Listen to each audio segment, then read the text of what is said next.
Good evening and welcome to the Township of Woolwich regular meeting of council on November 18th, 2025. We welcome everyone here today and all those watching on YouTube. I will start with the roll call of council. I'm Mayor Shantz. I'm chairing the meeting. Councillor Bryant. Present. Councillor Burgess. Present. Councillor Cadeau. Present. Councillor Grant. Present. Councillor Schmidt. Present. Thank you. So before we start the meeting, we need to reconvene in open session. Can I have a motion to go into open? Councillor Bryant, second by Councillor Grant. All those in favor? That is carried.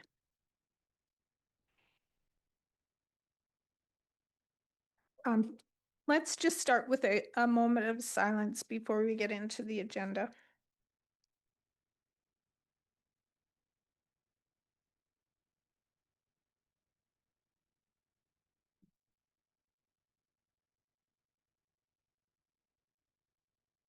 Thank you.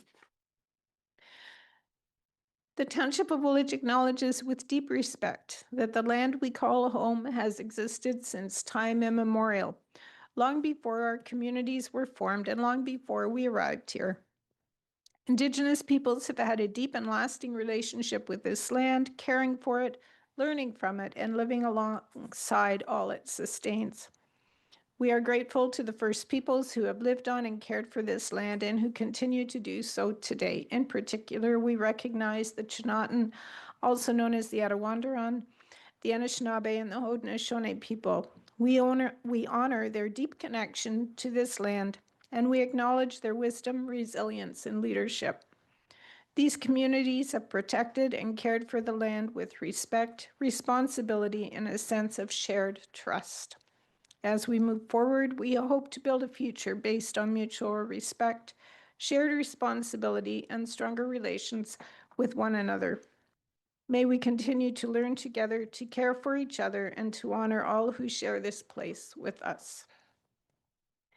Do council members have any declarations of pecuniary interest? Seeing none, we have one item to come forward from closed, and that is a recommendation that the Council of the Township of Woolwich, considering Report DS 30-2025, respecting Breslau's sanitary servicing capacity review, to draw up to $40,000 from the Development Administration Reserve Fund and allocate it to the Breslau sanitary servicing review project. Can I have a mover? Councillor Schmidt, Bryant, all those in favor? And that is carried. Thank you. We have no public meetings, but we do have a number of delegations and presentations on the agenda tonight. So we ask you to please keep to the time limit posted on the agenda. There will be a timer on the screen, and you will hear a warning sound when you have 1 minute left, and again when your time is up. Once you're finished, you can return to your seat, or I don't know, do we have virtual participants? No virtual participants, so we don't have to worry about that part. All are welcome to stay for the rest of the meeting if you wish, or you can leave. So first, we will start with the Township of Woolwich Environmental Enhancement Committee's TWEEC Community Awards in recognition of Environmental Stewardship Award. Let me read that a little better. CARES Awards in recognition of Environmental Stewardship Award. CARES presentation. Welcome, Mr. Ehrlich. Thank you. Good evening, council, staff, and the public. The Woolwich CARES Award, which stands for Community Awards for Recognition of Environmental Stewardship, is intended to encourage and recognize the environmental stewardship of different groups within Woolwich, including individuals, businesses, service groups, and schools. The award is presented annually to those groups that make significant contributions to improve or protect Woolwich's natural environment, which benefits the residents and communities of the township. Woolwich CARES submissions are reviewed and evaluated by members of TWEEC, and then I'll pass it over to DJ to introduce this year's winner. And then I'll also mention this year's award is made by a local artist, made with glass, and it's also on a plaque of buckthorn that we've pulled before. And very neat. And welcome, DJ. Sorry I didn't introduce you. You are the chair of TWEEC, so thank you. Connor's the chair. I'm a member. Okay. Oh, My notes are clearly wrong. You guys take it away. awesome. Just to highlight that buckthorn is an invasive species that's running rampant through Woolwich. And so making something useful out of it is really valuable. So super excited to give the award this tonight to an inspiring local leader, change, lifestyle, and apparel. So Dan and his family are here tonight. They're based in the heart of St. Jacobs. And they had an initiative in 2024 that they're being awarded for, which is Change is Possible. And it's an example of how one small business can create a wide, meaningful impact across our community. I'll highlight a couple of things that they've done in this initiative, and it's by no means inclusive of everything that they've done. Dan is also not a fan of tooting his own horn, so I'm really happy to share some of his highlights tonight. So want to first indicate that they got their B Corps certification in 2023, which puts them in a global group of businesses committed to the highest standards of social and ethical and environmental impact. Everything they sell in the store is B Corps certified, and that ensures that they truly live their philosophy of business as a force for good. So the way they've done that in the community is a robust speaker series that included experts, innovators, and local voices. The topics ranged from sustainable materials and reforestation with Tree to impact investing with SDG investments, to the local chapter of the St. Jacobs Butterfly Way project, inspiring native plants and the removal of invasives. They also held conversations supporting women and those living through brain injury and impact because of their support of the community. More importantly, they aren't just talking about protecting pollinators, they've made it real. So they installed their own pollinator gardens at the business, on the roof, at the side. And they also, if you've been to St. Jacobs locally in the last year, they have one of the big, beautiful stainless steel butterflies as a monument to helping pollinators and the good work that they do. They also supported, again, it's a long list of things they've done. I'm watching my time. National Pollinator Week, which happens every June. Pawpaw Month, which is an amazing fruit. If you don't know it, you should look it up. It's the only exotic fruit in Ontario, in Canada, and it grows in our area. And our Woolwich habitat building events. That included 50 native saplings giving out to residents of Woolwich. And they did a really cool tree planting with St. Jacobs kids. So they had, at the local public school, 60 children and teachers coming out and planting trees on Earth Day. I wish I should have brought pictures. They also donate 10% of their proceeds, and they've done that to 12 organizations throughout Waterloo Region, including the Waterloo Region Food Bank, Strong Start Reading, the Brain Injury Association, Nutrition for Learning, Kids Ability, One Roof Youth Services, the Humane Society, Marillac Place, and more. Finally, they invest in the social fabric of Woolwich and Waterloo, contributing to local fundraisers, supporting community events, and hosting family-friendly activities, all designed to bring people together and foster belonging. So I'm super excited to have Dan come up and win, and you get to show him the award. So Dan Vanderween, congratulations. Thank you.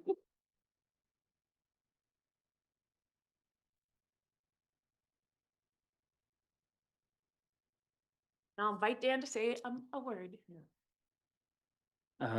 Thank you for DJ for TWEEC. This is obviously, that's really sweet.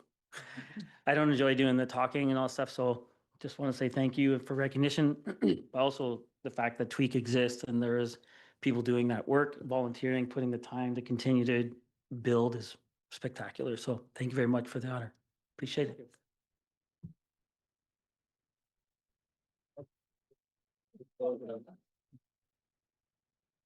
So congratulations to Dan and Change Lifestyle Apparel.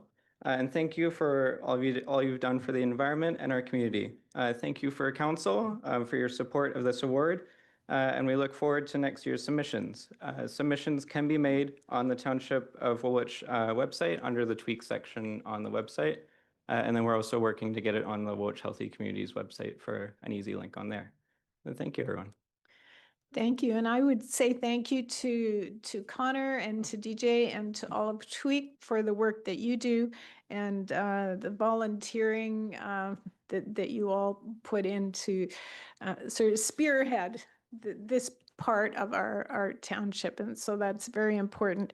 And to Dan and his family, thank you for your leadership by example.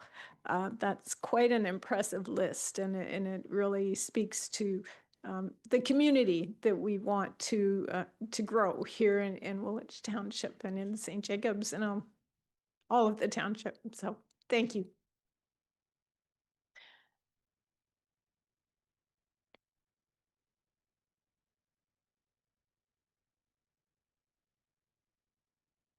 Our next presenter is from Grand River Transit on the transit strategy update. But before we call on Grand River Transit, I'll turn it over to our CAO, David Brenneman. Thanks, Madam Mayor. Through you to Council. Just wanted to take a few minutes to introduce this subject, just because, you know, transit has had quite a history from a township perspective here, starting in the township of Woolwich. And a couple of things I wanted to say for this council's benefit and even for the public at large is the fact that what I've been most impressed about, even from the establishment of the Elmira St. Jacobs bus route and that portion transit, is the fact that when you look at the Municipal Act, the spheres of jurisdiction for certain services, you know, in our two-tier system are clear that the region's in charge of the transit system. However, right from the establishment of the first route, it's been very collaborative in nature, consultative. Certainly, I remember even the fact that the region, you know, the region was okay with us actually running and being front and center, if you will, when the public consultation happened around the first pilot project back many years ago for the Elmira St. Jacobs bus route. And why I mention that is because that has continued over the years, is that the region has never forced through any changes with respect to changes in the route or transit that would cost additional funds and money without consulting, you know, ultimately with this council. I would though know, you know, just from a staff level, at times, certainly that decision was based on dollars and cents. It didn't help to improve probably the route for the customers. You know, in early days, just to give you an example, you know, to establish a route, you have to start somewhere. But people could get to Conestoga Mall to go shopping or see a movie, but sometimes they couldn't find their way home then they'd have to find their way home through other means.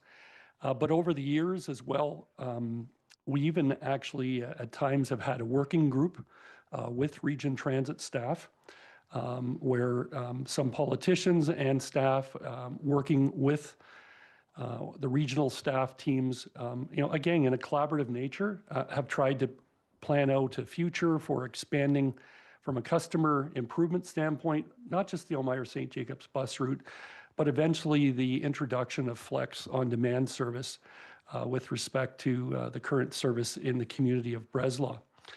That being said, fast forward to the presentation tonight. The region has, in a very collaborative way, worked with all 4 townships on the development of a rural transit strategy, looking at how transit should be and can be provided in a unique way in each of the rural townships, recognizing our own unique needs, et cetera, in terms of how that service delivery would happen.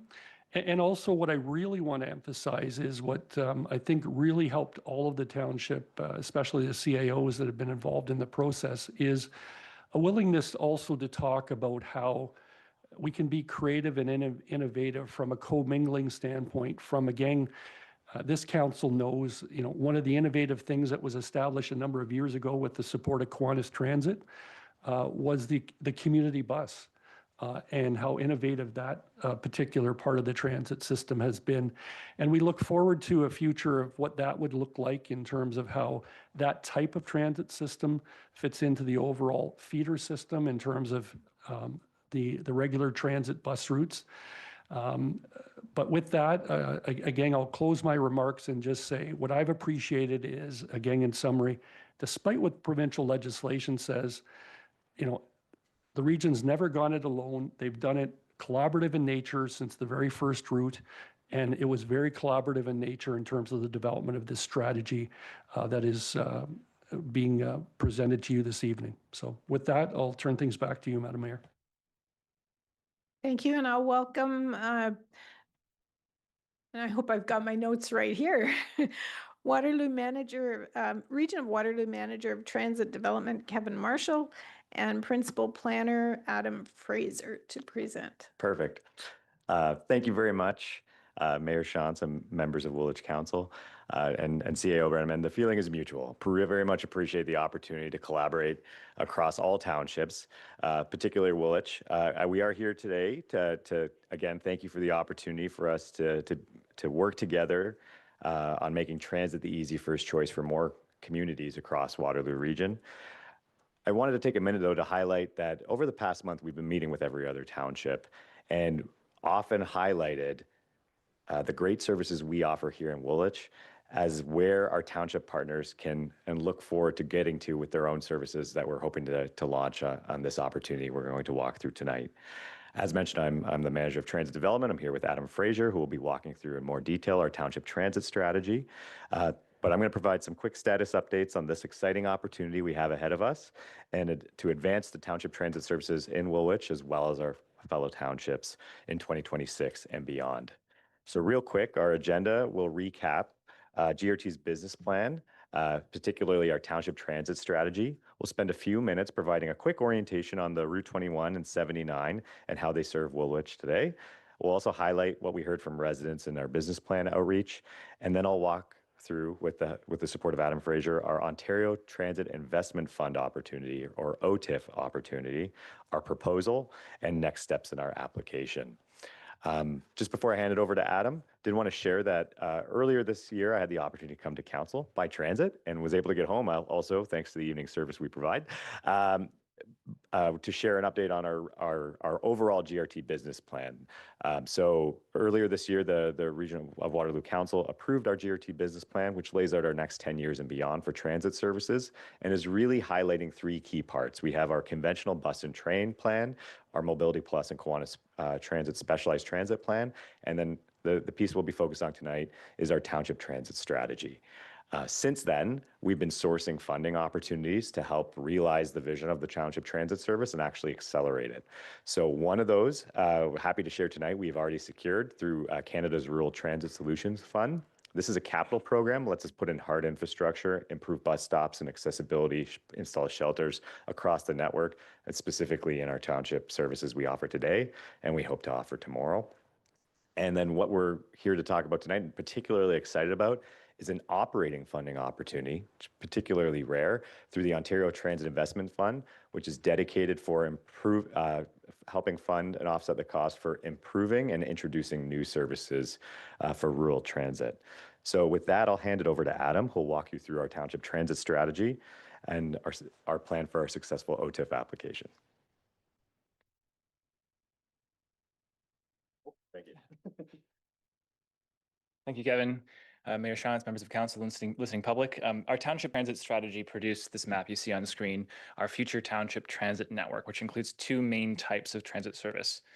There's service where vehicles follow a consistent schedule every day, every operating day. And this is what most of GRT's network is presently in the region. And on-demand transit, which is a request-driven service that doesn't follow a particular route or schedule. Trips are booked via an app or phone. And of course, Breslau's own Route 79 Flex is a local example of that. So this at maturity map includes township on-demand zones that don't necessarily follow township boundaries. Rather, we design them to try and better reflect the travel patterns of residents for more convenient travel. Not quite. At maturity, a key goal here is to provide transit service of some form for all Waterloo Region residents for better access to essential services and employment opportunities. Again, just to recap, services currently offered within Woolwich. Route 21 connects Elmira and St. Jacobs to Conestoga Station, where transfers can be made to INLRT and 8 other routes. This route operates 7 days a week on a 30-minute frequency. And the most recent improvement we made, I think it was last fall, we added later weekday evening service and Sunday service as well, which has been quite successful. Also, this is Route 79 Breslau Flex, which is our on-demand example that's been a pilot since 2022. It operates weekdays with periods in the morning, afternoon, and evening.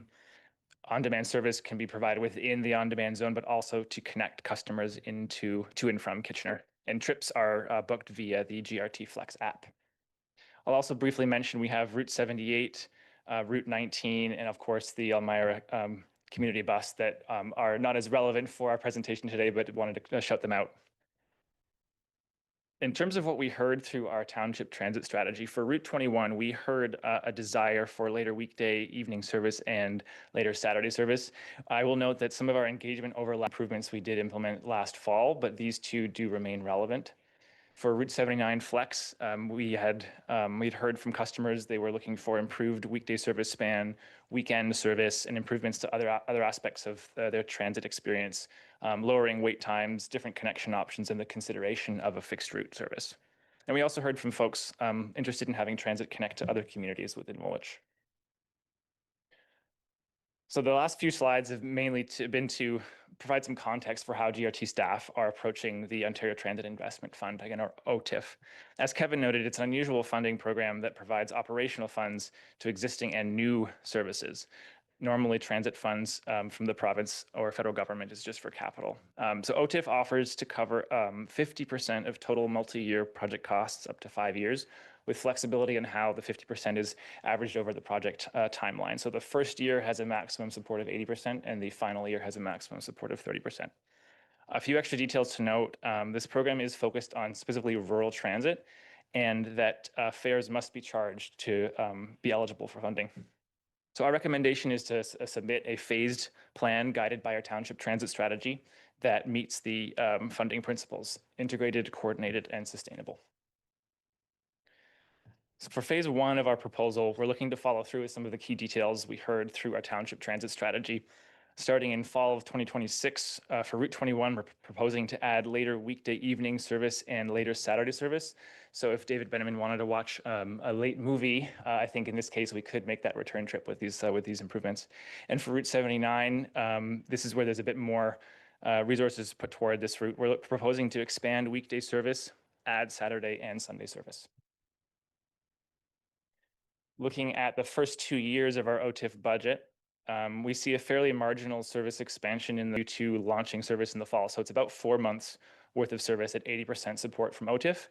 Year 2 captures a full year of these improvements with a modest step down in OTIF support. So on an annual cost per household basis, we're looking at about $1 for year 1 and around $4 for year 2. Phase 2, slated for spring 2027, we're looking to complete a commingling needs assessment. Commingling means using the same vehicles and drivers to serve both specialized and conventional on-demand transit customers instead of serving them separately. GRT is in the process of securing a technology vendor to modernize specialized transit service and prepare for the ability to commingle. Once the specialized transit modernization work is complete, we're looking to leverage this vendor to help us look at the feasibility of commingling, what our vehicle needs may be, and the degree of cost savings we could realize. Phase 3, we're targeting 2028. We're looking to expand service with on-demand transit. And for Woolwich Township, this includes 2 new on-demand zones shown in this image as Zone 6 and 7, and part of Zone 1 that's primarily covering Wellesley Township. And together, these zones cover the remaining areas and communities in Woolwich. Now, our OTIF application will seek maximum funds, assuming no commingling, consistent with our township transit strategy, though we do anticipate our needs assessment will provide clarity on the savings of a commingled service rather than separate services. And this is something we'll coordinate with the province in terms of how funding is used and coordinate with our township stakeholders. So we intend on coming back through our phasing here to provide updates. Looking at our full cost estimates for our 5-year program proposal, we can see in phase 1, service hours bump up in year 1 and 2, and then plateau, while new costs start to increase as OTIF support decreases. Phase 3 costs are here as well. Again, our application is assuming a conventional on-demand service rather than a commingled one. And so we're treating these as maximum costs until our needs assessment provides clarity on savings. We're also showing year 6. This is the first year after the OTIF funds end. Though forecasting costs can get less reliable as we look further in the future, we can share in year 6, the average household cost, it will be in the range of $20 to $30 per year, or about $2 a month for phase 1 improvements. And as stated earlier, we intend on coming back to provide all township councils with updates on our program. And very quickly, this is just a summary of our timeline here. From right now, we're finalizing our application and look to submit our application in tandem with region's plan and budget process. And then hopefully hear announcement from the province on funding, and then kind of through the phased approach we just It's okay, discussed. finish. Okay. I think at this point, I'll pass it off to Kevin. Thank you. Great timing. So my last slide here, thank you very much, Adam, is very much just summarizing in a different way what we just shared on the previous one. On December, as I mentioned, we've met with all townships over the last month, providing a very similar update to this regarding their service opportunities through the OTIF application. We're presenting to Regional Council Committee on December 2nd for endorsement of our proposal. On December 16th is the final budget day for Region of Waterloo. We intend to provide a submission to the Ontario Transit Investment Fund immediately after that approval. So again, this is just the start of the conversation, as CAO Brenneman mentioned. We're committed to coming back to each township as we move through each phase of this program, as well as providing a status update on the OTIF application and our ideally service launch plan for improvements in this spring for what we can hopefully target for launch in fall of 2026. So happy to take any questions. Thank you. Thank you. Questions? Councillor Cadell. Thanks, Mayor. Through you, thanks for the presentation. It's excellent to see the progress that we're making in our transit. The OTIF funding is of interest to me, but is that for public transit only, or is that for a broader array? It's public transit only. Yes, thank you. Councillor Grant. Thank you. Through the delegate, with the OT funding, is that with the expansion that we're looking to services, is that contingent on the OTF funding then? Through the mayor, at this point, we're proposing yes. This is our best opportunity. Again, very unique opportunity for both improvements to existing and launching new services. So this is a great opportunity for us to, I'll say, de-risk accelerating service improvements, establishing the ridership and the revenues associated with that in the best way for both regional and township partners. Councillor Schmidt. Thanks. Just looking at the budget for year 6, I'm thinking that's be the status quo going forward. And it's showing about $430,000 a year in additional costs, and the revenue is about $37,000. So 8-9% of cost recovery. How does that compare to, say, our existing TRT routes? Is it close to 8% across the board, or is 25-30% normal? Can you give me a ballpark? I'll pass it over to Mayor. Thank you, and to Mayor Shantz. The way that some of this is calculated is somewhat proportional to the route and hours that are improved. So for instance, we're not putting as many service hours to Route 21 as we would be for Route 79 Flex. Now, on-demand service tends not to get the same recovery as fixed routes do. So when we look at the hours on this particular slide, is a combination of all service hours that we're proposing. So for instance, with Route 21, we may see a cost recovery ratio of about 20%. Whereas with Route 79, we're looking at around 9%.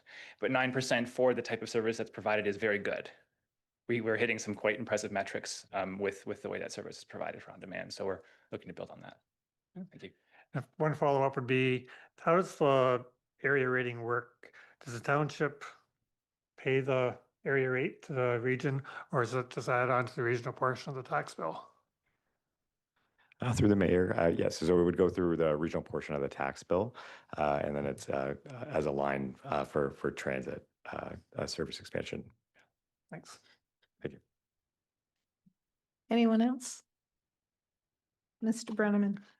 Yeah, just quickly through you, Madam Mayor, I wanted to mention to council that as part of our ongoing advocacy efforts at AMO, we've done joint delegations, the region and the 4 townships on the OTIF to make sure the province is aware of our plans and the hopes, and those have gone favorable, and knock on wood, we do receive the grant.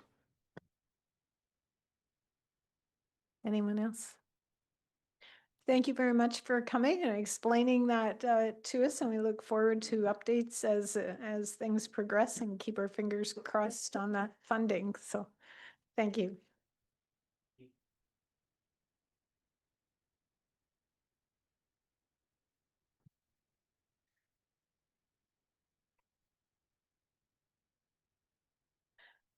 So the next item, excuse me, on the agenda is the cost recovery for extension of municipal services on Woolwich Street South. But before we begin, I just want to take a moment. I think probably most of you are here on that. To talk about the servicing levy notices that were recently sent out to homeowners in Breslau. And I know these have caused a lot of worry and frustration. No one likes to get unexpected financial news, especially when the cost of living is high.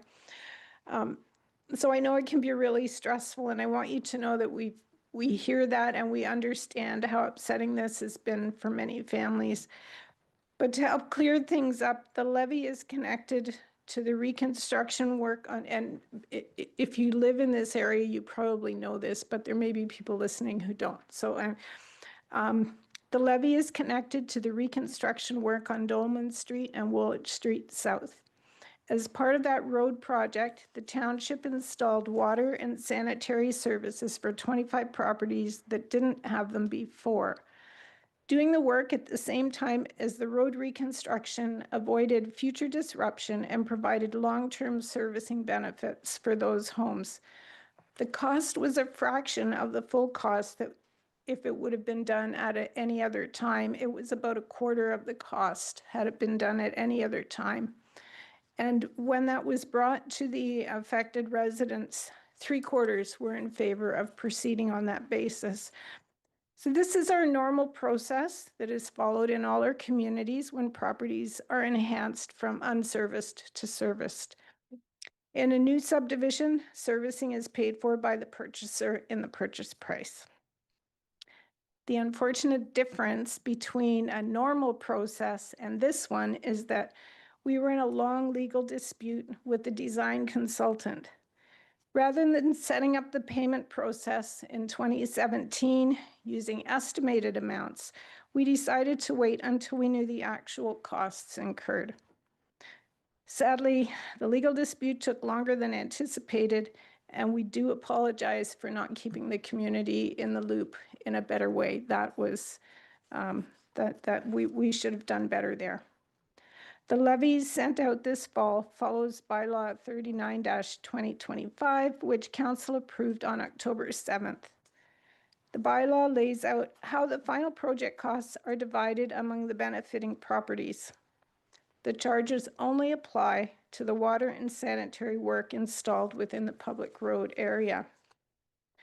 So homeowners now have 2 repayment options. Pay the full amount by May 29th, 2026, or choose a 20-year installment plan, which would be added to the annual tax bill starting in 2026. And I want to be very clear. Right now, all we are asking you to do is to choose your preferred payment option by December 19th. No one is being asked to make a payment today. If you select the full lump sum option, the payment itself is not due until May 29th. If we don't receive a response, the default will be the 20-year plan.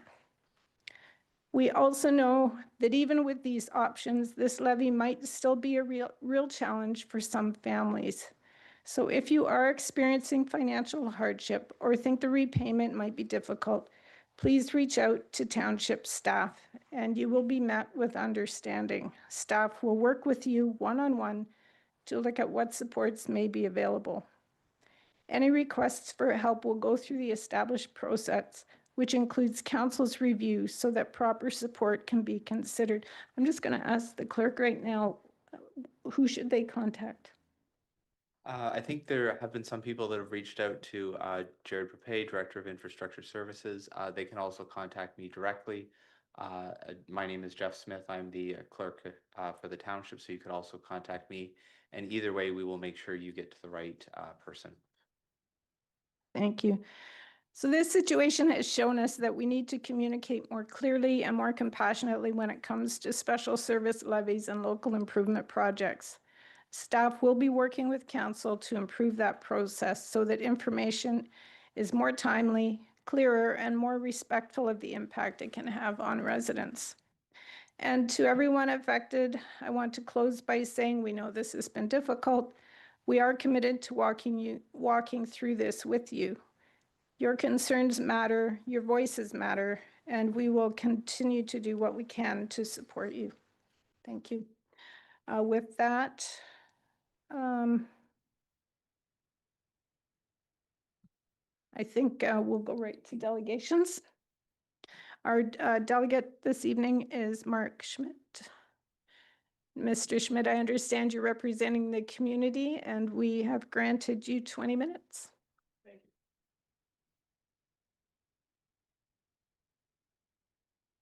Good evening, everyone. Honorable Mayor Shantz, Township Council and staff, appreciate the opportunity to speak tonight. And I know you've shared a number of the answers to the questions that we have, but I think we'll walk through them. And so thank you for this time. I'm Mark Schmidt. I live at 33 Woolwich Street South in Breslau, and I'm representing a group of families from the Woolwich South community.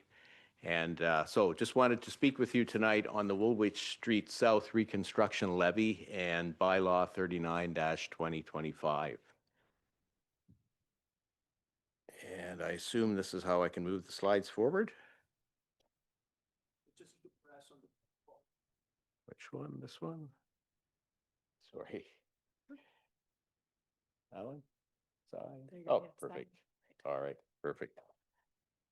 So the agenda I wanted to share with you all tonight is 4 key points. So a request for more time, a brief chronology of the reconstruction timeline, residents' questions to council, and some final statements. Request for more time. Bylaw 39-2025 passed October 7th, 2025, dictating payment of $13,950.19 from each of the 25 household Woolwich Street and Dolman properties. November 14th, 2025, hand-delivered notification payments options arrive at affected properties. Some homes received notifications earlier with errors in them, and some were undelivered at all. I understand mine went to a different address, and so we learned about all of this through one of our neighbors, and so my wife took action to, I think she had emailed Jared, and he sent out the, or had the paper sent out. So anyways, December 19th, 2025, deadline given to decide on payment method. So our conclusion to all of this is it's a completely unreasonable time frame for the request to individuals to close on a decision for this large sum of money. It's much too soon. It's happening all too quick. More time will be required for property owners to make this payment decision. People have to look at their finances, and it is a large sum of money for an individual homeowner, as I'm sure you're all aware. Based on the chronology of events, fairness would suggest that at least 6 months.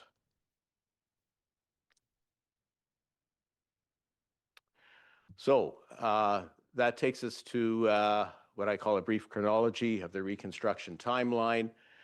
Most of us know this sequence of events, but I'll just walk through it because there's some historical interesting points, at least from our perspective.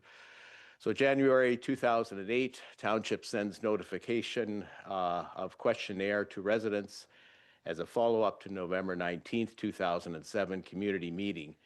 The main driver here was the local groundwater shortages after the Riverland construction began in 2006. 2009, Breslau Servicing Study Open House. February 23rd, 2010, Township meeting focusing on Engineering Report 12-2010. The Township Engineering Team recommends Alternative 2 for Study Area 1. Study Area 1 was a larger area than what's affected today, but we were part of Study Area 1 at that time.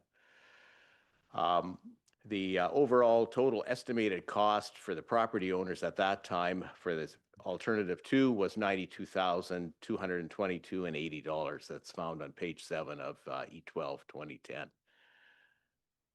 Survey of the Study Area 1 indicated that 62.7% preferred Alternative 4, which was do nothing. And I recall there was a township meeting at that time, and at the end of the day, the conclusion was Alternative 2 was dismissed and dropped. May 28th, 2014, project update and notice of forthcoming sanitary sewer survey. So the second survey, survey circulated to residents with a June 9th closure date. June 24th, council meeting declaring survey results and a final decision. The report claims that 77% are in favor of municipal sanitary sewer. We would like to see what the data breakdown. So essentially the data that drove that 77% result. Essentially, if I may describe it, I'd like to see the individual voting forms that were sent in. I have my own that I kept from that time. So I suppose they could be made anonymous, but it should be available for everyone to see. I just want to additionally note that there are several properties there owned by just a few owners. Did they get more than one vote in this? It's a question. May 20th, 2015, Reconstruction Project Newsletter 1 is issued, no mention of a levy. June 18, 2015, notice that reconstruction project is terminated. February 26, 2016, project update notice. Project has been restarted. Notice indicates levy of $11,200 for sanitary, $3,900 for water. In that same notice, we see the statement, upon completion of the sanitary sewer works, the benefiting property owners will be notified for their share based on actual costs. This did not happen directly after the completion of the work. Project is completed in approximately 2016. I don't remember the exact date, but then silence, no communication from the township on this item for 9 years. Result, new property owners with no awareness of any forthcoming levy. So they bought their new properties, had no idea that this is coming. And those of us have been in the area for a long time, was completely out of mind, long forgotten. October 7th, 2025, IS 18-2025, cost recovery for the extension of municipal services, Woolwich Township, or Woolwich Street South, Breslau emerges, leading to bylaw 39-2025. I've yet to find it on the website. Maybe it's gone up in the last few days. I've found other bylaws there, but I haven't seen it yet. So just mentioning that. Friday, November 14th, notification from the Township Financial Services, notice to property owners that they need to pay and make a decision on payment method by December 19th, 2025. So the choice is, as I think you had mentioned earlier, Mayor, the choice is to pay a full amount upfront of $13,950.19, or to pay $1286.25 over the course of 20 years. But of course, that amounts to $25,725. It's a lot of money. essentially almost double. And a lot of that is driven due to the excessive interest rate of 6.7% that's been offered.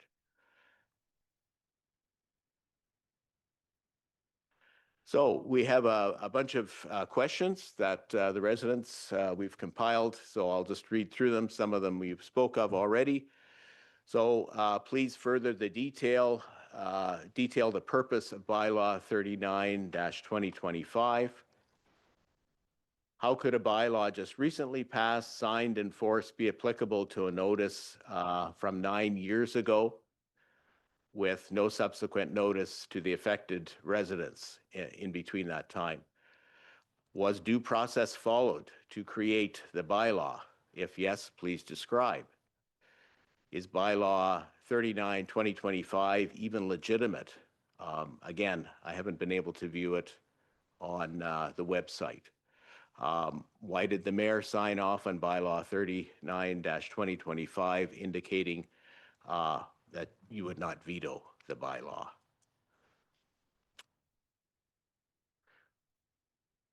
Why wasn't the levy initiated at the time of construction completion as indicated on the project update notice, instead of waiting 9+ years to surprise the residents? What is the breakdown of the payments? In normal circumstances, payment amount is based on frontage. The Plaza and Woolwich Township properties have large frontage in this area. Are they paying more? Please provide the data that supported the survey result of 77% in favor. A minimum of 3 homes that we're aware of have cracked foundations and structural issues in their homes that are felt to be related to the reconstruction project. How will this be addressed? What is the size of the pipe used for sewage? 8-inch, 12-inch? You may ask, that's a strange question, but it relates to capacity, and we know what that means, why we put in whatever size was put in. Has the Midwest development been factored into the costing of this construction? Well aware that it has come later on. What is the definition of the term development charge reserve?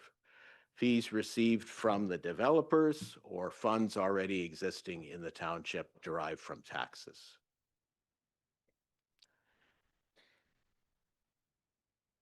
So just some final statements from my side. Report E12-2010, page 9, clearly states the following. The 2 new subdivisions in Breslau, Riverland and Hopewell Heights, are required to connect their respective water systems together via Dolman Street and Woolwich Street South to Hopewell Creek. This looping is to occur in the near future and could provide an opportunity to provide water servicing to a smaller, refined benefiting area on the Woolwich Street South.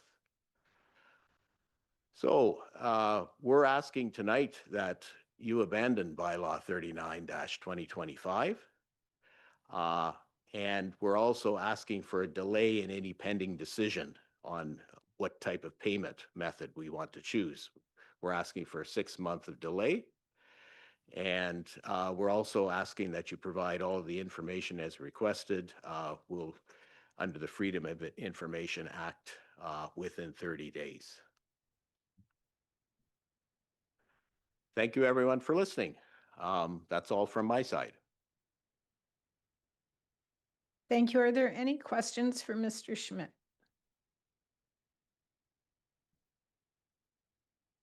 Okay, thank you. Thanks. I'm going to turn to Mr. Poupé and say, what answers can you give from the list of questions that are there? Yeah, through you, Mayor Shantz, to council.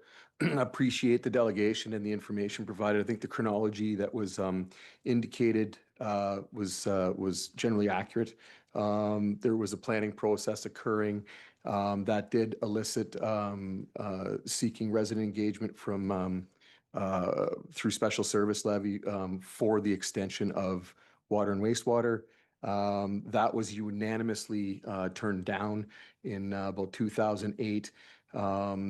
Then forward to 2014, And it is accurate that both the Riverland subdivision, the Empire development, and the Hopewell Heights area, the Thomasfield development required a secondary water line be brought to Breslau, as there was only one water service being provided to Breslau at the time, and that was via the Grand River. So that was going to happen regardless of what the answer was on a special service levy. I think that's important. And that is a 12-inch water main that was required. And that water main did, the route was identified to go down Woolwich Street South and connect into to the system on Victoria Street. So that was going to happen. What happened in 2014 was a planning exercise that prompted and turned into a special service levy survey again of the potential 25 benefiting properties at the time. That included some properties on Dolman, a property on Joseph, and then some properties on Woolwich Street South. And at the time, the results indicated that 19 of the 25 properties did indicate that they were in favor of municipal servicing. And at the time, it was also indicated that there was a subsidy for water because the developer required the water main, so there were no costs borne by the benefiting properties for the water main, only for the water services, which is just simply the line connecting from the property to the water main. There was also a further subsidy applied to the wastewater system, the sanitary sewer. And the reason for that was through the secondary planning process, it was recognized that development would look to utilize that sanitary sewer, as would those benefiting properties. So in 2014, it was contemplated that there would be about I believe it was about 44% assigned to development charges and 56% to benefiting properties. And I believe the number was in and around $15,000-ish for the servicing. Once the tender happened, and then we're fast forwarding, I guess we'll pause for a second because I think there was a good question asked as far as if you were a multiple property owner within that catchment area, you were afforded a vote per property. That has been past practice as well. And the thinking is you don't get one vote because I own 3 properties. It's the properties that vote was the rationale to why that was. But that's an important question that was asked and I think deserves an answer. So that was that. We do not, they're archived, so that's something that I'll have to work with Clerk Schmidt in getting the survey results. I know that there was some reporting and there was some commentary provided. But as far as the actual forms came back, I'm not sure exactly how that went down. Was it the form that was provided back? Sometimes we take telephone calls to indicate the vote. So we'll have to look into that piece. I think that's important too. Asked to see some of that information and work with Clerk Schmidt on that, Mayor and Council. So in 2015, we go to tender for the first time, and that is accurate as well. It was an unfortunate situation that the low bid contractor essentially refused to cite, and there was a termination of the contract at that time, so we lost a year. Through that time, there was an assessment again of the wastewater component specifically, and it was determined that there was additional monies to be used from development charges to further subsidize that wastewater sewer. And that, again, part of the planning exercise and looking at what those developments could be. So the size of the sewer that was installed is an 8-inch sewer, and it jumps up to a 10-inch just before Hopewell Creek, and then under the creek, it is a 10-inch, and then connects into the trunk sewer, which is about a 450 mil diameter sewer coming out of the Hopewell Heights area from Thomasfield. So the change then in percentage to DC actually almost went the other way. I think it was about 56% that was assigned to development charges and 44% was assigned to the property owners. And then the work did occur in 2016. It's accurate as well. I think there was an accurate depiction of that chronology and the way communication happened. There was an indication at that time of the service levy, and it was those numbers were accurate as well. And it's also accurate that in a typical process, we would have looked to levy those charges right after construction. Construction finished in December of 2016, very late in the year, and that's when we became embroiled in a legal dispute with the engineer of record. And yeah, no excuse, should have been communicating through that process and at least should have indicated to residents that this was occurring and, that there still would be levying charges. And that was the failure on the township for sure. And certainly need to apologize for that. That shouldn't have happened and it should not happen going forward. So that legal dispute did take quite a long time. There was a couple attempts, and the reason why it was decided at the time to not levy, because there was a decision made there, was we didn't know what the cost had increased significantly on the project, and we felt that it was the right fight to deal with this through legal means to reduce the overall cost, and didn't feel that it was fair to levy the inflated amount, we'll say, onto the benefiting properties. That was the decision at the time. And so COVID does not help in the court system. Higher legal disputes took precedent. It delayed some things. There was a couple of mediations involved in there. And once the trial date was set, we weren't able to resolve the settlement until late 2024. And that's the facts of that situation. So, we were able to further reduce the dollar amount from the time construction ceased in 2016. So there certainly was a reduction to the benefiting properties after the dispute was resolved. And that's what you see here today.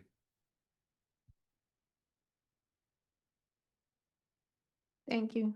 Councillor Bryant. Thank you. A question for Mr. Poupet. Is payment based on frontage or individual properties? How is that determined? Yeah, through you, Mayor Shantz, to Councillor Bryant. We have typically, so appreciate that frontage could certainly be utilized.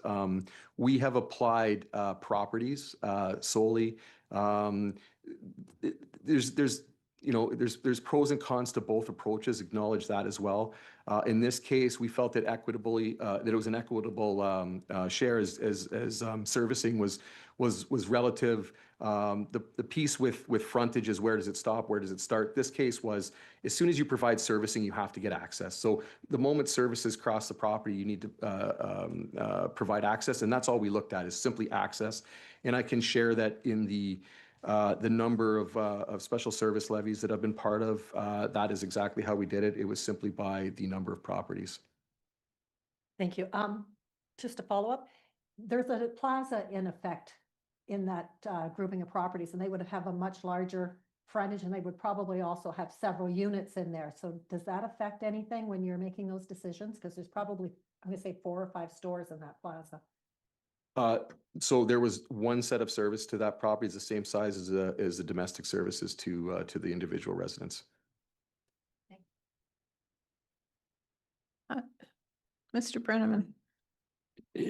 Yeah, I think, what would help is, I think Jared's memory was decent, but there was a couple other things if I could help. The presentation, Jared also mentioned, as the Mad West development, how were they factored into this whole situation? Yeah, through you, Mayor Shantz, to council. So the Mad West subdivision does not utilize the servicing at all. They expanded servicing on their own at their cost. That sewer utilizes an extension to Meno Street to Woolwich Street heading north towards Andover, and then utilizes a trunk sewer along Andover that follows along the back of the Riverland subdivision, and that's where the trunk sewer is, and it ends up crossing the river and to Victoria, and then to the Victoria North Sanitary Pumping Station. So does not utilize Woolwich Street at all. Okay. Just if I could help as well, with respect to the concerns around the allegation around the 3 homes having cracked foundations, there is a legal claim process through our insurance pool that people can file certain claims. They're reviewed by the insurance pool with respect to that, and any residents that would want to follow through on that process, we do have, I believe on our website, the process that they would follow in terms to submit something like that. That's not something that would normally go through council. It goes through the insurance pool from that standpoint. There also was the, what is the definition of the development charges, fees received from the developers, or funds already existing in the township derived from taxes. So I don't know if perhaps Colum, you might be comfortable, would you be on just a brief education on how development charges work and how they get paid and what time and who pays them? Sure. Quite simply to council, development charges are paid by developers, they're not paid by individual property owners. They're separate, kept separate in a separate reserve fund or development charge reserves. They're not mixed at all with our property tax base. We can't use development charges to pay for tax supported services. They can only be used to support growth related projects that were identified in our DC study. So development charges are purely collected from developers and kept in a separate reserve just for growth related development projects benefiting those developments. Mr. Poupey, or did you want- go ahead. To your Mayor Shantz, to council as well. I don't know if this has been shared or not, but I think it is an important fact as well. That why is a special service levy applied to water and sewer? And it's very much what Director Lynn said about development charges, that's specific a charge to developers. Water and sewer systems are not levy supported. They are user pay systems. They are rate supported. So that means that anybody who uses them pays for the service and their ultimate replacement. So there isn't money in those rates to support expansion. It's simply those who use it pay into it. So if you have a rural property, obviously you would never pay water and sewer. You have your own private systems. But just wanted to be clear on why a special service levy is used specifically for water and sewer, and it's not paid for by levy ever. It's paid for by the benefiting properties because it is a user pay system. And I'll just ask the first question. I don't know if Clerk Smith wants to comment or maybe gather some time, but there was questions about due process, the processing of the bylaw, the approval, et cetera. Yeah, through you, Mayor Shantz, the bylaw was processed properly according to the Municipal Act. So again, if there's any specific questions, I can answer those, but it was passed and it is a legitimate bylaw as far as I'm concerned. Okay, Councillor Bryant, and thank you, Mr. Brenneman. I can't seem to open my documents, so I appreciate that. Thank you. I have one more question. Can we extend the timeline for the individuals to make their decision? I think they currently have to the 19th of December. They've asked for more time. Is that something that's possible to do? Through your Mayor Shantz to Councillor Bryant, it is council's prerogative, for sure. Thank you.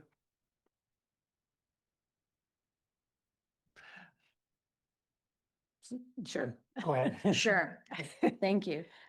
Two questions. I was kind of in follow-up to Councillor Bryant's questions. Is it within our purview to also alter the percentage for interest? If we're looking at interest rates in current days versus interest rates when this project would have been completed. And then a secondary question would be to Jeff, is if you could just process or detail the process of how it would work if a resident wanted to come forward to council to ask for relief, whether that's enclosed or in public. So let's start with, I don't know, Jared. if you want to answer the percentage one or column, Sure. but Yeah, I think yeah, it's definitely council's decision to assign an interest rate at their choosing. thank you. Mr. Smith?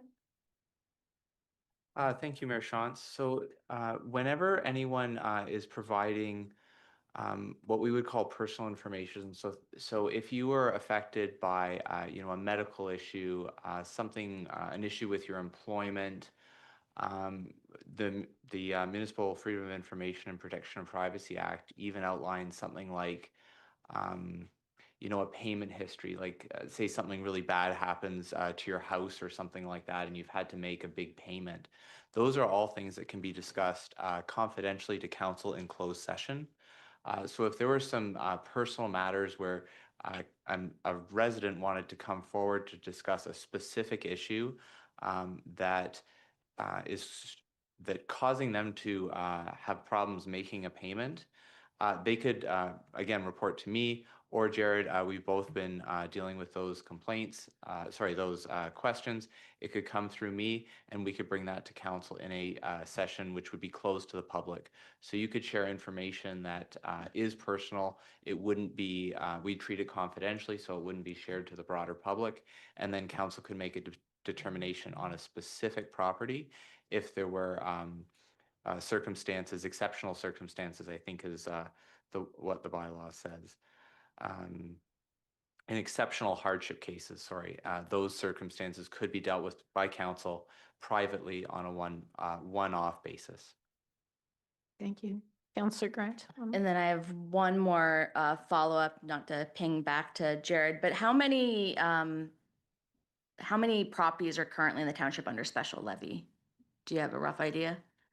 Through you, Mayor Shantz, to Councillor Grant, there's currently 7 special service levy assessments via bylaw in full force and effect right now, and I think it's encumbering about 99 properties. Thank you. Councillor Schmidt. Thanks. And just looking back and how do we get this process better going forward? Definitely is a breakdown. We owe an apology for that. But at the June 24th, 2014 council meeting, the decision was made to go forward with work. How was that decision communicated to the affected properties? Would they have to see it in the paper or inquire? Did we give some sort of notification after the 24th, but before the work commenced so that people were aware? Or was their first official, I guess, update in February 2016 when the levy was given? Yeah, through you, Mayor Shantz, to Councillor Schwint. So, so the special service levy survey occurs, and then a report is presented to council. Notification would have been provided to the community at that point about that report to council. So that would have been the first time that the community would have certainly understood what the report or the results of the survey were. That is common practice for us. That was followed in this case. And then I think, the delegate was right in that there was a further delay, in hindsight, again, being perfect, of course. But in the 2015, when we terminated the contract, we were going through a termination there. There wouldn't have been another follow-up, though, I don't believe, until that February notification in 2016 stating that. So we did notify the public that there was a termination, so that was done. But then it wouldn't have been until that February where we were doing the award of tender that we would have notified the residents again of the special service levy piece. And then there's nothing from February of 2016. Thanks. Councillor Cadeau. Thanks, Mayor. Through you, to CAO Brenneman's point about the insurance claims. With 3 houses, cracked foundations, potentially more because it says minimum. This is 9 years ago. So what would the process look like if they actually wanted to make that claim? Like, would they have to provide documentation like you would look for if it was an ongoing item right now? Like, what would that even look like? I don't know if Colm and Jeff are more familiar than myself, but as I understand it, the insurance pool would ask you to submit a formal claim and provide any and all information to back up that claim.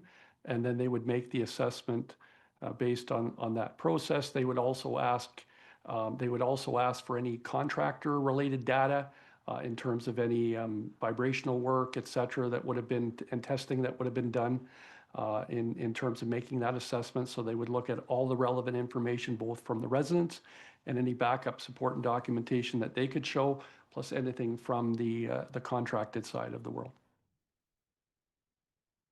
Mr. Poupin, or Sorry.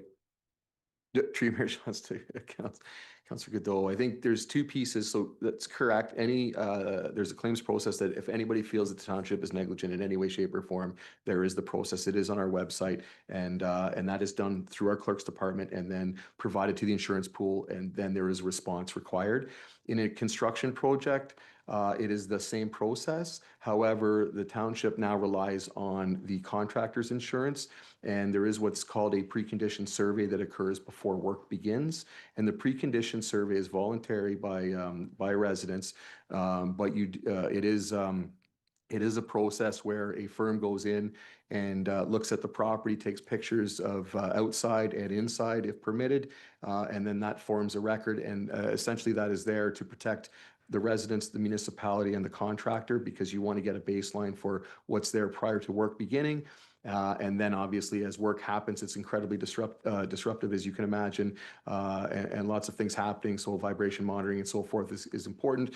And then if there is a claim through the construction process, same process, anyone can make a claim, but it is just dealt with through the contractor's insurance. In this instance, now that the construction is done, there's obviously that issue. There is no construction insurance any longer. It would simply be the townships, but anybody still has the right to make a claim at any point. Thanks. Councillor Burgess. I was just wondering if you wanted to put the motion on the floor and then we can chat about stuff, but if there's other questions for the delegate, if we're answering those, I'm fine to wait too. Have we covered most of the questions? Yes. Yes. Okay. Councillor Schmidt. I guess just before we put a motion on the floor, I'm curious if the delegates, the residents want us to look at motions tonight, or would they like to have more answers to the questions? I don't know if staff are going to follow up with that before we move forward. So I hate to have us make a decision without having the residents till we have complete data. I think we answered most of them, but I'm not sure if we got them all. Mr. Schmidt, did we answer all your questions?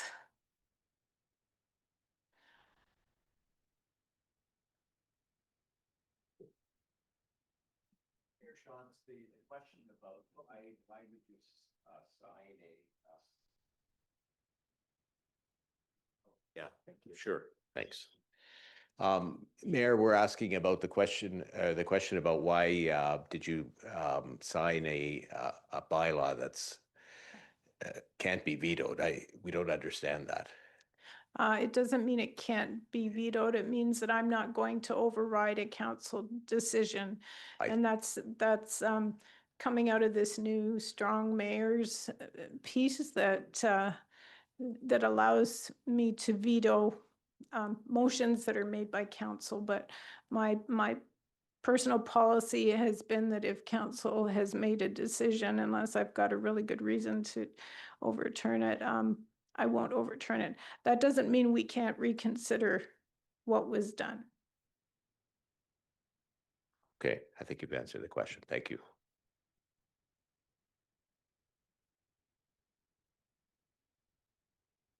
Mr. Lynn. Through you, Mayor Shantz, I just wanted to provide a little bit of clarity on the interest rate and why it was chosen. So our general practice is to use prime plus 2%. And at the time of the report going, it was 4.7, prime rate was 4.7, and then we usually add 2% to prime. So that's generally how we calculate interest rates for these kind of deferral type of payments. So that's just our kind of standard practice. To answer your previous question about the latitude that council has for this kind of thing, there is a lot of latitude either to exempt payments of fees or to adjust the interest rates. That's just our staff kind of policy, but council have that wide discretion to adjust either the interest rate or the principal payment. Just knowing that that does affect kind of funding available for kind of future projects. There's two other points to note. This is a kind of a unique situation because as Councillor Grant mentioned that there was a different prime rate in effect in 2014, 2016. It was probably a much lower rate. It's probably around 2% lower. I'd have to go back and check. But another interesting point, again, just for consideration before you're considering a motion, is the Bank of Canada, between when the report went and the notice went out, there was a 25 basis point reduction in the overnight rate, which impacts the prime rate. So the prime rate right now is 4.45%. So the actual prime rate in effect when the notices went out would have been 6.45%. My guess is that they put in the letter what was in the report during the October council meeting, but it was 6.45%, if that helps at all for part of the discussion. Okay, thanks for that clarity. Councillor Bridges. Thanks, through you, just question to that. For that 20 years, does it stay on a floating rate then, or are they actually fixing at the 6.45? Through you, Mayor Shantz, that was one of my questions as well. It is essentially a 20-year fixed rate. That's just our standard practice. Again, it's more just administratively easier than to kind of follow that prime rate because it adjusts every time the Bank of Canada changes its rates. So they are kind of locking in that prime rate. But again, council, that's just our policy. Council would have kind of more discretion if they want to adjust that to a different rate. Typically, we keep our debate around the table. Do you have an additional question? Question or comment? I can sit down if that's more comfortable, or? Council? Go ahead. Okay, thank you.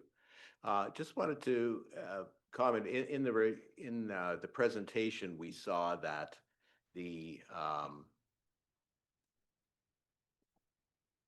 plumbing that went in through Woolwich Street South reconstruction, it services several subdivisions. They are the benefiting property owners, not only us. So just to make that clear, I think maybe that's not being realized here. They needed that. We're just people we were tagging on. And also many of us don't even connect. We're not connected up. Personally, I'm not connected up, and there are others because there's no need. We have our own systems, which was part of the pushback on all of this. So that's all I wanted to say, just that everyone's aware of that. Thank you. Mr. Poupet, can you speak to how the other developments were charged or paid into this? Yeah, through Mayor Shantz to council. So just for clarity, the water main was solely paid for by two developers, Thomasfield and Empire Homes. I can only presume that that cost would have been portioned on to the purchases of those properties in those subdivisions. The wastewater system is solely to the 25 benefiting properties. However, it was recognized that there could be developments in the future, and that's why there was a further subsidy applied to the sewer, and the 100% of the costs were not levied onto the 25 benefiting properties in this particular catchment. But to be clear, the cost was paid for by the two developers. That's not being levied or applied to these 25 properties currently. And that's just, I think that's important to note. Thank you. Mr. Brennan. Yeah, through you, Madam Mayor, to Jared. Jared, you had mentioned before in response to a council question about the number of special services levies that are in place. I think you mentioned about 99 properties or thereabouts. I don't think you mentioned at that time. Could you give some sort of context to council in terms of, in this situation with what you've just described in terms of the, water put in by the developer, and then all that would be looked at was the lateral, and then the wastewater you mentioned was truly for the benefiting properties. But in terms of the size and scope of some of these other special services bylaws, what are we looking at in terms of what other properties are paying across the township at the time of water and sewer connection? The two, through you, Mayor Shantz, the council, the two most recent ones that I was part of was there was a water expansion. The region was expanding what they call their integrated urban system, expanding the water system from St. Jacobs through Conestoga into Westmount Rose. And as a result of that, there was going to potentially benefit from that extension. And that did have a subsidy because there was requirements, but just for context, that did cost the residents about $8,600 just for a water service. There's no wastewater in that situation. In this particular instance, I think it's less than $3,000 for the water service for these 25 benefiting properties. But just to give some context there, The interest rate at the time was 5.95%. And then there was about 14 properties in St. Jacobs when there was both a water and wastewater expansion occurring. There was 0 subsidies there. That was a simple expansion. Again, all of these processes followed a survey, majority before it was enacted. And in that case, both water and sewer cost those 14 properties about almost $34,000 for both water and sewer, and that interest rate was 5.95% as well. Councillor Cadell. Thanks, Mayor. Through you to Director Poupé. Likely don't have this answer, but I'm gonna ask it anyways. I'm gonna look at my notes here because I kind of forgot. The 99 properties that you mentioned, do we know what the value of all of those levies are taken together? And again, hundreds of thousands, millions, like tens of millions? Do you have any? No. I don't. Staff would have to get back to council on that question. Mr. Lynn. Through Got all Mayor- the answers. Through you, Mayor Shantz, I don't know the exact number, but I do recall seeing kind of the receivables amount, and it would be probably in the millions. I would say low millions, like maybe just over $1 million in total. So this would be 300,000. I think there's probably like 1.3, 1.4 million. Again, don't quote me on that, but it's not in the tens of millions and it's not in the hundreds of thousands. It's probably in that 1 point something range. And just another clarifying point on interest rates. So I looked it up. The prime rate was 2.7% up until June of 2017. So prime 2.7% would have been 4.7% up until June 2017. And then from July for the next 4 years, essentially, it was 2.95%. So the prime rate would, or the township rate would have been 4.95%. So either 4.7 or 4.95, depending on when you would levy the bylaw, say in 2017. That would have been the interest rate in effect at that time. Thank you. Anything else? Councillor Burgess. Thanks, Mayor Johnson, through you. Thanks, Mark, for coming out and delegating on behalf of the residents. Councillor Bryant and I have this motion we want to present together. But before I read the motion, I just wanted to make a few comments to share my thoughts on it. This whole process for the cost recovery from our perspective has been frustrating and unacceptable on many levels. As Mayor Shantz and Mark just explained, even if you had known about this project in 2014, to have no information for approximately a decade, and then all of a sudden receiving a bill demanding money in 30 days is terrible customer service. Secondly, as a resident of Woolwich, I cannot imagine buying my first home, taking on a big mortgage at today's house prices, and then getting a bill from the township saying you owe close to $14,000 due within 30 days. I would be upset too. I remember when I bought my first place, I was counting my pennies to make it work. Also knowing that there was no way for prospective buyers to know that this was even there because there was nothing registered on title, nor was there any information provided if a tax certificate was requested from the township by the solicitor lawyer. Lastly, that the letter was put out demanding payment in 30 days or put on long-term payment of 6.7%. This is a high rate, and 30 days to get an approval for a loan is difficult, and all residents don't have $14,000 just lying around. I realize after these complaints, we have added a bit of time for residents to decide what to do. But this is my first term on council, but I have seen many time and time again, where mistakes are made by staff and as residents who end up paying for it. Staff need to recognize when they make a mistake, they can't keep making the customer, who in this case is a resident, pay for their mistakes. This is one of the only jobs where there is almost no consequences and we just say, oops, sorry, I'll do better next time, but you still have to pay for it.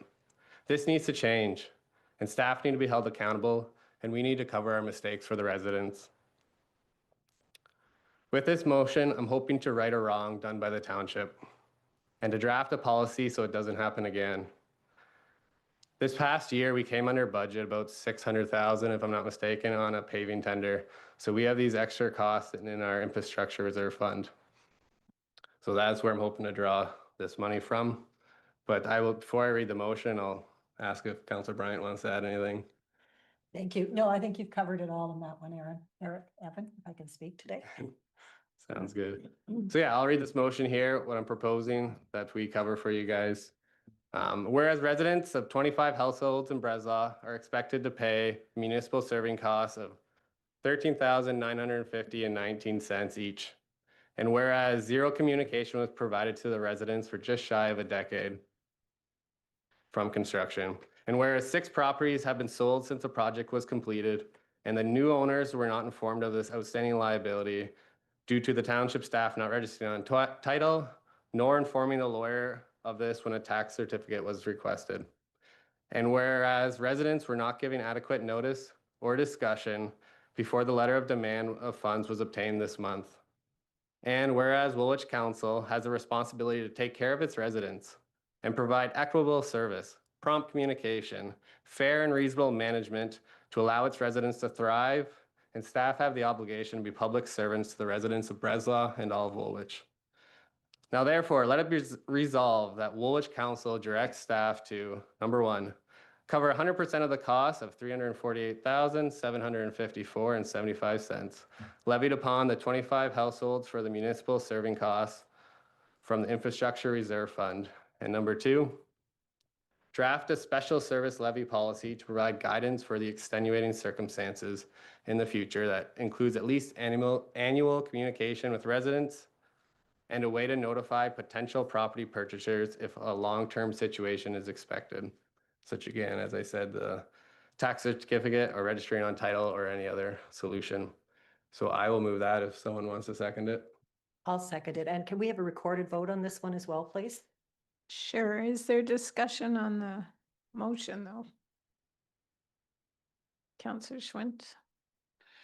Yep, this issue is a tough issue.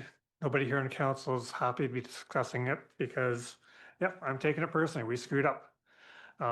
There's been mistakes made for 10 years at the beginning of this, but we as existing member of council also passed that bylaw a month or 2 ago, and I know I didn't ask enough questions that I should have asked, so I'm going to wear that one a little bit. But at the same time, I don't believe we can reverse or second guess Council 2014's motion and decision on the special levy. They had the conversation here in this council table.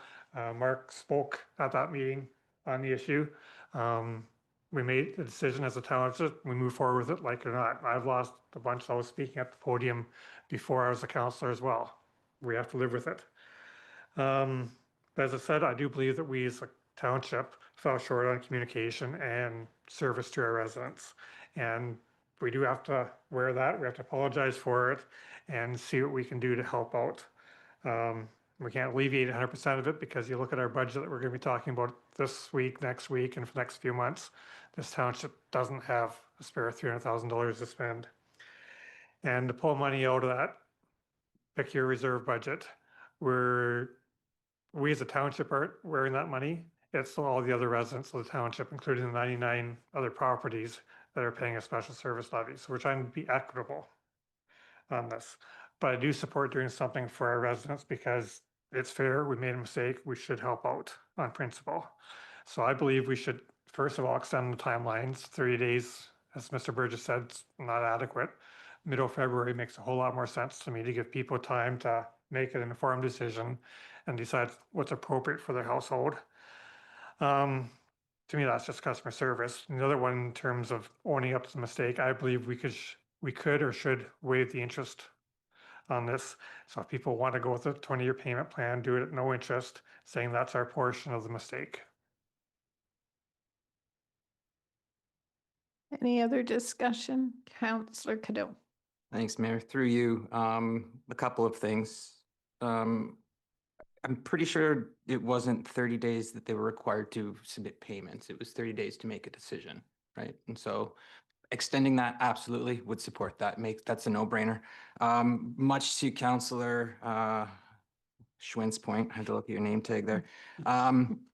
Yeah, if we were to go forward with this motion and waive the $350,000, it doesn't just go away. I mean, somebody has to pay for it, so it's everybody else that has to chip in for that. I mean, and to take it out of reserves that are already nearly empty, what road are we not going to replace? What gravel roads are we not going to put gravel on? What are we going to defer so that it fails again? It just doesn't make sense to me. Councillor Grant. Thank you. I'm much of a similar mind as Councillor Trudeau and Councillor Swint. I think if we were to remove this from the reserves, what's the alternative? Do we add a percentage onto the tax rate that everyone bears? Or 2%? Thank you for actually doing the math there. Additionally, as we've pointed out, there's 99 other properties that have a special service levy. This is a standard procedure that people have paid in the past and people will pay in the future. But I am in favor of like owning that mistake and waiving that interest entirely so that if residents make the decision to pay over a 20-year term, that they're not adding additional costs to that as well. I am also in favor of Councillor Burgess's second part, which is that we need to come up with a policy to address these extenuating circumstances. Extenuating circumstances as an excuse only get you off one time. Like, we need to come up with a plan so that if this were to happen again and we were to have a protracted process, that we're accurately and we're communicating with residents, that we're letting them know what's going on and what to expect so that they're not caught by surprise. Thank you. And since you've asked for a recorded vote, I'm not going to support the motion as it's written, but I would actually concur with the three speakers who just spoke that I believe we need to do something. We screwed up. And we need to own that in some way. So I like your proposal, Councillor Schwint, but right now I'm just going to speak to the motion that's on the floor, and also go to the last whereas, talking about equitable service and fair and responsible management. And I think Councillor Grant spoke to that in terms of being fair to the other residents in the township. People who have bought a serviced property have had those services included in their lot price. If you've bought an unserviced property and then you now have servicing available, that increases the value of the property. And so I think it is responsible to have some kind of cost sharing there. So I'm not going to support the motion as it is, but I would look to a further motion coming. I guess I'll ask the mover, would they be open to an amendment like I was suggesting, or do you prefer a new motion? Councillor Burgess. Through you, Mayor Chance, I can just rebuttal a bit first before I You can. talk about that. Yeah. Yeah, again, you guys are all pointing to, we have these special service levies. They happen, residents have to pay. That's normal procedure. I would support that in general, but this is a very unique situation. For example, Councillor Grant, you recently just built your place. If you all of a sudden just got a tax bill saying, oh, we screwed up, you owe an extra 15 grand, that would be a challenge. You don't need to answer. I'm not trying to put you on the spot here, but it's this plain out of scenario. There's six houses here that had no idea about this, and it's just showing up out of the blue. This is where we need to provide this better service. We need to set an example that when we make a mistake, we need to cover it. If we just said, oh, it's going to be interest only, but you still have to pay, that, sure, I save a few bucks, but it's still this unforeseen expense you have. So I appreciate you guys are taking some steps towards resolving this, but to me, it's not good enough. But again, if you guys, we can all vote on majority here. Anyone else? Councillor Grant. Maybe to rebuttal, Councillor Burgess. Essentially, by covering the cost 100%, you're asking all residents to pay. Go ahead. The last time. Go ahead. As I pointed out, every cost the township ever bears is paid by everybody. But again, we had under budget on this roads paving, 600,000. Take part of that, more than enough to right our wrongs. Mr. Brenneman, you want to jump into the debate? Not jump into the debate, but I think, staff's job also though is to make sure council has all the relevant information before they vote on things. But one comment I want to make, just from a staff level, we can and should have done better. No questions, no ifs, ands, or buts. As far as owning situations, I believe that depends, again, on council, how they wish us to own the situation.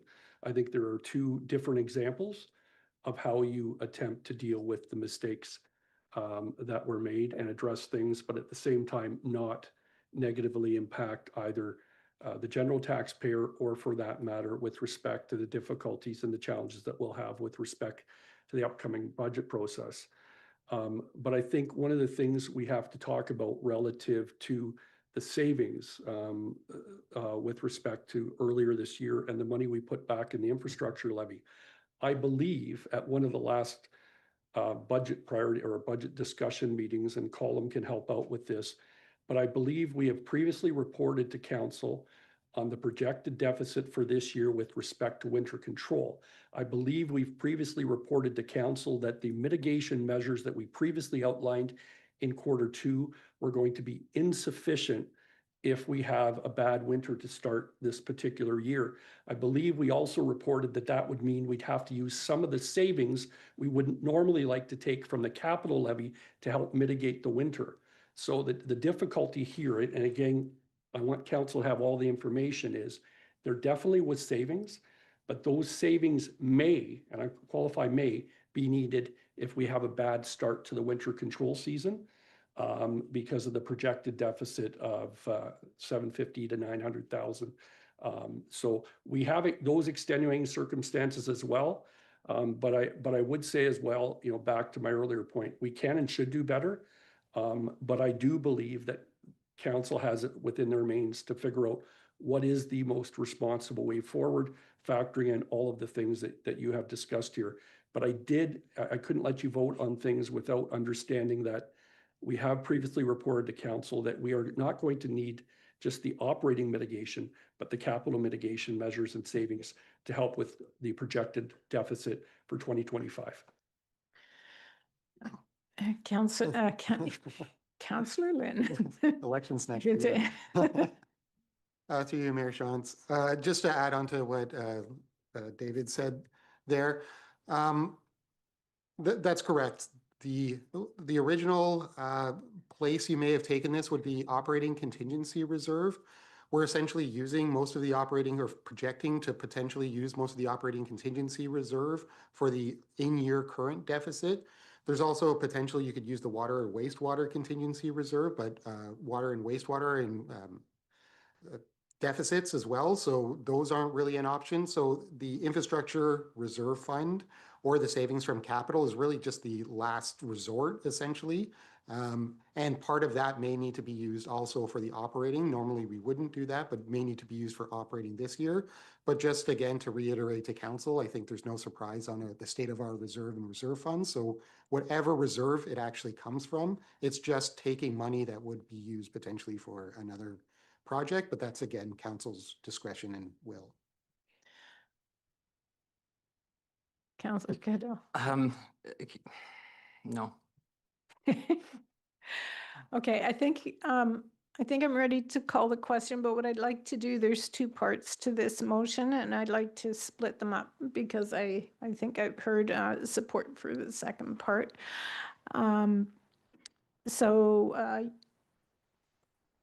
We've asked for a recorded vote. Over to you. Thank you, Mayor Shantz. When council asks for a recorded vote, I will I will call upon each member separately to vote. So the motion as split, there's two items to the motion. We'll be voting on the first one first. And without all the recitals, it is therefore be it resolved that Woolwich Council directs staff to cover 100% of the cost, the amount for the 25 households from the Infrastructure Reserve Fund. So I will ask for a vote on that in a random order, starting with Councillor Cadeau. Against. Councillor Bryant. In favor. Councillor Grant. Opposed. Councillor Schmidt. Opposed. Councillor Burgess. In favor. Mayor Shantz. Opposed. And that vote is defeated with 2 votes in favor and 4 votes against. you like me to call the second one? Please. Sorry, council, do we need a recorded vote on the second half? Yeah, all those in favor? That's carried. Thank you. Councillor Schmidt. So I'd like to make a follow-up motion. I'm hoping Clerk Smith will make me sound intelligent as he writes the minutes, but the effect would be to adjust the bylaw that we previously passed and first of all, extend the deadline until March 1st for residents to make a decision on payment for the special service levy. And if residents choose a 20-year payment plan, that the township waives any interest costs. Sorry, Is there a seconder? Councillor Grant, go ahead. through Mayor Shantz, I was trying to type that out as you were writing it. I will share my screen so council can see it on the screen in front of you here. My apologies for being a little bit slow. But I think Councillor Schwint, you suggested to waive the interest for the 20-year payment option and provide additional time for residents to select their preferred payment method until March 1st, 2026. And Councillor Grant corrected me, and May 1st would be the 6 months that the residents had requested, and I think that's the least we could do. And do we need to state the first payment, or it would just be on the, unless they wanted to pay in full? And so what date would we use for if you want to pay in full? Through you, Mayor Shantz, it depends on when they have to make the decision, and I would say if it's May 1st, probably September 1st would be probably a good time frame. Okay.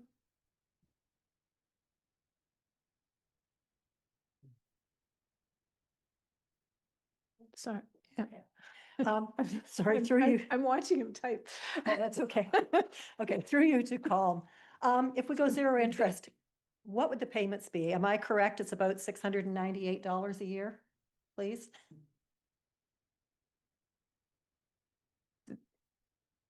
Sorry, at what interest rate? 0%. Oh, Yeah. I was going to follow up on that question too. While you're looking at it, what would the overall cost if all 25 residents wanted to go with the 20-year? Like, what would the charge for waiving those interests be for the township? Through you, Mayor Shantz, just again, ballpark figures, 14,000, it's like 13,900, over 20 years is roughly $700 a year. It would be 690 something. I just have to look at the exact numbers. Again, to Councillor Cadeau's question, I'll just refer, assuming that the slides that the presenter showed were accurate, I believe it was around $25,000 versus 14,000. So it would be $11,000 per resident. So 11,000 times 25.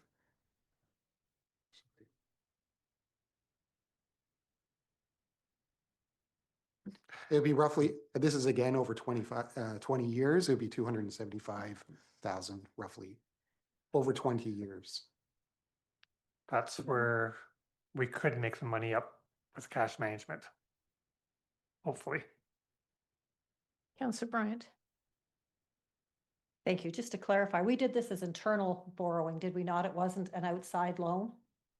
Okay, so we're not on the hook for interest to an outside company. That's correct. Okay, thank you. Anything else? Call the question, or sorry, can you put it up for us? Thank you, Mayor Shantz. I was just going to make sure I had the right wording here. So I'm putting on your screen what I think I heard Councillor Schwint say. Is this correct?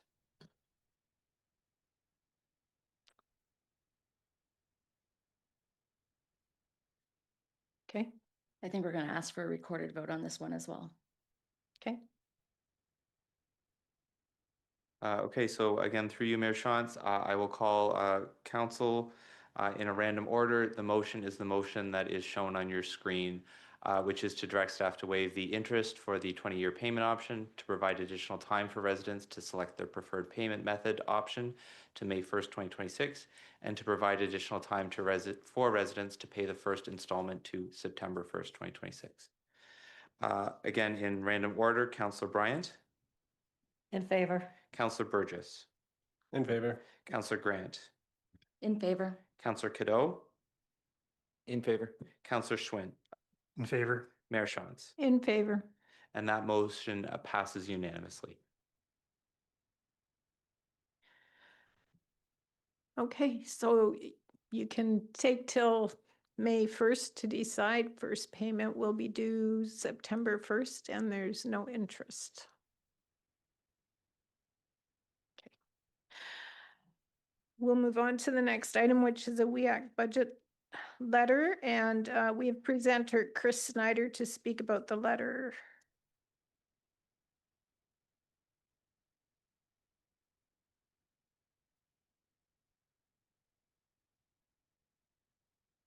Good evening, Madam Mayor and members of council. My name is Chris Snyder. I'm a member of the Woolwich Environmental Advisory Committee. And the committee recently submitted a letter to council for their consideration to essentially put a price on greenhouse gas emissions in the activities that happen in the township. And just for some context, this is done in the private sector when companies are looking to decarbonize for GHG emission reduction strategy. So it's quite commonly done. We have found examples in the municipal sector. The City of Toronto, for example, has done a study to this end, and that's included in the letter that we recently sent. I should say that the township has made significant progress towards meeting their greenhouse gas emission reduction goals, and they should be commended for doing so. The township's conservation and demand management program has included recent investments at a number of township facilities that have reduced natural gas and electricity usage. And based on that program, there are also a number of other potential investments under consideration in the current 2024 to 2029 CDM program. That said, most of these investments appear to have been made without explicitly including a greenhouse gas price in the investment decision process. The recent letter that the committee submitted to council suggests that putting a price on these greenhouse gas emissions should be considered explicitly in the investment process, and that such considerations in the investment process could provide clarity to ensure the most effective use of climate levy funds. The committee would be pleased to provide further advice to council and staff on this issue. Pleased to answer any questions. Thank you. Questions? Councillor Grant, you look like you're ready to push a button. No, I was just going to just say thank you to Chris. As I said on the WEAC committee, they've, I think this type of calculation is valuable, especially when we are making investment decisions. It just gives us that additional context that we seem to ask for a lot when we're talking budget, on kind of what we're getting back when we make purchases within the township. Are there any questions, Councillor Cadeau? More a comment, so I don't know if we want to let the delegate sit down. Sure, you can sit down. I don't think we've got questions for you, but I think we've got some discussion here. Thank you. So, thank you. Thanks. I just wanted to make note, and when we're looking at this and, you know, the marginal abatement cost, I think it's a good model, but what I kind of go back to is a lot of these things we talk about when we're talking about greenhouse gases are externalities, right? Well, you know, the pollution that we're causing is an externality. We don't actually factor in the cost of the damage to the environment. And until we collectively start to take these externalities and factor them into the equations, we're never going to get the true cost of running a car or heating a house. And so more a comment, you know, those externalities, aren't just external, they do add up. And so just want to thank WEAC for the work that they've done here. This is some good material that can certainly help the township plan forward. So thank you. Councillor Grant. Thank you. Three, maybe to calm, is there a way that we could have maybe some further kind of look into marginal abatement costs and how this would play out in our financial decisions? I don't know if you would need to do more research or if you'd be reaching out to our members of WEAC. Through you, Mayor Shantz, I definitely need to do more research and reach out to the committee and also to Anna, kind of our climate coordinator, just to get more background and crunch the numbers. But I could do that if that's the will of council and get back, get some information. Would council like Colum to do some more work on this? I see one thumbs up. We need consensus. At least consensus is what I'm hearing over my right shoulder.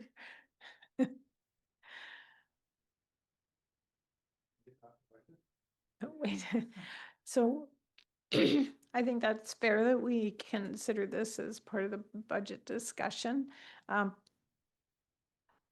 After budget. Okay. Yes, fair. So we would ask Colum to spend some time working on this after budget. Councillor Grant. I was going to suggest maybe we can add this on to, I'm going to draw a blank. It's at the very end of our agenda. Outstanding business. Yeah, if we could add that as an item for finance to follow up with WEAC on the managerial abatement cost and maybe have some discussions for how that would look in future budgets or future financial decisions. Thank you. Losing my voice again. And thank you to you for coming in, Mr. Snyder, and thank you to WEAC as well for the good work that you do. We're a smaller community, and we really do rely on our volunteers. And I know you've come to us a number of times for some kind of measurement and metric to help us make our decisions. So hopefully we can move forward with something. But it'll be probably February, after February. Okay. Thanks. The next item is zone change application 03/2025 Wayne Martin, and I will call on Sherwin. Thank you, Mayor Shantz, members of council. The recommendation before you today is to allow for an amendment to the agricultural zone from agricultural to agricultural with site-specific provisions on the lands municipally known as 2419 North Real Drive East. The applicant is seeking permission to permit a dry industrial agricultural related use consisting of an area of operation of approximately 1.3 hectares, which will allow for the sale, service, and repair of farm equipment.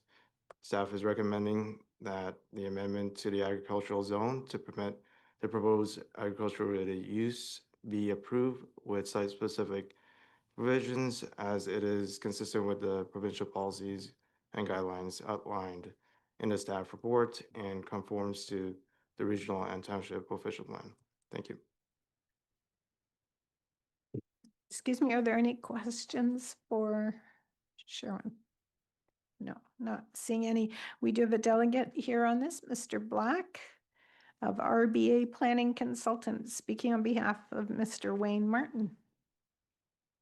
Welcome, Mr. Black. Oh, thank you, Madam Mayor, members of council. I'm here representing Wayne, and Wayne Martin Wayne is actually with me here, listening to council. And I'm here really in support of the report from the planning department. It outlines very accurately what our request is and what we have done to satisfy the items that we had to address. So I won't take up any more of your time. I only have 7 minutes, but I don't need it all. But thanks very much. And I wanted to thank staff for working with us. It's been about 4 years since we've been going through this process with archaeological investigations and so on. So it's nice to see this before council. If you have any questions, Wayne or I are here to answer them. Thank you very much. Thank you, Council. Do you have any questions? Moved by Councillor Grant, seconded by Councillor Bryant. All those in favor? That's carried. Thank you. We should have done that first. You wouldn't have had to stay so long. The next item is different here. Okay. Operating and capital budgets. So yeah, I was going to make some comments on the Woolwich budget pressures, and I spent all day at the region talking about regional budgets. And so I think what I'll do, I think Councillor Cadeau had spent a little bit of time giving some really good thought. And I want to say thank you to all of council for doing your homework through this process and providing your comments. But Councillor Cadeau, if you'd like to go ahead. Thanks, Mayor. And for the rest of council, I'm sure all of you have been fielding emails, fielding phone calls, meeting with residents, hearing their concerns about our budget numbers as they had been presented in the media. Luckily, that's not where we're going to land, so that's a good thing. But what I thought would be helpful to do is just put together a simple one-pager, because as I was responding to residents, I was answering the same questions, multiple times. And so to have one document that I could just go back and refer to, I found really helpful. So I did share that with council. I did share that with the clerk, and it is on the public record. I just wanted to speak to it briefly. Mayor willing? I don't see any. Okay, so there were 6 real things that I came across as the budget pressures for Woolwich. And I'm not saying that I made all of this up. Like, this is coming from staff, from the reports. We've heard all of this before, so I'm just repeating what we've already heard. Woolwich kept its property taxes amongst the lowest in Waterloo region for many years. This preserved short-term affordability, but it created long-term structural pressures that now limit the township's fiscal flexibility. Over successive terms of council, the township relied heavily on a pay-as-you-go approach rather than building reserves for future needs. As noted by the Director of Finance in Staff Report F13-2025, current tax rates do not adequately fund the township's infrastructure renewal needs. This local history exists inside of a provincial framework already tilted against municipalities. Across Ontario, municipalities rely on property taxes and user fees for more than 75% of their total revenue. They cannot levy income or sales tax, and unlike federal provincial governments, municipalities must pass balanced budgets every year. Municipal revenue does not increase automatically with inflation or economic growth, which means rising costs hit local governments harder than senior levels of government. At the same time, Ontario has downloaded major responsibilities onto the municipalities, including public health, childcare, social housing, long-term care. According to the Ontario Big City Mayors, municipalities in Ontario now subsidize the province by nearly $4 billion each year on services that the province historically funded. AMO notes that in 2022, Ontario municipalities spent $3.3 billion on health services while receiving only $1.8 billion from the province in support. These are structural dynamics, and they force local governments to either raise taxes or cut services. Only about 1/4 of the property taxes collected on a Woolwich residence bill remain within the township, with the remainder going to the region of Waterloo and the local school boards for services such as policing, transit, housing, and education.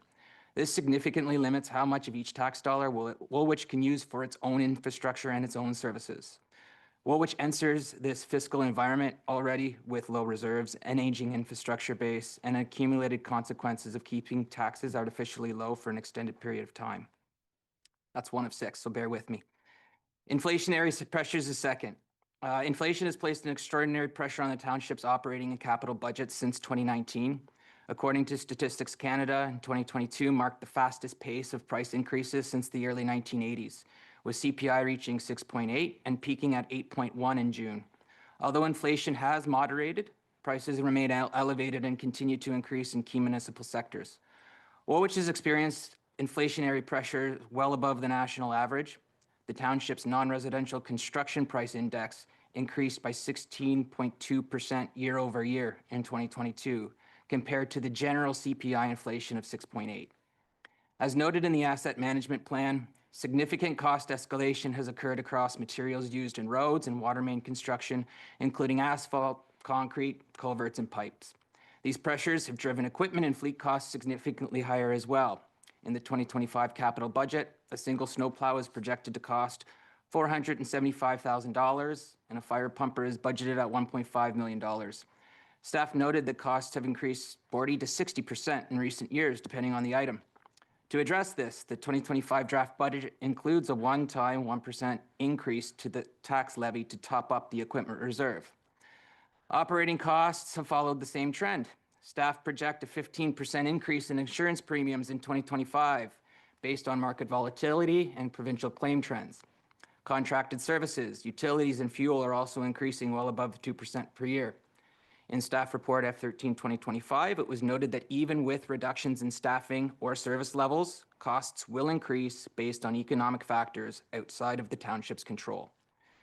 Woolwich has implemented cost of living and market-based wage adjustments in response to labor market conditions. These adjustments were necessary to remain competitive with other municipalities and to retain qualified staff. Additional pressure has been introduced by the 2025 October increase to the Ontario minimum wage. These inflationary impacts aren't short-term, but they represent structural realignment in the cost of service delivery. Even with proactive budget management, Woolwich can absorb these increases without tax adjustments or reduction in service levels. If we look at an infrastructure deficit, which is one of the largest concerns of mine, Woolwich owns approximately $1.1 billion in infrastructure assets, which includes roads, bridges, stormwater systems, water and wastewater infrastructure, facilities, parks, and fleet. These assets are essential to the quality of life of residents and the functioning of our township. Many were built decades ago and are now nearing or past the end of their intended service life. As a result, Woolwich faces significant and growing infrastructure renewal gaps. According to the 2024 Asset Management Plan, approximately 34% of Woolwich assets are currently in poor or very poor condition. The Asset Management Plan warns that without significant and sustained reinvestment, service levels will deteriorate and critical failures may occur. To maintain current service levels, the township would need to invest $14.7 million annual in tax-supported capital spending. To fully fund asset renewal over the long term, the required amount rises to $22.4 million. By contrast, Woolwich's current average annual investment is $3.9 million. This results in a structural funding gap of $18.5 million per year when measured against optimal funding levels. While the 2025 capital budget is the largest in the township's history at $28.7 million, that figure includes one-time projects and does not address long-term sustainability.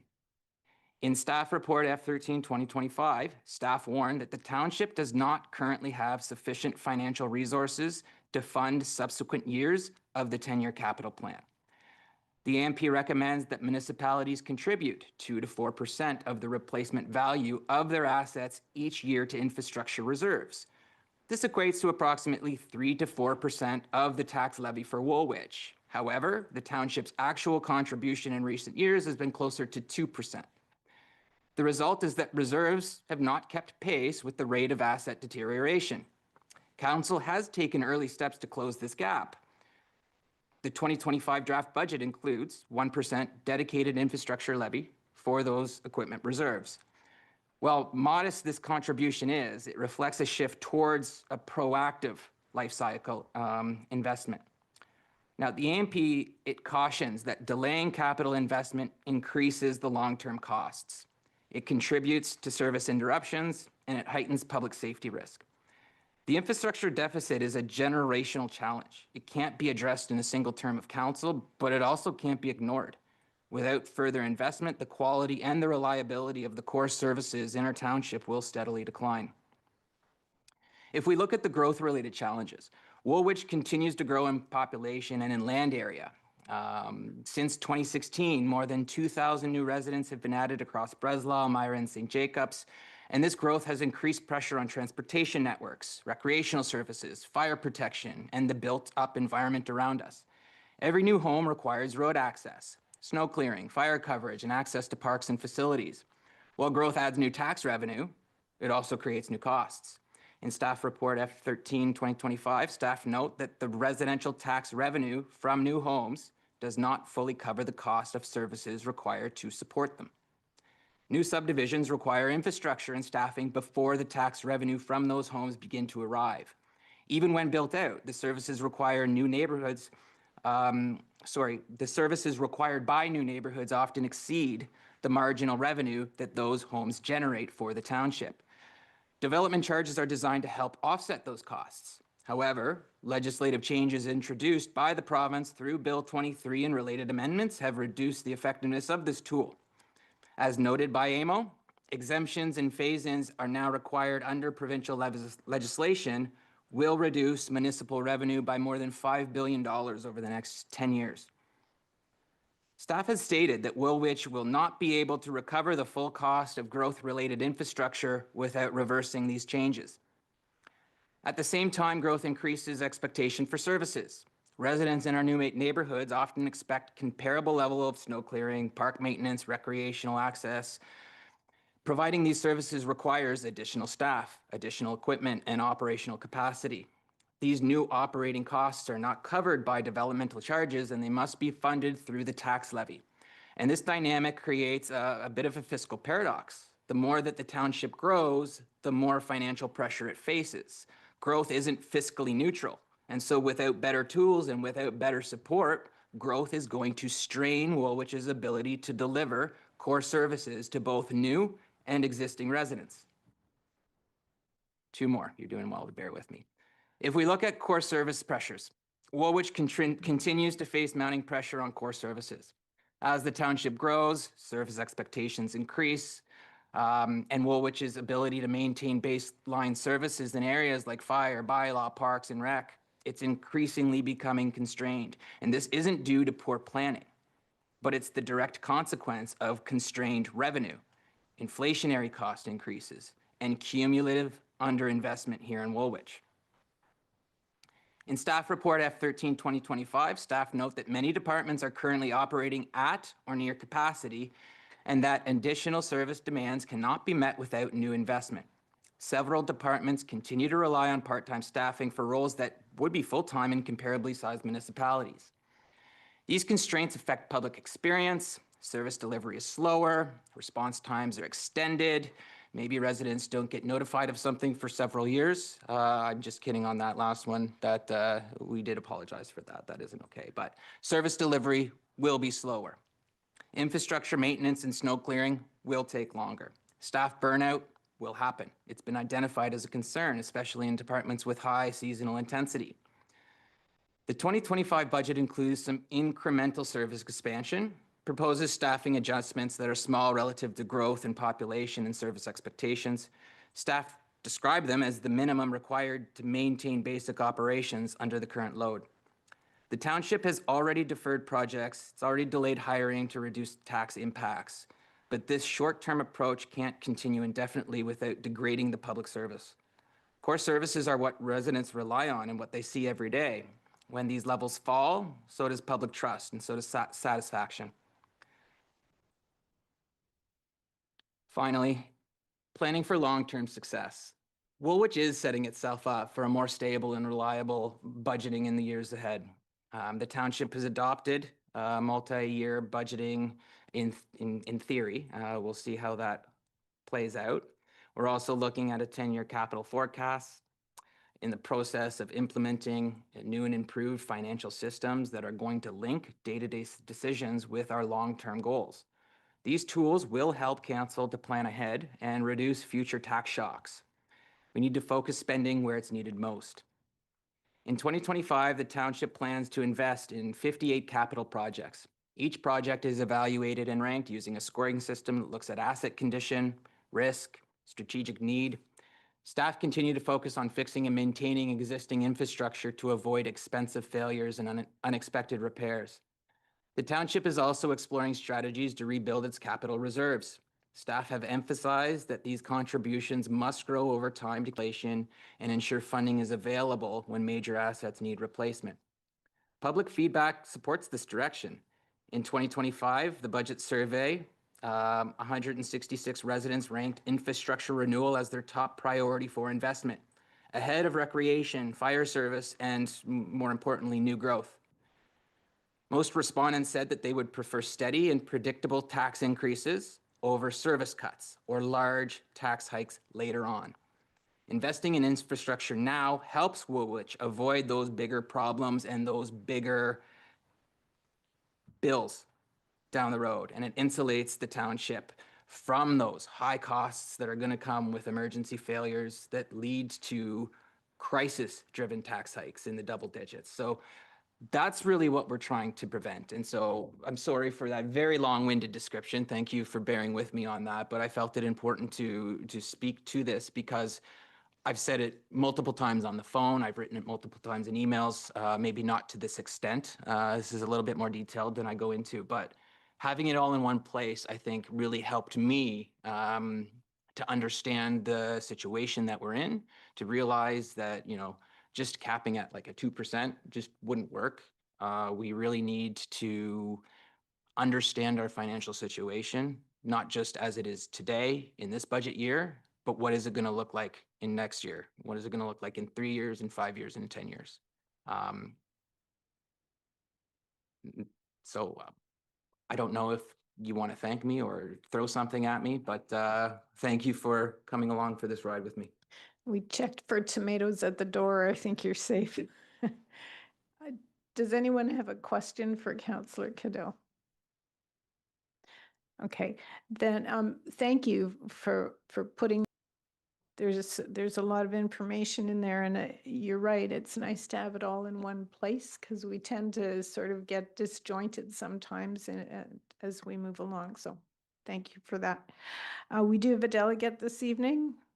Mr. Haywood is back, and Clerk Schmidt and I made a decision to allow him to have 10 minutes this evening. So you have 10 minutes, sir. Thank you very much. So good evening, Mayor Shantz, members of council, staff, and residents. I listened to Councillor Cadeau, and you gave a very comprehensive overview of the budget pressures facing the township. But I think there was one thing that I didn't catch, and that was there was no mention of the residents' report in the last two surveys that were done. The majority, as I recall, 51% to the report in 2024 and 48.7% in 2025, preferring the option of no tax increase and to cut services. So that's the thing that's missing, in my opinion, from the Woolwich budget process this year. So that's one of the things I want to talk to you about.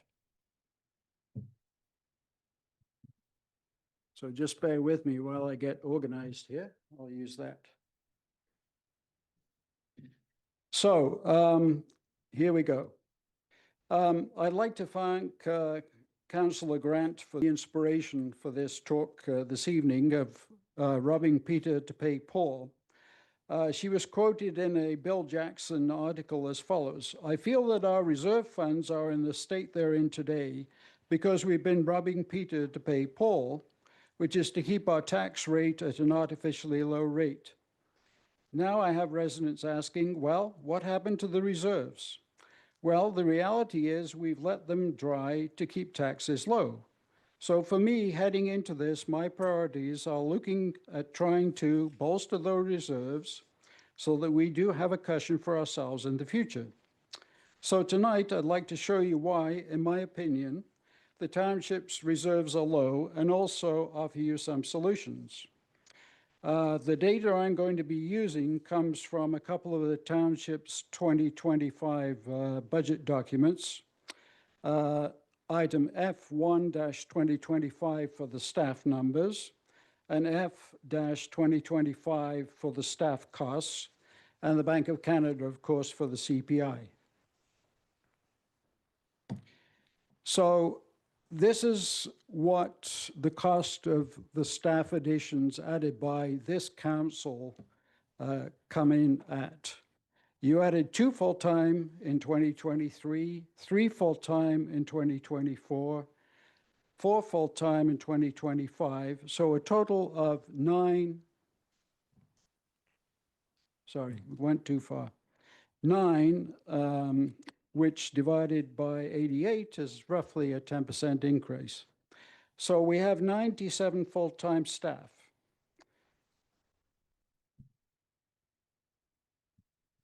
And if you look at the cost of those increases, you see that the previous council left you with a bill of roughly 9.4 million. And here are the costs. These are taken out of the 2025 budget document, F3-2025. And you can see that the staff costs have increased 37.5% under the current council. So you've added too many staff at too high a cost. So this next slide is kind of busy, so I'll try and walk you through it. On the left side, we've got the same numbers that you had on the previous slide. And I've simply summed the total of those costs for this council at the bottom. You can see 35.8 million roughly. On the right, I've assumed that no additional staff have been added since 2022. So you got the same staff as you had in 2022. And I've adjusted the cost of those staff each year by the Consumer Price Index. So I've taken 2022, multiplied it by 1.038 to get the 2023 number, and so on. And then I've summed the total, and we get 29.7 million roughly. So the difference is of $6 million. So in other words, if you had not hired the 9 extra staff, and you had only given those staff that you had in 2022 cost of living increases according to the CPI, you would have $6 million more to spend on reserves.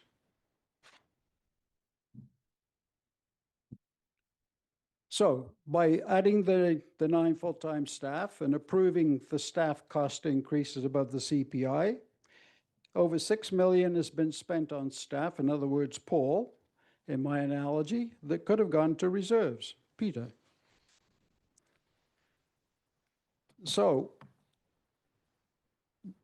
council and our senior management team can and should take some action like the City of Cornwall has done.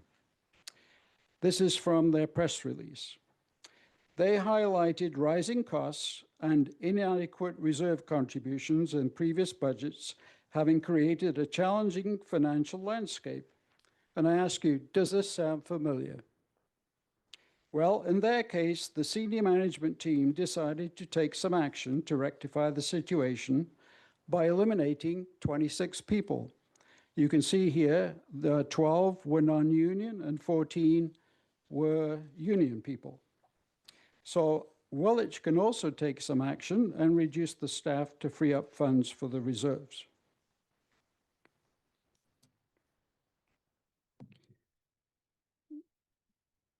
Here's some information about the Mayor of Whitby. So Mayor Shantz can also use her strong mayor powers, like the Mayor of Whitby did, to cut the township's spending. So there are a couple of things here I would like to highlight.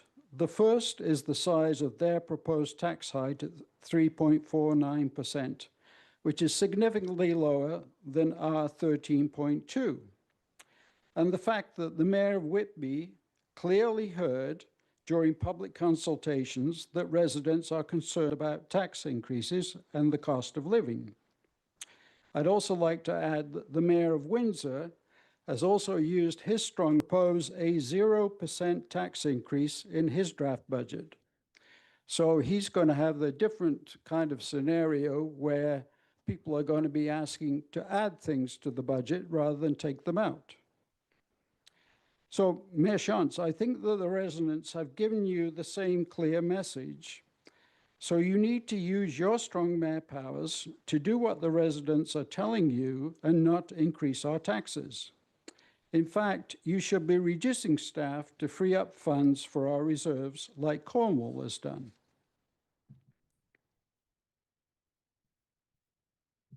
So,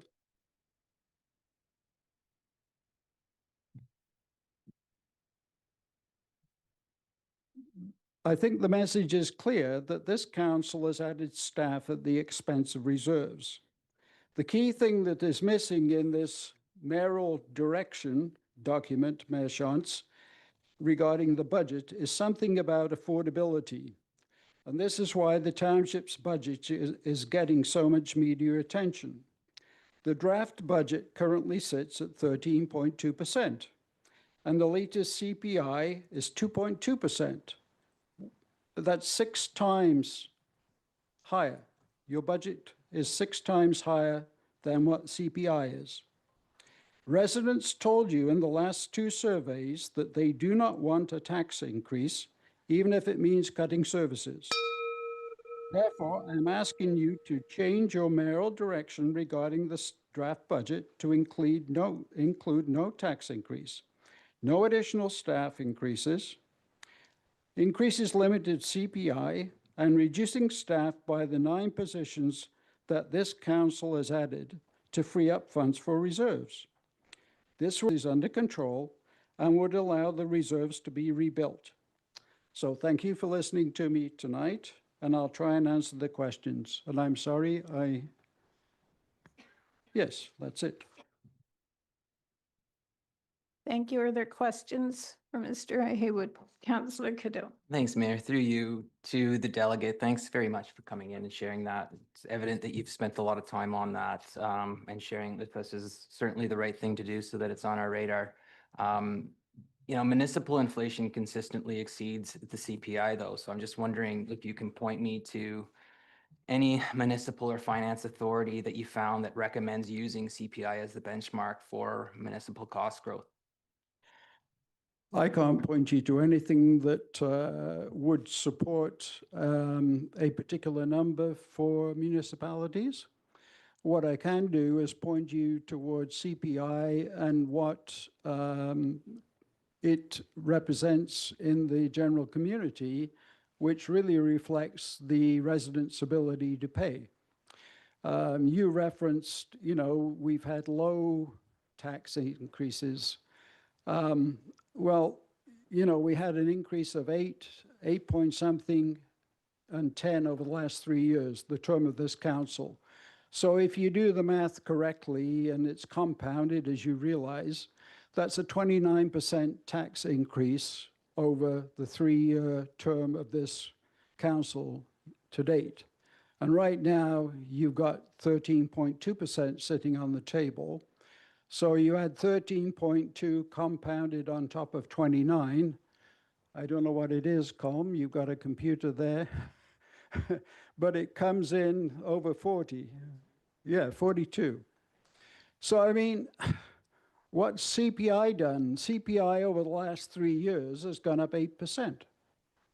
And your taxes, you know, the bill to me has gone up 29%. So I think what's happening here, you know, I'm the lone resident. I feel like the Lone Ranger coming in here, Tonto on his horse, you know, trying to show you, you know, the reality out there. The reality is that the residents have told you that they can't afford a tax increase, and you seem to keep ignoring them. So that's why I'm asking Mayor Shantz maybe to change her mayoral directive.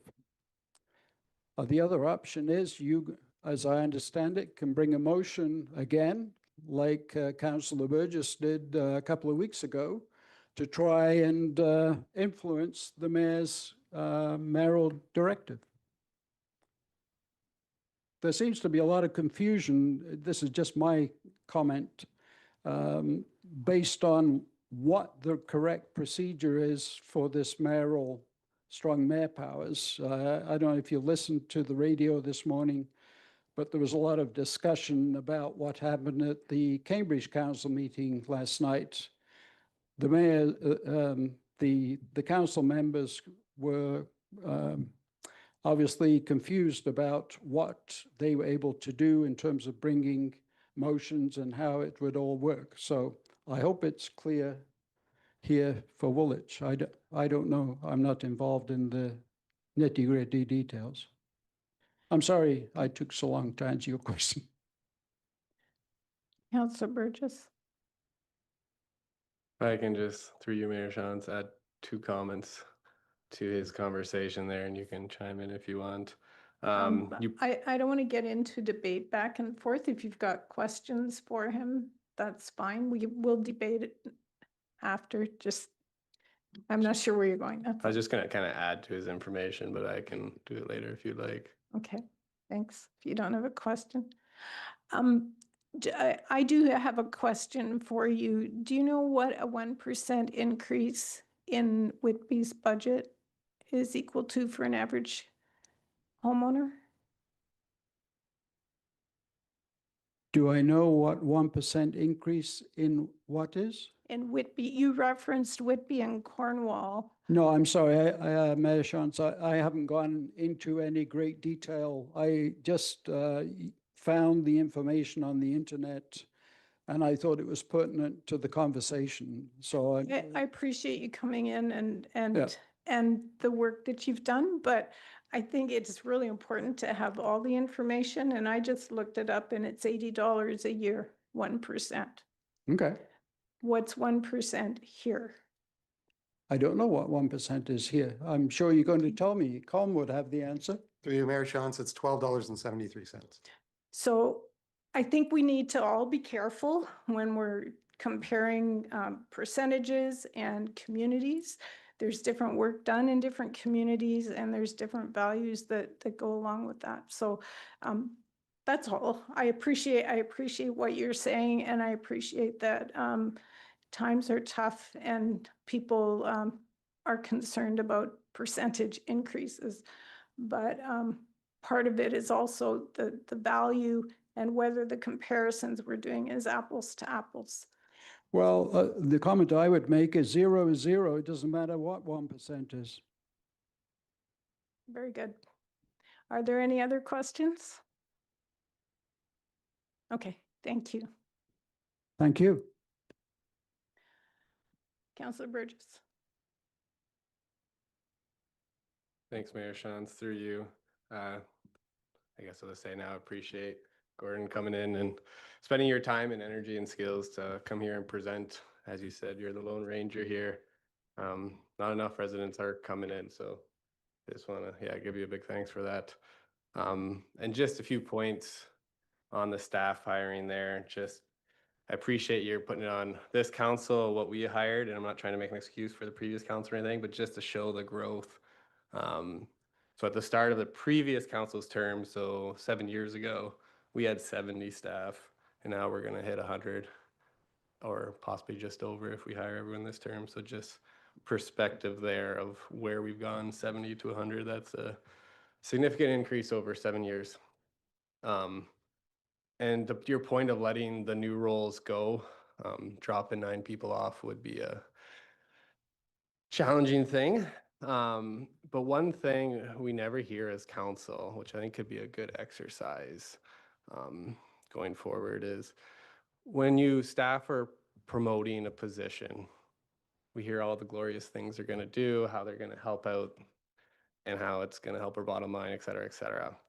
One thing we never do is after the fact, they're in their role, say a year later, 6 months, whatever it may be, we never get a follow-up. We never get a quantitative or qualitative analysis of how this role is doing. Are they meeting the criteria? Are they doing what they said they would do? So I think that would be something we could add. And then again, are we getting what we're voting on? We want to get a full picture of what we're suggesting, what we voted on, what we're agreeing to. I know we recently talked about one position, and they didn't meet what we were hoping for. They didn't kind of pay for their position as we were kind of told they would. So again, I think future, that would be something that I would definitely benefit. Thank you. Councillor Cadeau. Just to follow up on that, recognize staff have increased. In the scenario we heard though, 2022 levels, if we were to roll back to that, we would have no way to meet our provincially mandated asset management plan, engineering, regulatory, or cybersecurity, or capital project requirements. And so I understand where it may seem as if it's grown extravagantly, but when you factor in all of the things that we're mandated to do, and it's been recent, right? It's not just happened over the last 10 years, it's been happening last year. When you're mandated to do all of this, you're going to see growth because you need people to do that work. Councillor Burgess. I'll just make one last comment on it through you, Mayor Shantz. Thank you. Appreciate what you're saying there, Councillor Cadeau. Obviously, there has been some changes by the provincial government that has had a little kink in our plans, and we had to hire some or find changes, but to add 30 in 8 years, I don't think that's been justified. And I think you can look to the federal government over the last couple of years and seeing how their workforce, I think, grew 43% and our service only got worse. So I'm not saying that's at all what's happening here, but I just mean more staff doesn't always equate to better service.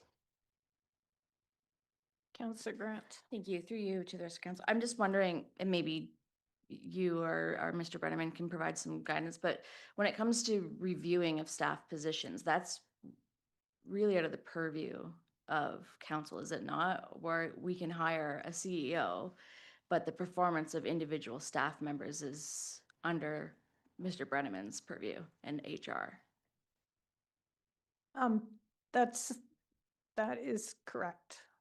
And, you know, we can certainly talk to Mr. Brenneman about, you know, how things are going. And I think he's very forthcoming with information about how things are going. And of course, that would, depending on what the questions were, that would be done in closed. Councillor Schmidt. Yeah, this conversation did all of a sudden get interesting for me. We've been spending a few months here on budget, and I see two sides of the story. One side wants to cut costs because we can only afford so much as taxpayers. I understand that. I pay a big tax bill, it seems, every quarter as well. At the same time, we have to do more and more. But we very seldom look in the middle on, are we doing things as efficiently as we want to be doing them? And Councillor Bird just raised a good point. It's not about the new hire. Are they doing a good job? That's part of HR and that.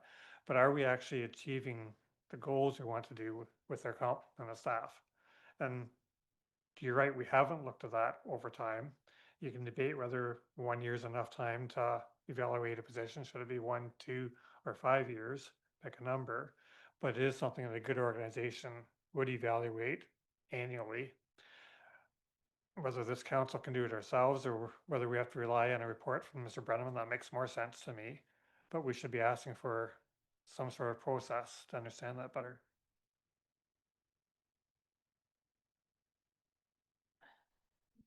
Do you want to chime in at all? Yes, no?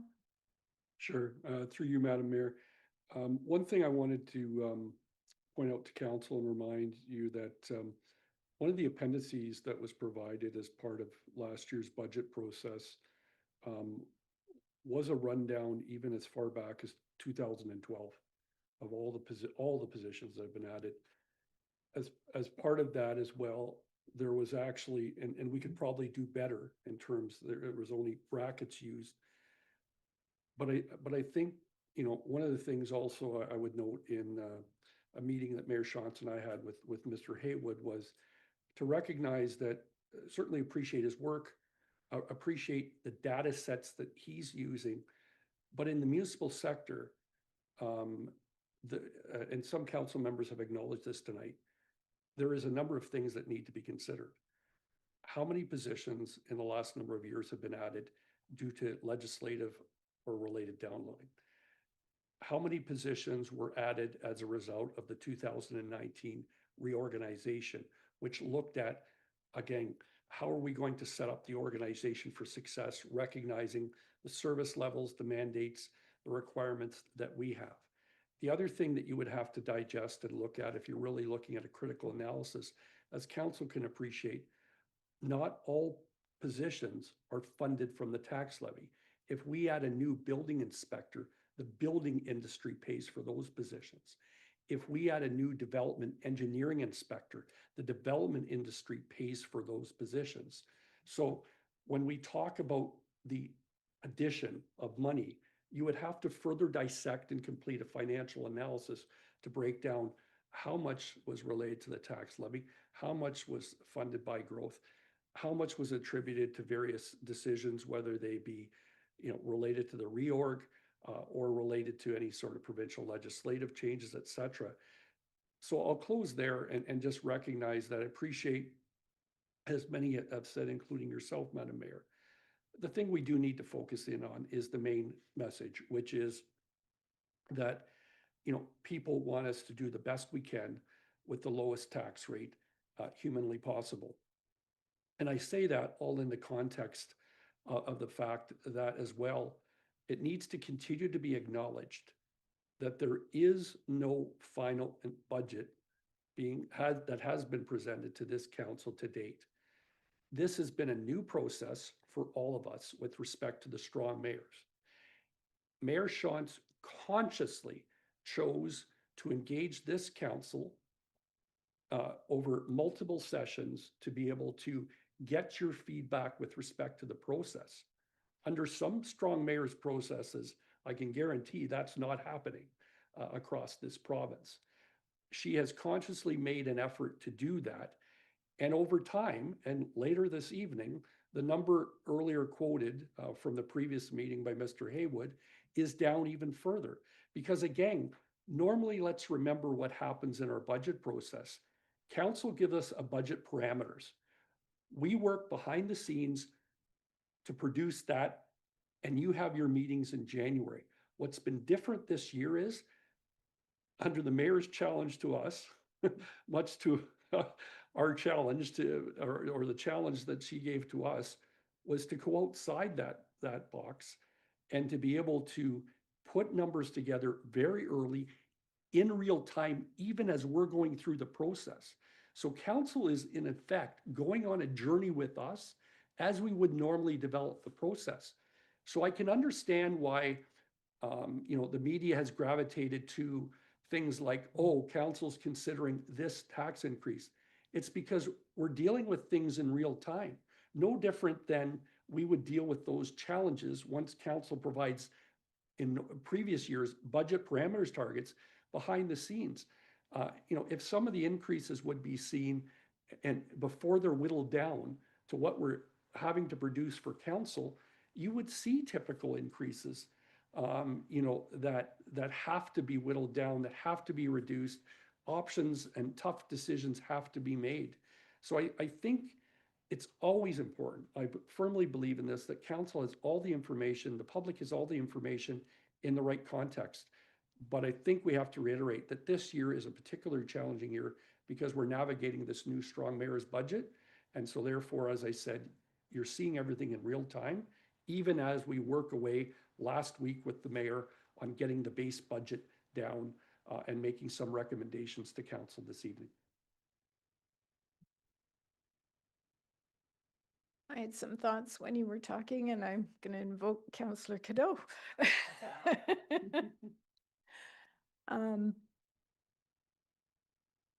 Oh, I know what it was that I wanted to say to anyone listening, because I've had a number of emails and questions and major concerns saying we can't afford 20%.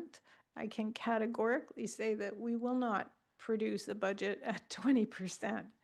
And I'll explain again that the 20% was my request to staff to say, what would it look like to get us on a better trajectory quicker?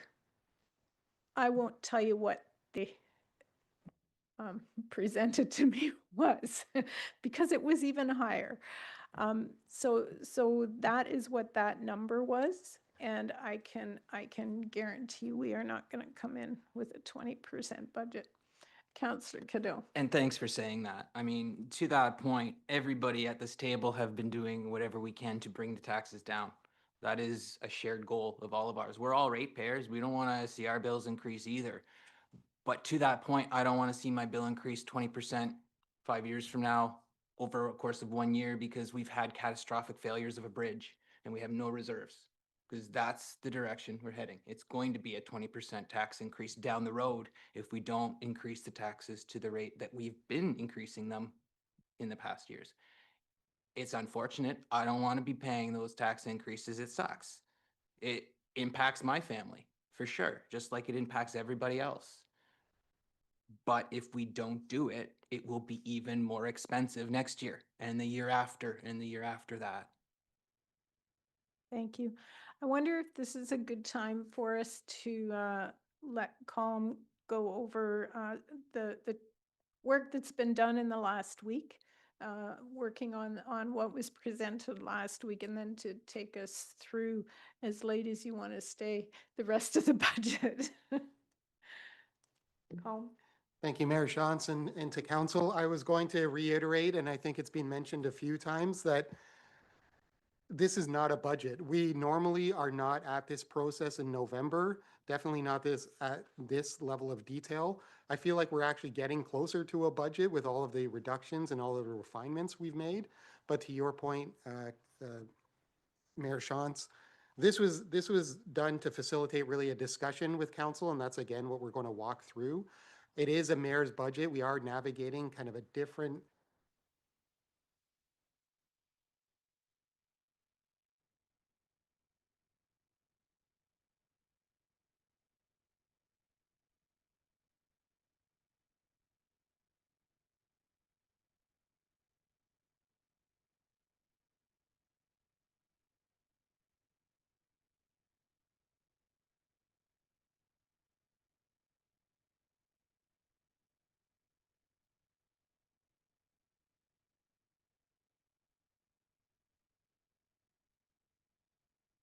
here.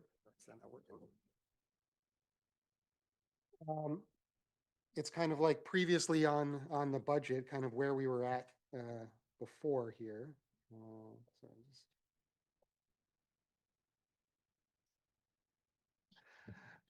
so we left off before, we were on package 3 and we were addressing existing deficits. So I'm just going to give a very quick kind of recap. We've gone through a few different outlines of some of the contextual information.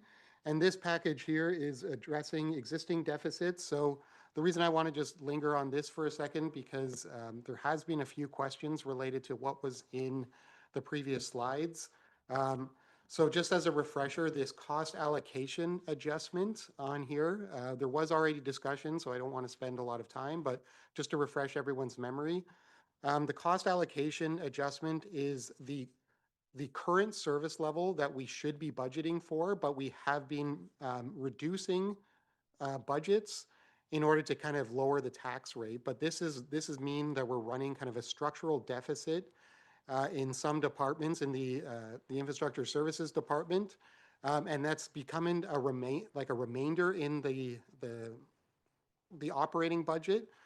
That if we don't address this cost allocation issue, and I don't like the name, it's just there's a cost allocation tab in the budget, and if we don't address this, we'll run a deficit essentially for 2025. And this is different than what's in the bottom item here. There was also an item proposed in the original budget priorities report in September, which we talked a little bit about the utility cost allocations. So that is where we're kind of overcharging the utility budget instead of the tax supported budget for certain costs that really should be in the tax supported budget. And we're not recommending any changes to that allocation. We're not changing that.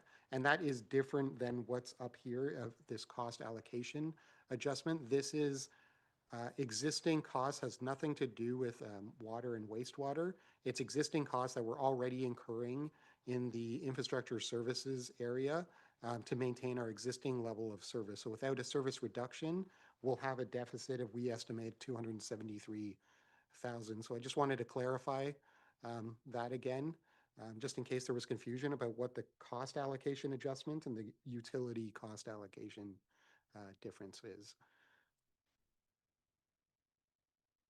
So again, this is where we started at the previous meeting, just kind of taking you back to where we were at the previous meeting. There was a number of, we were at 5.4% for the base adjustments. There were some debt costs, assessment growth. So we were down to 4.4% as a base budget, 8.1% for new initiatives, and 0.8% for capital projects, with a total increase of 13.2%. But as was mentioned, this is not a static process. This is a very dynamic process. We're always making adjustments and reviews. And over the last week, staff have made a number of adjustments. We're always refining the base budget adjustments. This is somewhat hard to read, but it's also in your package as well. I won't go through every single line item in detail, but again, council can just stop me. I'll stop on this slide. I'll just go through some of the highlights. There's been some reductions in kind of some staffing costs, some legal costs, meeting expenses, special events reductions, reductions in kind of discretionary spending. The termite program, there was a 5-year termite program in place, which is now complete, so we've taken that out of the budget. A number of external contracts has been removed, so we have gone through and done kind of a line-by-line review to reduce the various budget items. Other items are like an overhead allocation. We're still working on that with some of the non-tax funded areas, and that could potentially reduce the tax impact as well. But overall, we've reduced those base budget adjustments by about 173,000, and that would reduce the overall tax impact by 1%. So again, just for council's benefit and for the public, we're still at November 18th. We still have a number of months to go, and we will probably be still refining these numbers even further. But this is just what we've done over the past couple of weeks since we met with council already. But I'll maybe just pause there in case there's any specific questions on any of those existing reductions that council wants. Councillor Schmidt. I don't know who would like to speak to this, but the termite program caught me off guard. I knew it was ending and saving $60,000 a year is appealing, but not to do any monitoring going forward to know if the program worked or it didn't work or reinfestation happened. Oops, scares me a little bit. Would like to follow up quickly because I know that the city of Guelph is currently dealing with this issue, that they had a termite program and they now have a reinfestation and residents are dealing with that. We had, yeah, go ahead, Dean. Yeah, so we started this conversation actually with the mayor last week, and I did follow up and we checked in with our termite expert. He's going to be doing the final report that will come to council and is not recommending that we need to do monitoring at this time. So we can ask more questions when they do the final report, but at this time he's not recommending that there is a need for monitoring right now. Thank you. Yeah. Anyone else? Yep, glad to see the work that was done to look at budget line items that have been used in the past couple of years to get more accurate. I guess I think of that though, and we didn't use them, we budgeted them, but we still ran a deficit, so we had overages in other places. How are we, so are these actual structural savings, or are they going to turn around and be overages that we used in other places? Through you, Mayor Shantz, that's probably a very good question. Because there was savings, for example, if we haven't used it, I mean, 69,000, that would have been $70,000 that would have reduced the deficit in previous years. So this is also where some of those things like that cost allocation item that we just showed, that they were kind of hidden because we had savings in other areas. So you didn't necessarily know exactly where those overages were or underages, if that's a word. But what we're trying to do now is more clearly identify these are the actual costs. These are the actual historical costs. These are the actual historical savings, and more a lot right size, I would say, align the budget and not use kind of savings from other areas to offset these kind of things. Another example would be overtime costs, that we didn't budget for overtime, but we're still incurring overtime costs, but we were just reducing or taking that from salary related costs or other savings that we would have from gapping, for example. So we're trying to make it more transparent so you can see the actual costs and actual revenue. But that is something we'll be doing over the next few months to find those savings. We're hoping that as we realign these budgets, that there won't be other deficits, that this will be kind of hiding. Councillor Bryant. Thank you. Can I ask a question about overtime? Am I okay to do that in this area? If it's general.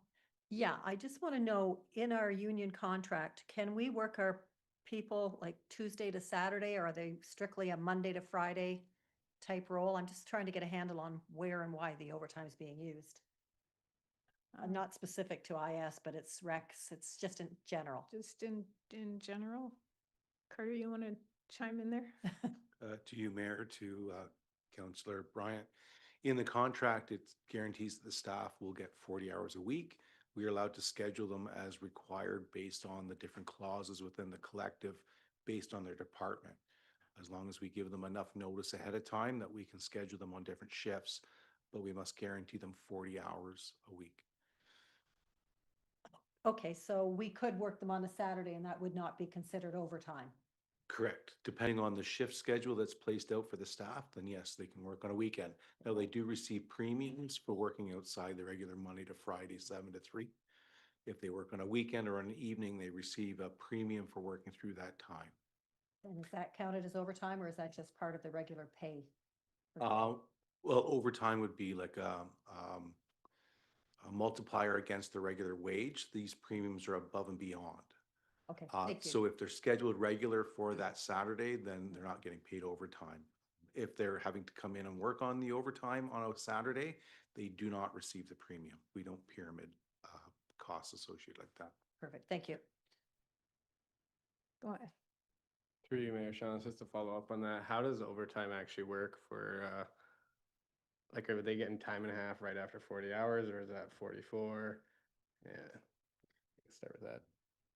Through you, Mayor, to Councillor Burgess. It's dependent on, it's after 8 hours a day. So if it's outside of the regular scheduled hours, anything in excess of 8 hours per of their scheduled day is paid in overtime rates. Now, depending on the day that it happens, if they're not scheduled, they could be making 2 times the rate or 1.5 times the rate, depending on the day that the overtime occurs.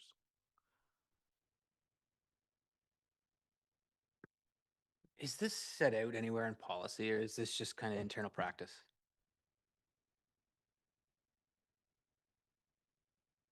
I mean, Dave. It's set out in the collective agreement.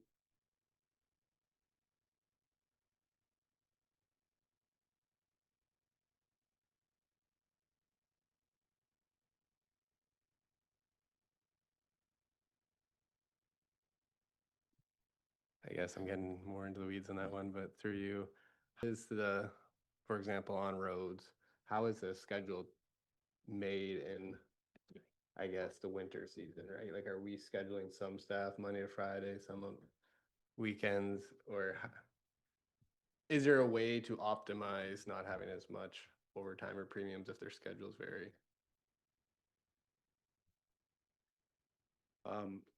Through you, Mayor, to Councillor Burgess. We do enact, we have a winter shift schedule that is a rotating 3-week schedule where we have 2 staff on every weekend through the winter months. That can start as early as December 1st. We do put that kind of weather dependent that we don't always enact it on the Sunday closest to December 1st. We do also employ some seasonal staff that work the evenings that they do not get paid an overtime rate. They're paid at a straight rate to work the evenings, Monday to Friday.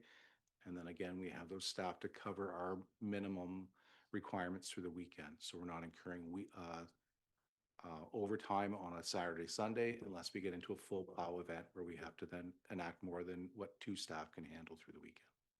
And just to follow too on that is legislated requirement based on the class of road system you have. You have to have attention on the road based on your class. Colin, if I can just follow up on that a little bit, with our new system next year for budget and throughout the year, will we have better information for our senior management and for council to look at, does it make more sense to hire another person rather than paying overtime, those kinds of decisions? Through you, Mayor Shantz, one issue that we have right now is that we don't have a budget line for overtime, so it's all lumped into staff costs. So without a change in the system, we can just add a new line for that overtime costs and then manually just populate in the statements there. So I think that will add some transparency right off the bat without even a change in the system. There has been discussion at council, and again, it's based on the mayor's budget, whether to add an overtime budget line or we could just leave it at 0, but that would be one way to at least show those costs in there. There's 2 components to the new system. One is the new financial system, which will help because it'll be easier to kind of split out the costs to the different GL accounts, but I don't think that's the real value. It'll be the new payroll system, the new time and attendance system, the UKG system, which is actually a different system that we're implementing. We're implementing 2 software systems at the same time right now, but that should provide much better data and time and attendance items and automate reports. And Clerk Schmidt can speak more to that, but there's a lot more reporting that comes along with that time and attendance piece. Yeah, through you, Mayor Shantz. Colin was correct. The old system, we did some analysis just recently on overtime costs, and it took staff going through quite a detailed lot of work. It took several hours to get that. Just as a test, we ran it on our new system, which is running in the background but not live yet, and it was a very quick report that we can produce very easily. So we can provide better information going forward for sure. We look forward to that. Councillor Burgess. Yeah, through you, Mayor Shantz, that'll be great when we get that. One last question, sorry. So on overtime for legislative requirements, like you would have your road operators, your managers, your supervisors, and all the kind of different pay structures and whatnot. Is there any requirement to have a manager always on or a supervisor? How do you choose who goes to calls or who's doing those hours? Because that'll affect the budget, if you get what I mean. Through Mayor to Councillor Burgess, we will always have a supervisor on call to be able to respond to the needs of staff. That staff member, that supervisor may not be there for all calls. They do not attend to every call that staff are going out on overtime. If we're talking specifically for snow, we have a supervisor that would be on to then be able to monitor the event to ensure that we're reaching what we need to do and that staff have the ability, if we have an incident or an accident, to be able to respond on a supervisor management role. Other events, though are not snow related, are on a call out basis where supervisory staff are only called upon if that frontline staff is in need of assistance. Otherwise, they're attending on their own and using only the supervisor management staff as a touch point. Right, thank you. And well, Councillor Cadeau, but he's got his hand up, so I don't want to hold him back anymore. Councillor Cadeau, thank you for, And if I can clarify too, the collective states that if additional help are needed outside of the initial response for on call, it must be dictated by management staff to be able to then call or delegate more overtime. Right. Thank you. And I guess just the last follow-up on that is when someone gets called in, is there a minimum hours they can bill, or is it just whatever you put in? The Employee Standards Act and their collective guarantees 3 hours minimum for a call-in. I see Thomas has his Hollywood Square lit up there. Did you want to chime in before I go to Councillor Cadell? I'm really just here in case council has any questions with regards to RCS, but I guess I can just share that staff are scheduled 6 a.m. till midnight each day. We do often enter into a bit more of a favorable schedule with staff in the summer months, just due to the fact that St. Jacobs Arena is closed and the hours at the WMC are reduced. But that is negotiated each year heading into the summer just to make sure that we have adequate coverage for the WMC as it is still open later. Okay, thanks. Councillor Cadell, you're up. Thanks, Mayor. Through you, obviously work-life balance is something that I value. When you see people working overtime, a lot of people do it because they can, they want to. I'm just wondering, you can bank up to 2 weeks of loot time and after which you're forced to get paid out. We don't have an internal policy around overtime. Are staff encouraged once they've reached or are reaching that 2-week threshold to book some vacation? Are they encouraged? Can we force them even? I see Director Freeze nodding her head. Yes, they are encouraged to take time off. The problem that we find that sometimes happens in the department is they're working overtime in our department anyway because of workload and other demands, and then it's difficult to take time off in a large chunk because then it causes more workload and more overtime, and it's a little bit of a cycle. But yes, we do try to monitor it and ensure that after they get to that 2-week period that they are taking time off. And the loot time is 1.5 day or 1.5 hours for every hour worked, or similar type of the pay? Maybe Carter would answer that. Director, oh, yeah. Clerk From Smith. just since I supervise HR, loot time is paid out 1-to-1 for non-union staff.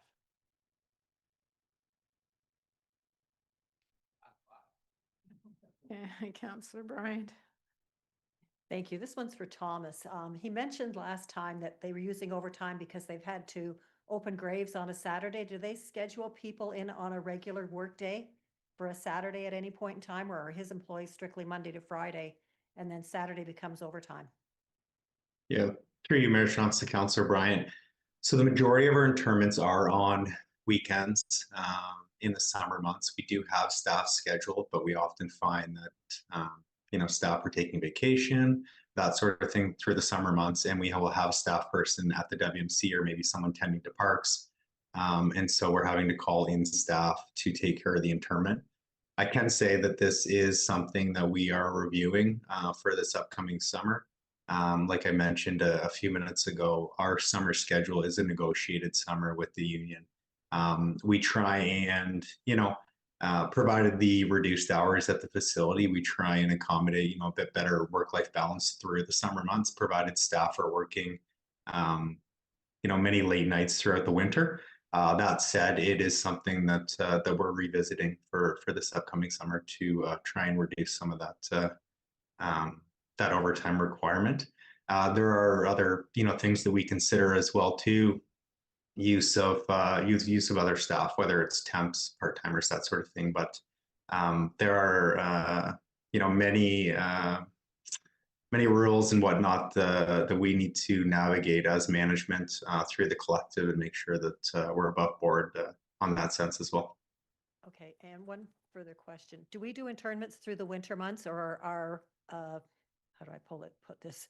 Do we put the deceased into vaults for the winter months? I know up north they do. That's why I'm asking.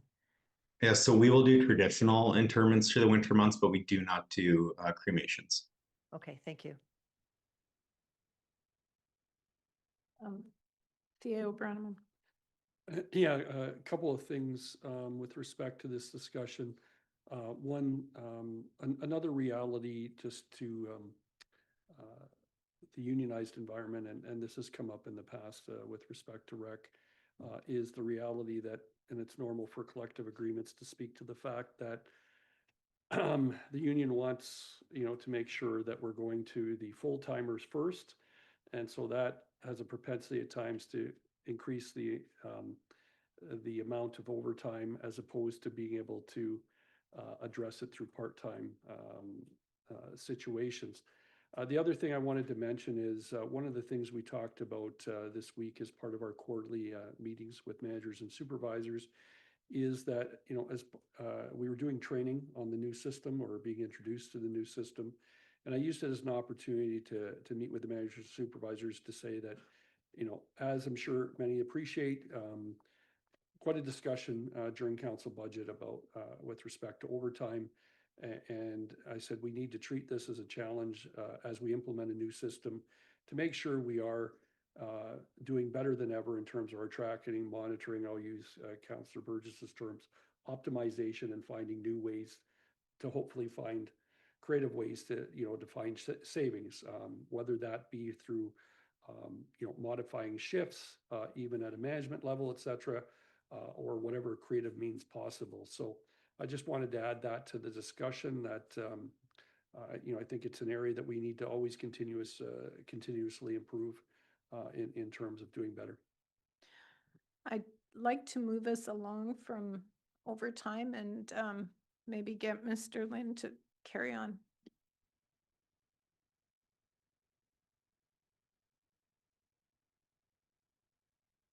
Thank you, Mayor Shantz. And just the next slide again, really quickly. So the previous slide was efficiencies and reductions. So there's a number of areas that we had to tweak the budget and we had some reductions. There was also a few areas where we had to increase the budget. So the next, there was a few items. One was related to the OMPF grant revenue. We've lost roughly $35,000 of OMPF grant revenue, so we had to add that back in. Fees and charges on the planning side, they were higher or lower than we anticipated, so we had to make an adjustment there.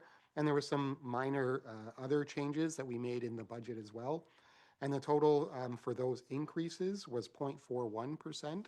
So netting off that against the 0.96% is roughly still a 0.5 or 0.6% savings. So we've taken the net tax impact of 4.4% base impact down to 3.8%. And again, staff are continuously working at the budget, looking at analyzing. So these numbers will be subject to change, hopefully mostly down, but there's ups and downs that we're still kind of looking at as we tweak the budget and as we go through this process. Just the last item I want to just touch on is we also removed $50,000 for the heritage study from the capital budget. So that was a savings, which would be a 0.3% impact. And I should have mentioned too, in your packages as well, I put the household impact of what the impact would be per household. So roughly we're at a 48.97% base impact is the 3.8%. And I'll just pause there if there's any questions related just to those items.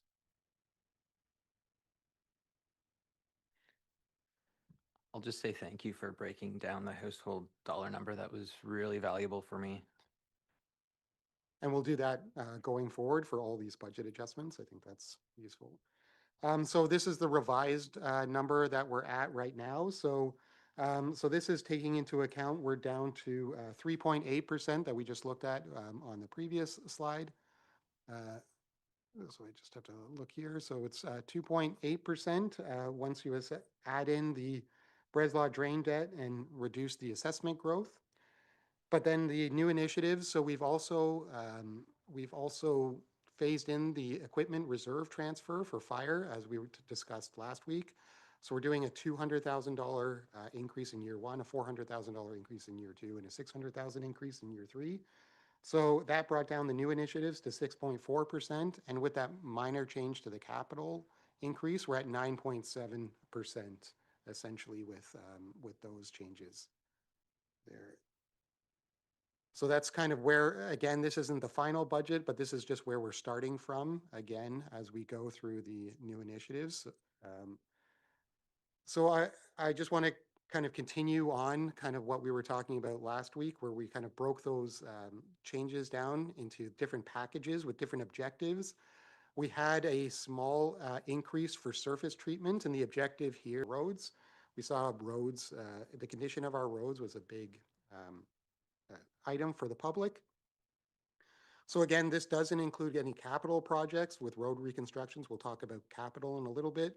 It doesn't include gravel road conversions, and it doesn't include carryover savings that we had in 2025. We have to use that for the 2025 deficit.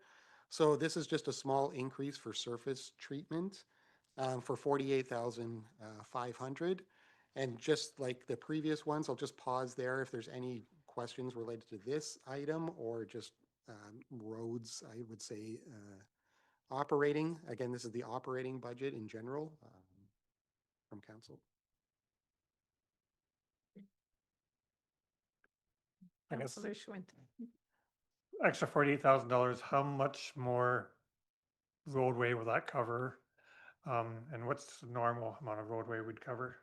Through you, Mayor Shantz, to Councillor Schmidt, what the 48,500 would do was put the annual allocation to the amount that we are required to be spending annually on our surface treatment. Right now, without that addition, we will be underfunding that based on our state of the infrastructure for our roads. We need to be spending $313,500 annually on our road system. So the idea is to get a sustainable number into the road system, surface treat being one of them. By not putting this in, we will be underfunding that particular road type. So I guess follow up then, we've been at 250 something last number of years. How long have we been at that 250? Quite a while. It has flexed up and down. We'd have to go back and provide the history there, but because we have carried over some, so there's increases in certain years, but it's been because we've specifically asked council to carry over dollars from future years where we haven't spent that money. But the intent would be to annually put in at least 313,500. The goal is to not spend every dollar amount. That's part of this too, and to come up with that sustainable amount, and that's what that would be. So it would mean that every year we should be thinking of this as a reinvestment amount and sort of look at it that way, so that the intent wouldn't be, oh, I only spent $265,000 say this year, but next year maybe we need to spend $400,000, right? Depends on what that is. I think that's an important piece for council to get their head wrapped around as well. We have not been doing that. We have essentially been putting in and pulling out. However, in the last few years, we've been trying to reallocate dollars into the future year. But basically, we're adding 20% to that budget on a long-term basis. This is what this does. Yeah, I mean, overall, we've been underfunding our hot mix and everything by a significant amount. But in this case, yeah, the 48,500 would be our minimum requirement to sustain that particular. Which is a 20% increase over the long term. Mhm. Okay.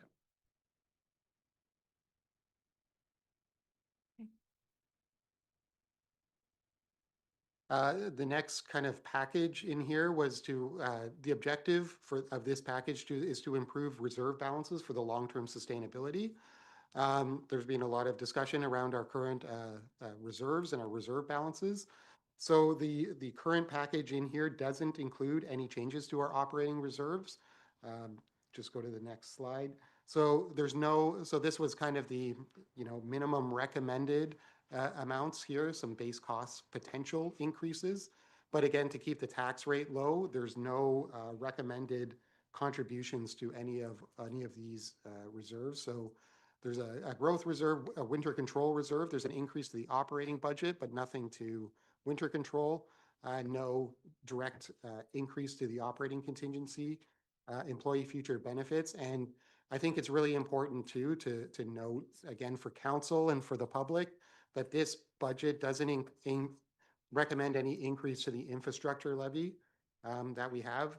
There was reference to the asset management plan previously, which I think was an 8.4% increase was recommended. But again, palatable tax increases. We understand affordability, and there was no increases to reserves recommended in this proposal here. That's again not to say that the final mayor's budget couldn't include any increases, but maybe I'll just pause there if there's any comments on reserves. Councillor Cadell. Thanks, Mayor, through you. The last item on the list there caught my attention because I was under the impression we didn't have an infrastructure levy, we had an infrastructure reserve. Am I off with that? Can you speak to maybe the difference between the two? Through you, Mayor Shantz, I'll have to take a bit of a deep breath. We do have a reserve contribution. So we do have an annual reserve contribution, and I will get the number. It's around $2 million that we contribute annually to fund our capital program. So that's essentially how we fund the majority of the tax-supported capital program, is through the infrastructure reserve. Where I took the deep breath is to try to differentiate between the difference between an infrastructure reserve contribution, which is a flat rate of, let's say, $2 million, and an infrastructure levy, which actually changes with increased assessment growth. So currently, it's not an actual levy on the tax bill, the way you might see for the sidewalk clearing or the education taxes. It's just put in as a general tax rate. So that amount that we fund to the infrastructure levy won't change with growth unless we manually increase a contribution. One thing we could do is actually change this to an actual levy that's just billed to any new resident, that they would all pay that proportion. That's another thing that we could look at that wouldn't necessarily have, it would not increase the tax rate. It's more of a procedural change. But then all new residents would then be contributing to that levy. So that's another thing that we could do potentially. For the rest of council, I would support something like that for the sole purpose of differentiating on the tax bill. When I'm a resident looking at my tax bill, I can see, well, this much is going to the infrastructure. I'm okay with that. When I see, 9% my taxes going to Woolwich, a little less okay with that. I don't know what council thinks. Thank you. We have an infrastructure levy, do we not, of 2.5%? We put it in place in 2012, I believe it was. 1.5? And I thought it I showed on the think tax bill. each year that amount was increased. So we increased the amount of the Yeah. levy each year, and that's the amount then that, But it showed on the tax bill, did it not come through it? oh, too? that I don't know. No, it doesn't actually. It's not an actual, this is again where it's a little technical on the taxation side. It's not an actual levy. Same with the greening levy. We're using the term interchangeably, but the greening contribution is still a flat contribution. So we don't get any extra money as assessment growth comes in. So say there's a new subdivision, Right. because it's not a levy, it's still the same amount that's going into both the infrastructure reserve and the climate greening reserve. It's a flat rate. It was 1.5%, and it's increased every year. Yeah. But unless you increase it every year, you won't get any extra revenue to those reserves. We can change it to a levy, kind of like the sidewalk levy, where you actually see it on the tax bill, and many municipalities have it as a separate I levy. thought it Yes. printed it. Okay. Yeah. Thank you. Councillor Schmidt.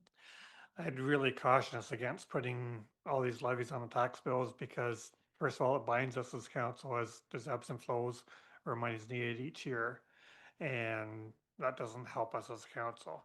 I would be really supportive, though, of when we get our tax bill annually, we get a one-page insert in the bill, which has a pie graph of our key operating expenses, where those tax dollars are being spent. I think that would achieve Councillor Cadeau's goal and be more helpful for council. I'll admit I'm a little bit frustrated with how we're presenting this budget this year in terms of we don't know our starting points on some of these reserves. Or we do, but we're not displaying them very well in terms of what our starting point is, what's our annual contribution over the years, and what's our annual spend over the years. We just talked about the surface treating of the roads, $48,000 extra money beforehand. I didn't know if that was a big increase, a small increase, or where it fit in. But if we know that traditionally we've been spending $250 and we're pushing up to $313, I understand that better now. And I think we should have that for all our key annual spends. And we're kind of missing that in this capital budget.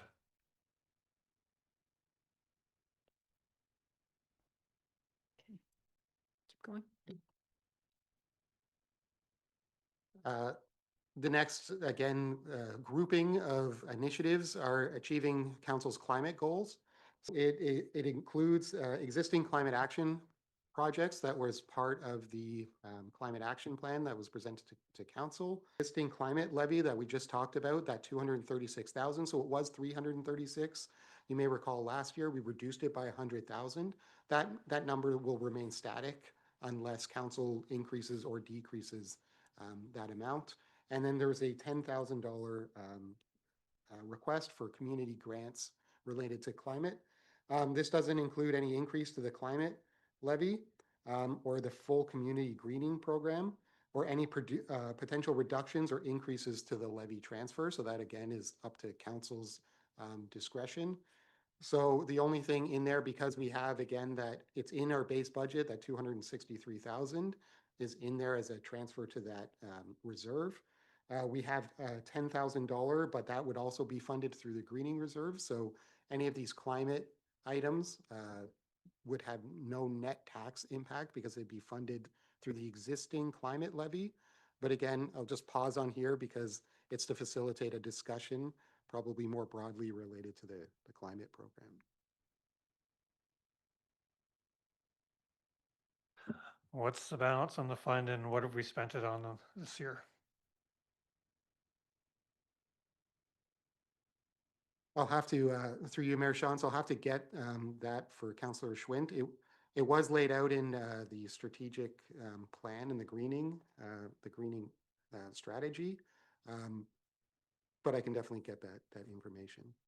There still is a healthy balance on the climate fund, and this won't draw us down at all.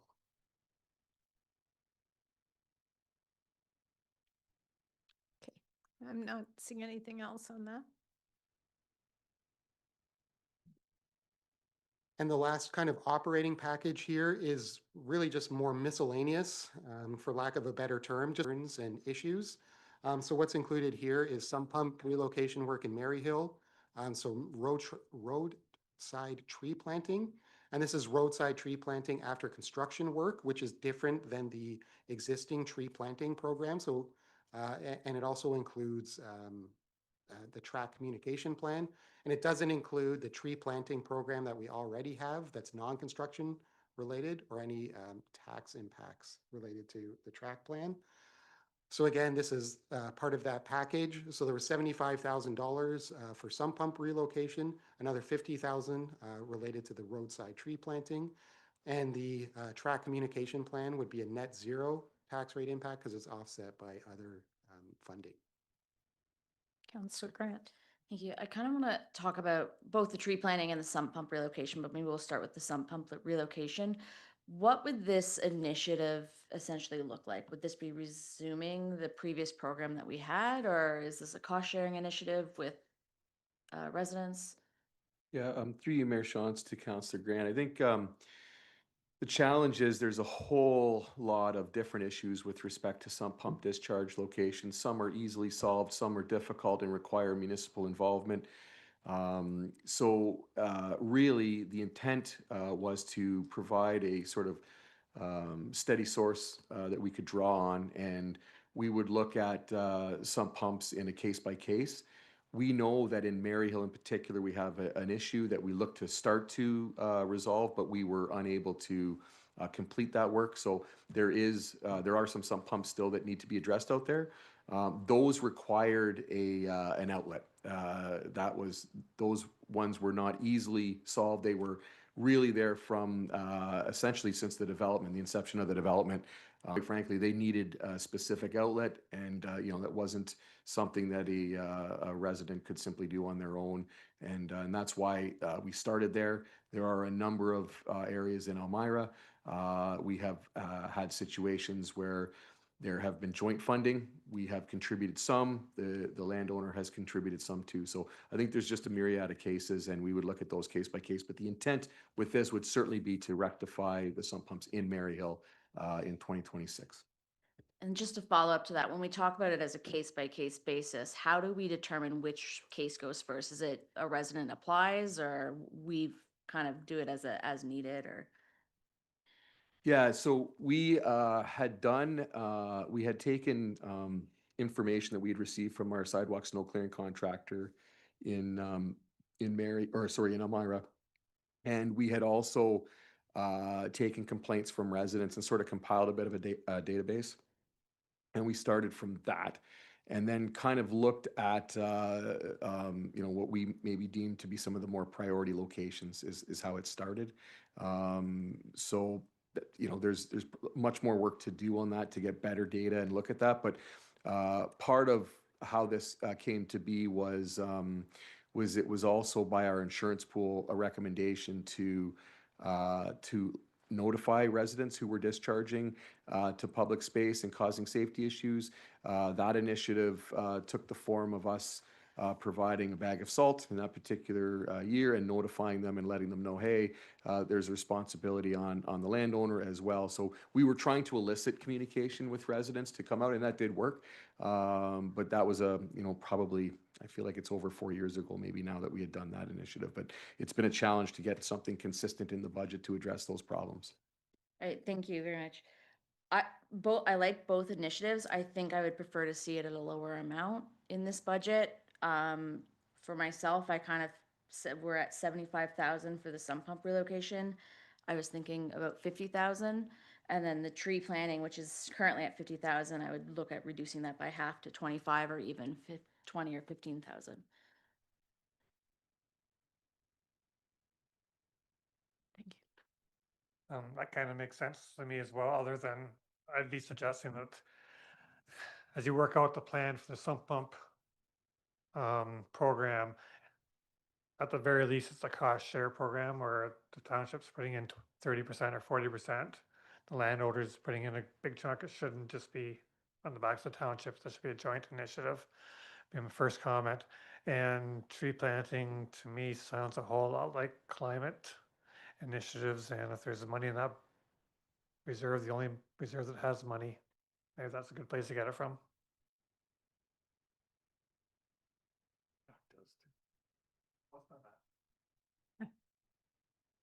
Okay, thanks.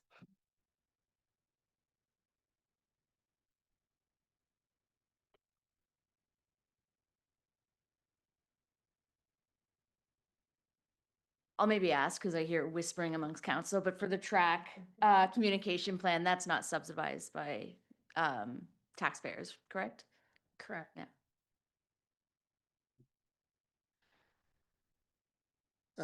Through you, Mayor Shantz, one item of clarification. I do hate to report these kind of items. I was just, I was a little confused when I was going through those calculations, and I noticed that it seems like we were double counting the assessment growth and the Breslau drain debt when we did the previous calculation. So the 3.8% should be the net impact, because when we look at the efficiencies list, that 4.4% was after, again, not to get too technical, this is where it's the 4.4% was after the assessment growth and the Breslau drain debt. So we can't, what we had previously in your package is to then take off, add the Breslau drain debt and the assessment growth again. So this adds another 1% to that levy increase. So we're at 10.7% again without any changes. This is, again, a fluid process. It's not the final budget, but just wanted to provide that clarity while I noticed it.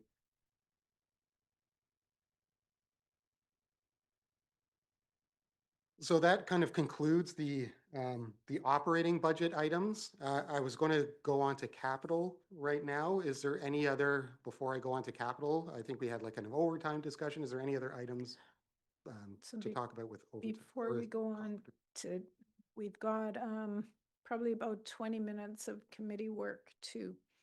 Do you want to stay till 10 or do you want to stay till 11?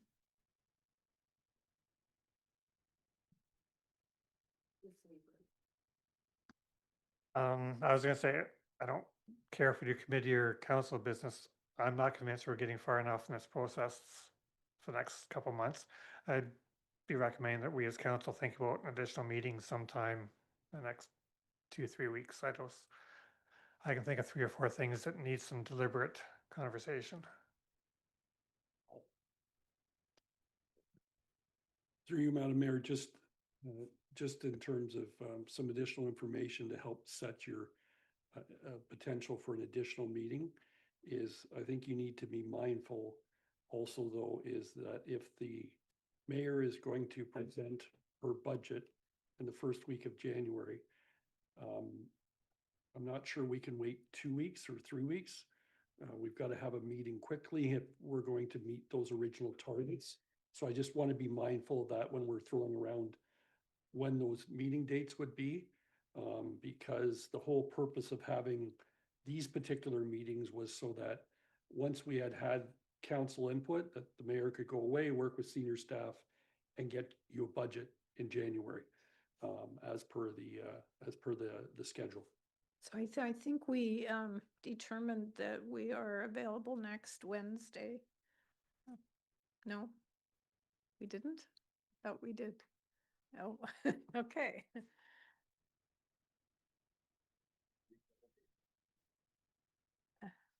We can try.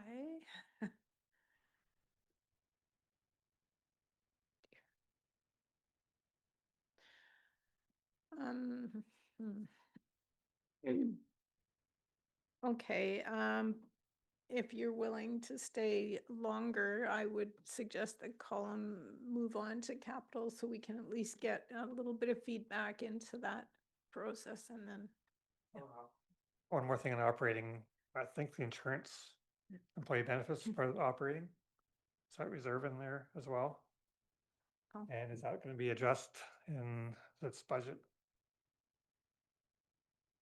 Through you, Mayor Shantz. So it was considered that the employee benefits like liability would be begun to be addressed. But again, in the interest of keeping the tax rate low, there's no recommended contribution here for that liability. I think we were fairly clear back in the spring that we wanted some sort of understanding as a council how to address this longer term this year still. So there may not be money put in reserve, but I think council wanted to have a plan in place on how we're accounting for it. Can we make sure that's included in the budget in some way, whether it's a placeholder or Through you, Mayor Shantz. So again, I think I mentioned this at the last council meeting. We have done kind of preliminary analysis on some of this work, and probably the best option, if the council wishes, is to receive that information and then kind of provide further direction on it, because there's nothing we can really do just from a budget perspective without having a change to either a policy or an approach to our sick leave or our benefits. Through you, Mayor Shantz, one piece of good news is council did receive a report, I think it was in August or September, that spoke to creating an HR reserve, which was the first time we did that. So good news, we did find a single source of funding for that for 1 year. So we're maybe not as bad as we were at the beginning of the year, but still need to work on the report that Colin was talking about. 25 or 26? Sorry, don't understand. the reserve? Yeah, that 1 year funding, is that for 25 or 26? Oh, the 1 year of funding came in 2025 Okay. as a rebate on our WSIB premiums that we put into that account. Do you remember the amount? It was a couple $100,000. I do have good news on that front. The current balance sitting in that account is 400,000, give or take. Thank you. So that, I think that speaks to your concern with the employee benefits reserve, or is this something different? Well, Or- that's a great start, but we need to make sure it's addressed Yes. accounting wise.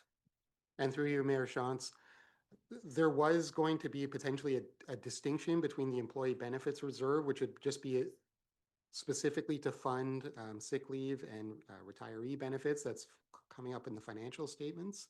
Again, as Clerk Smith alluded to, we never had an HR contingency reserve. We didn't have a source of funding. So this was one-time funding that we could potentially use to offset potential variances in sick or retiree benefits or any HR related costs. So it's much more broad that we could use it for. So that'd be another reason why we'd be more comfortable not having a specific contribution because of that one-time funding this year. Councillor Cadeau. Yeah, not wanting to belabor overtime, but I recall our last meeting having a discussion about funding of overtime. I see that there's $150,000 that's being added to the budget. Salary gapping, though, offsets it by $100,000. Could we reduce the overtime budget at least to $100,000 so that it's offsetting with salary gapping, and then we could rely on, you know, directors and managers to manage the overtime and really push that loot time, and hopefully that offsetting between salary gapping and loot time covers. That's what I would like to see. Through you, Mayor Shantz, there was this discussion, you may recall, at the last council meeting. It is a bit of an awkward kind of process because there's no real direction. Here, it's really to provide input to the mayor to prepare her budget. So I would just ask maybe if the mayor would want to take that under advisement, and as we're creating the budget, we can certainly adjust that if the mayor wishes. I don't have a problem with adjusting that. And through you, Madam Mayor, just to council, an additional, I think it was last week, additional discussion we had with the mayor on that is if that was the direction council was providing feedback, one of the things that we could look at, and again, this would have an operational impact, but it's a way to balance things, is that, you know, in terms of balancing any overtime with staff gapping, is to intentionally make sure that gapping is at such a time in terms of allocation that, I guess for lack of a better way of saying it, that we're not trying to hire staff too quick, that there's a sufficient gap to be able to balance things out. Certainly that can have an operational impact, but that is a one way to balance things.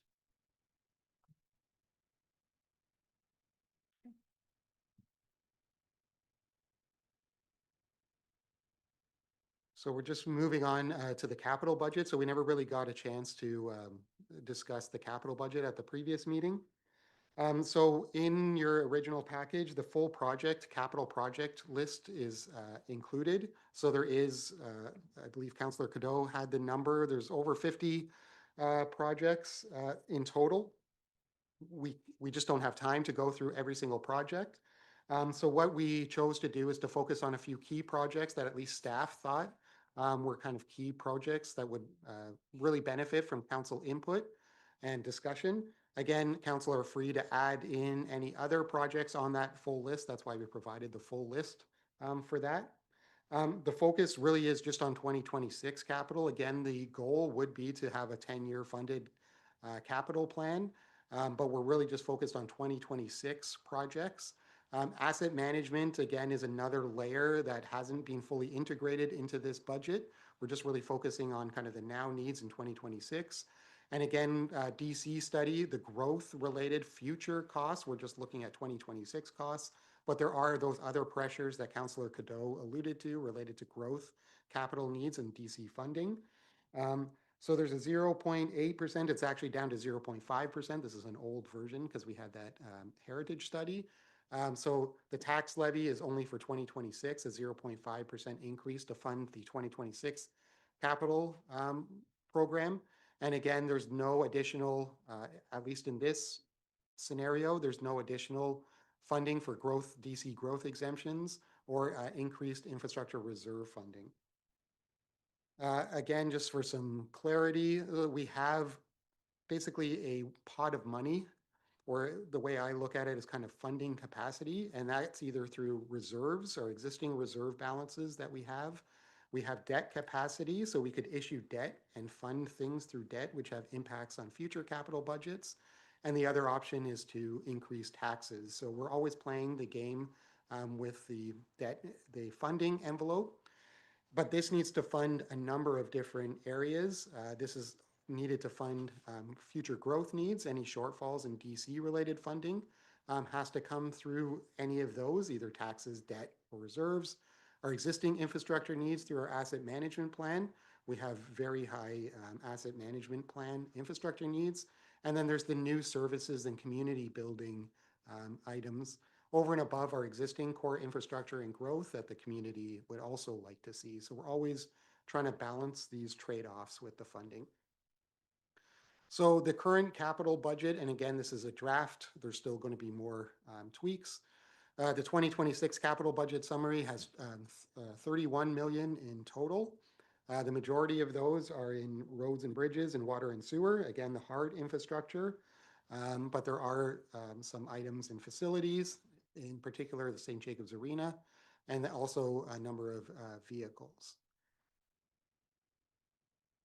So again, I'm just showing that it's a 0.5% increase here. But we're just going to talk really quickly about a few core projects. The first one is just an item just more for council's information. There was $1.4 million potentially that could have been included for the Elmira downtown core revitalization. It had a $1.4 million total project budget, but we didn't include it in the 2026 budget. That's because it didn't have an identified funding source identified. We could still do this project, but it's not included right now in the 2026 budget in that $31 million number because we don't have a funding source. And again, we had to prioritize other capital projects. But again, I'll just pause for a second in case there's any questions specifically related to this capital project. Councillor Schmidt. So I believe the region's got this scheduled for 27. How convinced are we that it's going to happen in 27? The Arthur Street. I'm feeling more optimistic, but we haven't approved our capital yet. Yeah, Dina. Sorry, so this item for the Elmira Downtown Core Revitalization, so a few years ago, council approved the Elmira down and didn't have a funding source at that time. So council directed staff to come back with yearly allocations for what we could do to try to eventually, have the full build out of the Elmira Downtown plan. The 1.4 million was, according to that schedule that we had kind of been trying to whittle away at, was the amount that we had put in there for the plan. It did include some property purchases for the back parking lot. We didn't have a funding source, as Colin mentioned, so we took it out. But we also took it out because we are doing other items for the core area revitalization plan across the street and in the back parking lot here. So we thought, okay, let's do these instead while we have a funding source. And then the rest of the projects that come out of the Elmira Downtown Core Plan can be shown in later budget years when we want to put some money towards them or have another source. Jared? It's also, thank you through Mayor Shantz to council. It's also a good opportunity to plug the Public Consultation Center that is planned for next Tuesday, the 25th at the Gale Presbyterian Church as well. So I think that's an important public meeting to figure out exactly what is planned for that reconstruction project. Thank you for highlighting that. I made a note at the end of my papers here, but there's a good chance by the time we get there, I would miss it. Councillor Cadeau. Thanks. We heard about the MAT tax fund. I'm wondering if some of that could be used for the core revitalization, and if so, what would that process be? I know that we've gone over that policy for the MAT tax, and it's a proposal base. Would council have to undergo a certain similar process, or is that something we should stay away from? Who wants to take that? I'll give it a go, Madam Mayor.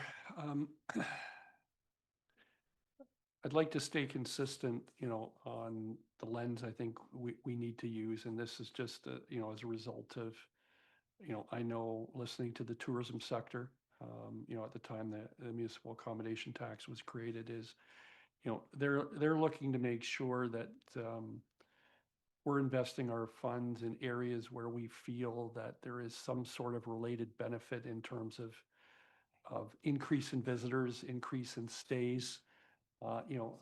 So I think we'd have to do a justification for how the use of MAT tax, say in that scenario, would it result in additional stays? And I think you can see the correlation between if we're looking at through that lens, like for example, council has supported investment in the Ontario Curling Championships. We know that there will be no doubt hotel stays related to there, and then it's a cyclical process in terms of mat tax. So, you know, as best we can, we need to look at it through that lens. You know, at the same time, we can broaden that lens a little bit in terms of saying, okay, we also recognize that we're not going to have repeat visitors to the area unless we make an investment, whether that be in the whole public washroom side of the issue in St. Jacobs and things like that, or in terms of events like Sparkles, or for example, with respect to the World Jazz. So again, I think we need some time to say, can we actually legitimately justify the use of mat tax on the basis of increasing future visitors, or that's the net benefit?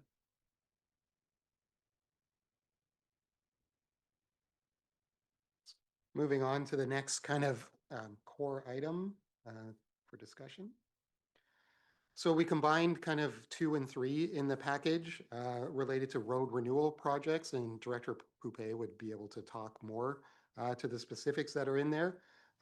So we did include 1.9 million for hot mix resurfacing. The 2025 original forecast was 2.9 million, so that's a reduction in what we originally planned to spend, again, due to funding constraints. Maintenance paving has 715,000 in total, which includes 400,000 for barn swallow paving. But again, this is a lower estimate than the 2025 budget, which we estimated we would do 6.2 million for a full reconstruction. But again, it's related to funding constraints, but I'll just pause there. Maybe let council ask questions, and Director Poupé would probably be best to answer the road renewal work that's happening. Councillor Burgess. Through you, Mayor Shantz, just for clarity to Director Poupé, what happened with the Barn Swallow Drive again? I thought that was happening this year, or what was the delay on that? Yeah, through you, Mayor Shantz, to council. So while we were intending to look to do the full reconstruction project, I think the challenge is it's related to development. We're currently working through that process with the developer. And it wouldn't be appropriate without having a subdividers agreement in place. And also we recognize that there would be build out occurring. So I think we were hoping we'd be further along, essentially is the Coles Notes version, I guess. But because of where we currently are, we felt we couldn't wait any longer to put a surface on Barn Swallow.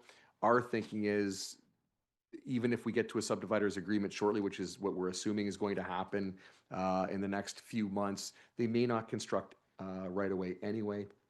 So this at least gets a new surface on relatively cost effectively.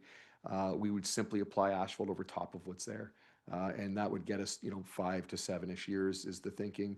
If they happen to construct, at least we'd get the reconstruction, and they are a funding partner to that. And this is a road system then that they could drive their heavy trucks on while they're building too before the full reconstruction happens. So I think for a few reasons, it was probably best to just look at it as a maintenance paving type project. Anything else? Councillor Schmidt. We see the various funding sources for the hot mix resurfacing and maintenance surfacing. How much are we putting into that each year into the reserve funds?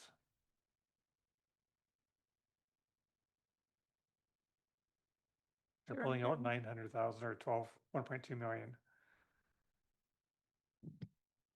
Director Lynn.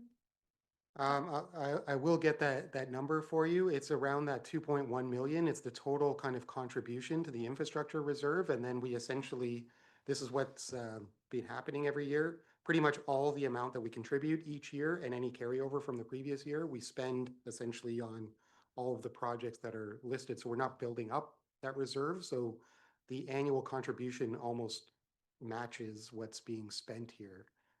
We're almost budgeting for zero left in the reserve, more or less. So I guess I'm back to, I'm glad we're going through these projects tonight, but at the same time, I'd like to reserve an opinion to give after I see what reserves the money going in each year is. so we can put it in context. So we've got maybe half the picture tonight, not the entire picture. There was, I understood the reserve to be extra projects that we wouldn't have otherwise done. So I think without that reserve, what projects would we have done in here? Maybe would be the question, right? If we didn't have that infrastructure reserve, we would still be doing infrastructure work. And where would that money come from? Through Mayor Shantz and Director Poupé can answer this. There's very little other capital funding. There's the CCBF, which is the old Fed gas tax program, the OCIF funding. And then we have a small portion of the tax levy that's also put towards that. But without the infrastructure reserve, I mean, our capital program would probably be half what it is right now. And it's important, I think Director Lynn hit on the important piece too. Whatever we've been funding that year is coming right back out there. We're not building that reserve up. And just to provide a bit of magnitude, is we should be, to move the needle on our long-term sustainable road system, putting in the bank about 7.5 million annually. Doesn't mean, again, you're spending 7.5, but your funding window is between about 4.6 to 7.5. That's the window we should be in annually on our road system. That's gravel, surface treat, and hot mix. But we haven't been able to get there. So lots of reasons for that, but I think that's really important. And when last we talked, I didn't have a good analogy, and I think I've come up with a better analogy, and I can't take credit for this one, but when we've been at a pretty consistent number for since 2009, generally speaking, if you're around, say, 60%, and I say have 6 classes and I get 60% in all 6 classes, my average is 60. If all of a sudden I get 2 classes and I get 100%, well, I've dropped significantly in those other classes. And that's kind of essentially what's happening is we're adding perfect roads through new development, but our existing system is falling down and we're still holding a 60% average. That's as good as analogy, I think, as we could come up with as far as what has been happening to our road system. But we unfortunately have not been able to build up a reserve, and it has been whatever is in is out. So before the infrastructure reserve, did we not do any infrastructure work at all? Through you, Mayor Shantz, I think part of our challenge has been a few things. I can't speak before 2012. I wasn't here, but I know some of the changes that we had looked to implement to fund reconstructions in particular. So one of our challenges in Woolwich has been development has sort of forced sometimes us to reconstruct a road maybe before it was ready because it needed service expansion of some form. And we have leveraged water and sewer reserves to help fund reconstruction projects. We know that it really is levy or OCIF or CCBF funding or development charges that could help fund renewals for the road system. But I think for as long as I've been here, in our capital program, your injection of new levy has been anywhere between probably $600,000 to maybe $900,000 annually. So we're heavily reliant on OCIF money and CCBF. Again, it's showing that it's not sustainable because we're reliant on these upper government funds. We're not sustaining our assets ourselves. And I think that's pretty obvious in our capital programming. So again, $6 million capital program thereabouts in around 2012. It starts to increase year over year. And now you can look at, we've been hitting into the teens and the $20 million capital programming, but based on need really. But again, hasn't been sustainable. So basically the work we would be doing is everything to the right of the column that says infrastructure reserve. If we did not, it's okay. It's getting late. I got it. Thank you. Through you, Madam Mayor, to Council, I think the other historical context that I would provide is you asked, well, before 2012, what would it have looked like? There are a number of years there where you need to remember that we were building $35 million worth of rec complex, Maryhill Community Center, Breslau Gymnasium, etc. And that was the focus. And so I think I think the historical numbers, if we did some research, would show that our infrastructure investment in roads and bridges was very low during that time, because all of the money, quite frankly, was going into that aggressive rec capital facility campaign. Okay. Anything else? Call? Through you, Mayor Shantz, it's roughly 2.4 million that's going into the infrastructure levy Thank you. reserve. And just moving on from the road renewal projects. Also, again, Director Poupé can talk more about the road conversion program, converting gravel roads. So there's a 1.15 million total budget for Lurch Road and Ryder Road. Again, this is lower than we had forecasted in the 2025 budget for the 2026 for road conversions. We had Hopewell Road and Spitzig Road. Again, for funding constraints, we reduced the road conversion program, but I suppose Director Poupé can speak more towards what's happening and what's included in the budget. Yeah, and through you, Mayor Shantz, to council, that's right. If we had money in our bank account, Hopewell Creek is requiring a conversion from surface treat to hot mix. It just sees an extensive amount of vehicle traffic on that. But it's an expensive conversion. There's some drainage challenges at the intersection as well. So we adjusted. There was consensus by previous council to look to convert a gravel system that's out in Breslau. That is one of the furthest locations away from us. We don't have a lot of horse and buggy traffic down in Breslau. So it made a lot of sense that we start to look to get rid of our gravel system and try to keep the graders a little bit closer to Elmira. And we have been doing a decent job of converting. There's conversion is not an easy project. There's lots of items that you need to address and deal with. And Lurch Road actually has experienced some damage. So we're looking to completely repair that and fix that once and for all. We've had some challenges with that particular location of Lurch. So that's part of it. And Ryder Road is simply a full conversion to get rid of a gravel roadway in Breslau. But yeah, it is an important thing. And I think the challenge is you need a concerted effort by this council and future councils to really look to initiate a program to deal with conversion of your system, because gravel roads are complicated and expensive. There's no question about it. A surface treat or a hot mix road is expensive, so it's expensive to go from gravel to hot mix. It's cheaper to go to surface treat, but it is cost effective in the long run, and that is the problem. It needs an investment up front so that you can realize that benefit, and that's some of the struggles we have in a 350 centerline kilometer road system. 120 of those centerline kilometers are gravel roads, so we have a significant portion of our network is in gravel. But it would be important for us, certainly as we grow, to look to convert that and leverage whatever dollars we can, including development charges. Just going back, Director Holm, you said 2.9 million going into infrastructure reserve on an annual basis? 2.4 million. Sorry, 2.4, and we're spending 4.7 million. That math isn't mathing. Through you, Mayor Shantz, and it didn't math for me either, to be fair.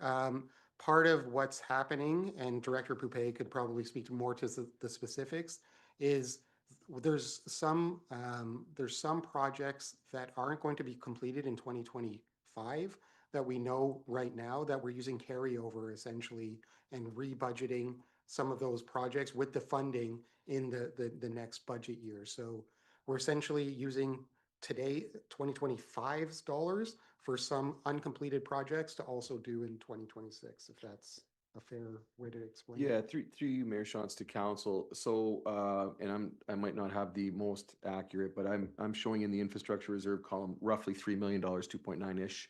But there's really a new injection of about 1.5 to the department.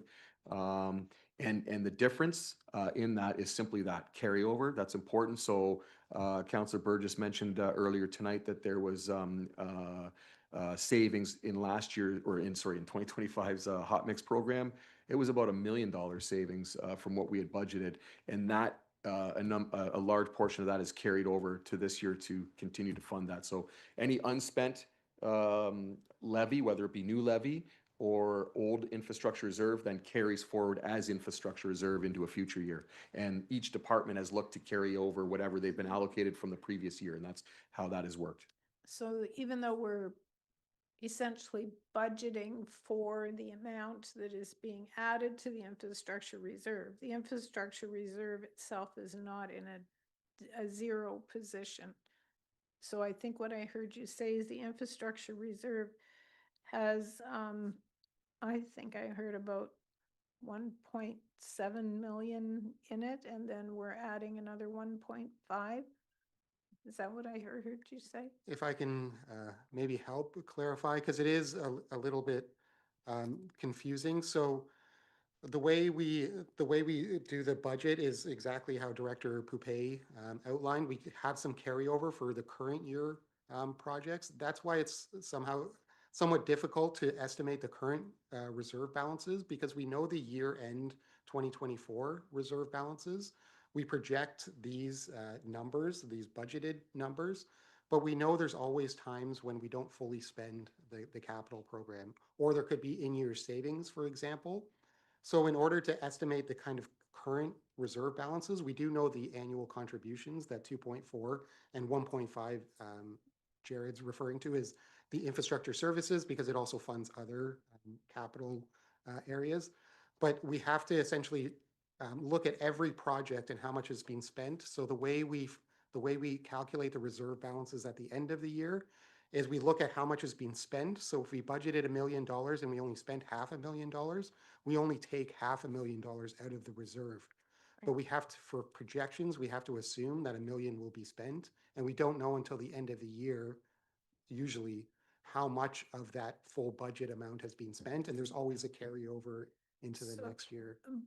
But those projects are showing up on this list for 2026. That's correct. So that's where we're using that money and the current contribution fully. So I'm pretty sure that for the next council meeting, we could have lists of projects that are being carried over the department. Doesn't have to be like to $1, but within 100,000 on each project should be a fair request. So then we would know what the carryover is and where we're starting from. In round numbers. Start with the 2024 balance, where we're at in 2025, and yeah. Through Mayor Shops, it's contained in the notes. There's the carryover amounts identified in there that certainly we can pull that out easily. Yep. Thanks, David. But today, Finance has also made a request of all departments to confirm those carryover amounts as well. So we'll do that. The other thing is, I think we need to acknowledge, this was brought up by Interim Director Stephen Fairweather. It was brought up by Colum when he arrived. We need to change the way we capital budget in the future to be able to make the commitment all up front. That will help out not just council, but it will help out finance. It will help out the departments in making the commitment up front. We need to change the way historically we've capital budget.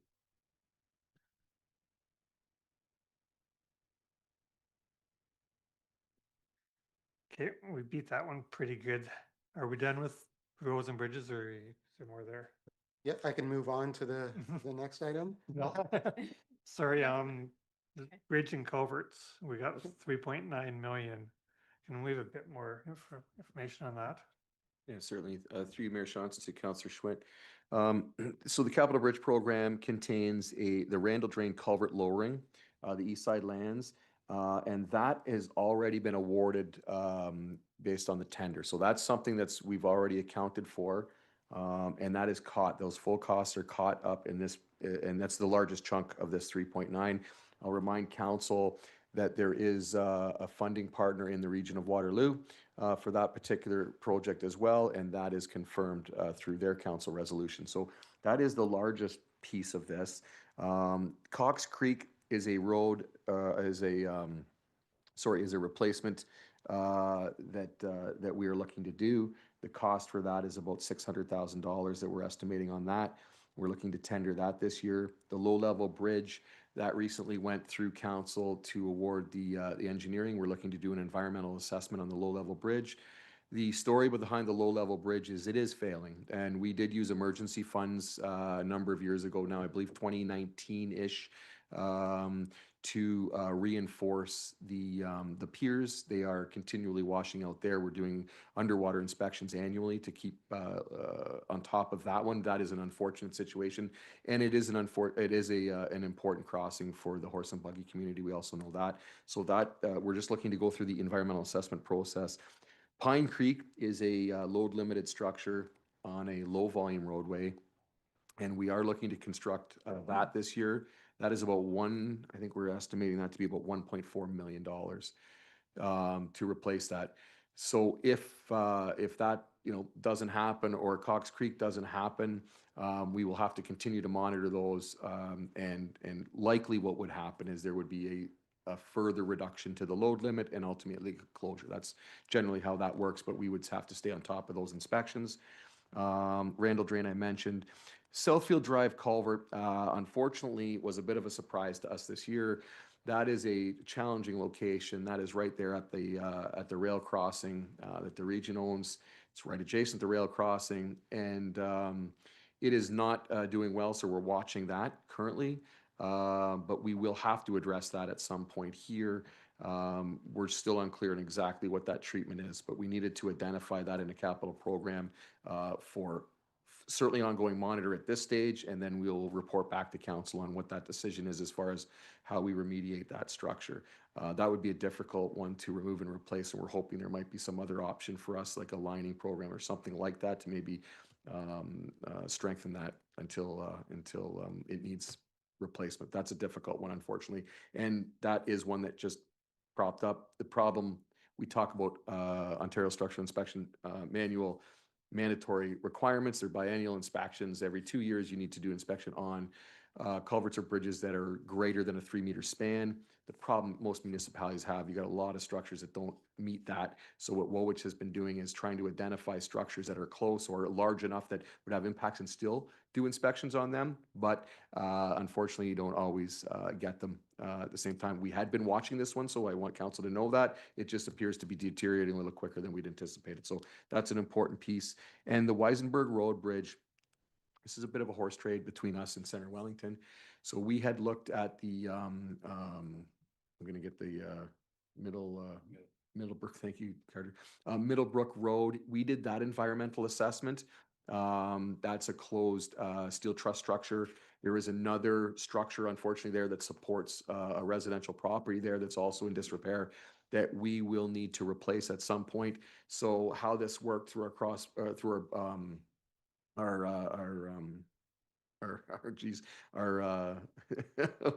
our agreement, our agreement with Center Wellington was that we would run that project and they would be a funding partner. So this is simply a switch of that. They are running this project. They're going through an EA process, and we are simply a funding partner on that.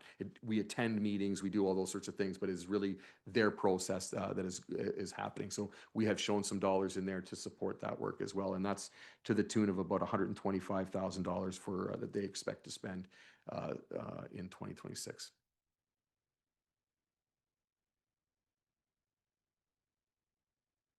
Anything else on this?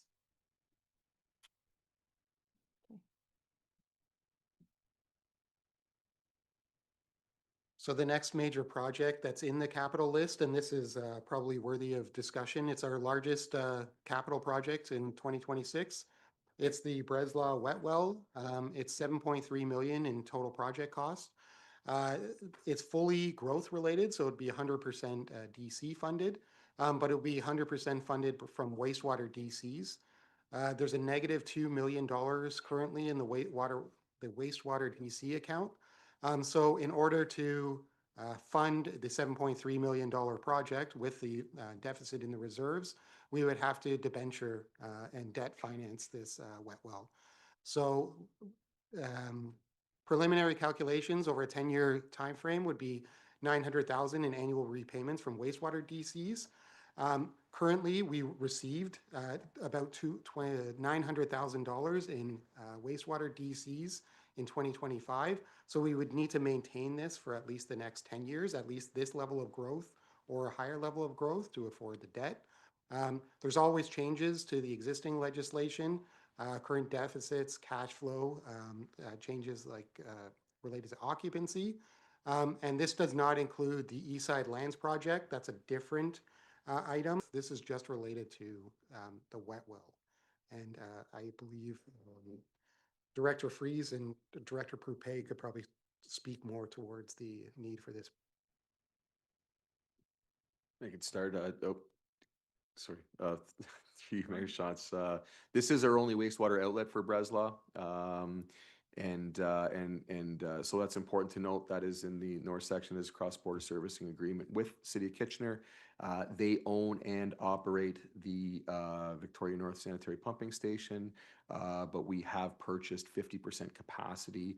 And that is what this project would do, is for us to realize that full capacity, which would be about 189 liters a second. We require a 1-hour emergency storage to be constructed on the site for us to realize that capacity. Currently, we're about 94.5 liters a second in there. So with the growth proposed in Breslau, we will need to maximize our capacity at that particular station. And obviously, we will need to deal with the East Side Lands gravity trunk sewer system that's in the south end of Breslau too at some point. So those are important pieces. We currently are going through the detailed design process for this, and the intent was to execute a construction tender in 2026 to realize that capacity. And if I could just add on to that, so this, the Breslau wet well upgrades are needed to service the existing approved development applications that we have already approved by this council, like the later phases of Mad West, and also gives us some opportunity for some economic development in the area. Councillor Schmidt. Yeah, so 2 questions, I guess. Budget separately. Is that part of the new Strong Mayor's budget? It's gonna be one budget for everything, or are we gonna do a parallel process on the water and wastewater rates and planning there? That's not a now question, but got me thinking anyway. But also, I understand the need for the wet well. That's a given in my mind, but timelines are less clear to me. And I'd love to hear a presentation from staff showing current needs under the current projected growth. If we did go 10% faster, if we did go 20% slower or 30% slower, what the needs are by year for this well. Could we defer it by 1 year, 3 year, 5 year? The answer is probably we still need it next year, but for $9 million or $7 million, we could do a bit of homework. I think part of this is what happened this evening by council having Tatham consultants start to review that and look at those inputs. It is complicated. There are a number of factors at play, but that's exactly what we're looking to do, is figure out exactly when. We are proposing this because we know it does need to happen in 2026, but we will need some detailed analysis to really determine exactly when. There would be a time frame that, if that is council's will this year or the mayor's will, that they look, because of the debenture piece, that you would look to maybe not do that in 2026. Maybe it's 27 or 28. We don't have that answer quite yet. But we could tell you that if it didn't happen in 2026, I'm sure we'd be okay. But there would be a time frame for which it has to happen. And it has had to happen for a while. We certainly have better information now than we have ever had. And just for historical sake, I think it has been on the books and around since about 2016. So just a question for Colm. So if we're going to debenture it, there really are no costs in 2026. Through you, Mayor Shantz, it depends when the debenture is issued. The region have started doing spring and fall debenture issues. Normally we had fall issues, so there was no cost in that year. It was the next year. For the spring issues, there's usually an interest-only component still in the same year. So we saw that actually with the Breslau wet well, or sorry, the Breslau drain 1. project, that there was an interest component in the same year. We actually have a cost in 2025 that we weren't anticipating. So there is a small interest-only component if we do issue the debt in 2026, but most of the repayments are in 2027. So just if we're waiting for a report from a consultant, the chances are we're not going to need to issue a debenture, are we? Yeah, so, yeah, I think that not doing it in 2026 is a very reasonable expectation. We don't know exactly what the consultant's going to say and when that right time is that we should be doing that. It does give us a little bit of extra time to collect more development charges to go towards this. We know we do need it. We just don't know the exactly when to do it, and we don't know what future costs are going to be. We kind of have a cost now. Does it go up in the future? Does it go down in the future? That's the other risk that you're just taking. Okay, I would say something to consider when we're finalizing the budget as to how we work with that. Kayla? Thank you. Just through that, while we're considering that, I would also like us to maybe look at our DC collections, because I know it says here that 2025 was our best year, but how confident are we that that is the standard, or if that's a one-off? I would like to have a little bit more assurance there if we're expecting that we'll hit that number as we need to collect. And through you, Mayor Shantz, that is what we're also working on kind of behind the scenes, also with the whole Breslau staging and growth plan. And there's going to be a financial plan, but we're working on this one specifically because it's in the 2026 capital budget. So we will have that analysis for you.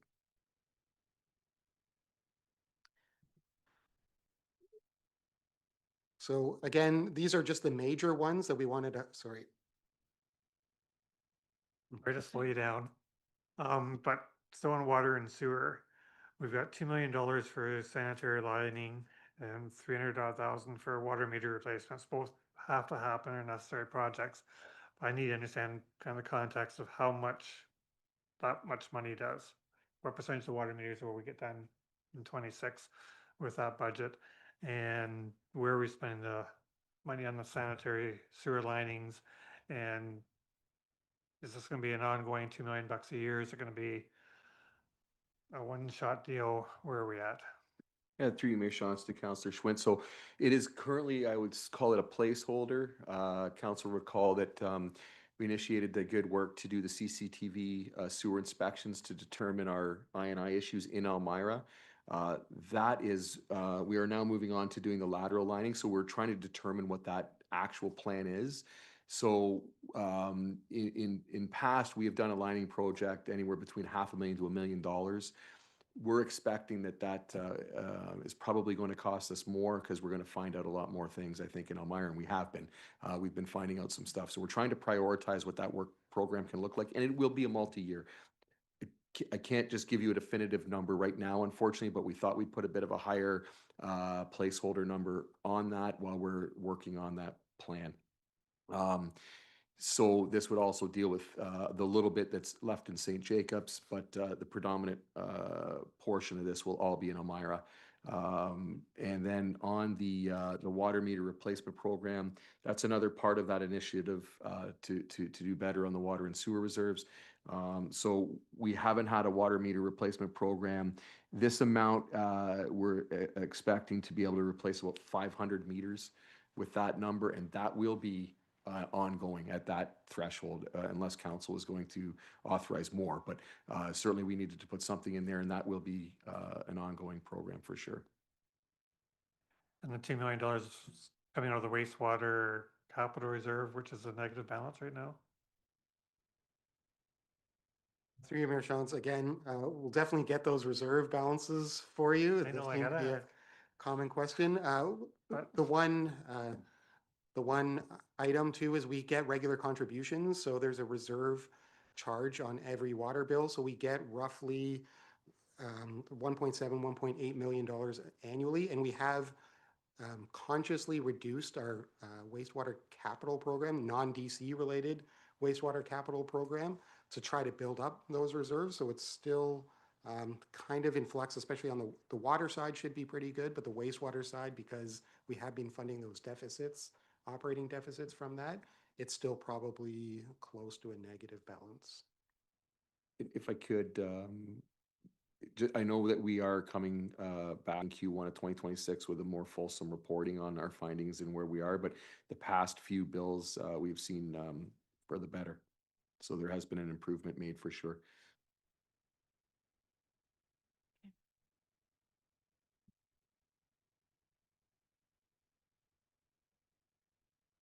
So the next project that we wanted to highlight for discussion here was the St. Jacobs Arena improvements. Thomas, I may still be there. He can speak more specifically to the actual project itself. But the total project cost was 2.4 million, and we have a funding shortfall of $1 million. You may recall that we applied for a grant last year and we were unsuccessful for that grant application. So we're putting it in the budget, but there's a funding shortfall of over $1 million. So there could be other sources of funding. We're looking at potential grants, naming rights, or other items, but right now it wouldn't be the full amount that's funded in the 2026 budget. But again, wanted to let Thomas maybe can speak more towards this project. Thomas? Yeah, further to Colin's comments as well too. If we were not able to come up with the additional funding capping, this project wouldn't obviously move forward in 2026. One of the items that we are looking at is kind of initiating a bit of a fundraising campaign for this project. So it's something that's on the radar for staff next year. But as it stands right now in the budget, it is a placeholder for 2026 with some funding, but not sufficient. This is a project that would need to be carried out, both parts, the board, dasher board replacements and the floor need to be done at the same time, just due to the work and how intertwined they are. So that's kind of how we've allocated this project for next year, but happy to answer any questions that council may have. Any questions? Councillor Cadeau? I'm just not clear on this. So the total project cost is 2.4. The shortfall is over 1 million. Does we have about $1 million that we're allocating to this for this year? Is that what we're saying?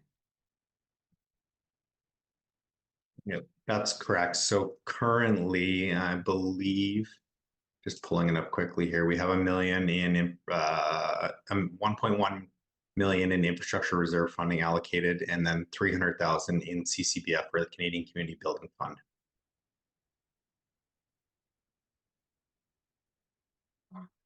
Yeah, I guess I'd really encourage staff to re-examine the ability to piecemeal this project. $2.4 million, I understand we don't have it, and I love the idea of fundraising, naming rights, and see if we can find grant money to make this work. That's option one in my mind. But failing to find additional money, I'd like to hear a better explanation or better investigation on could the boards be done separately. Sure, stands would be nice, but they're not a necessity. Those boards playing hockey right now, you ring the puck around the boards and it's out front of the net. It's just almost not playable for some of these groups. I'm wondering, can we piecemeal the boards and make that happen on standalone?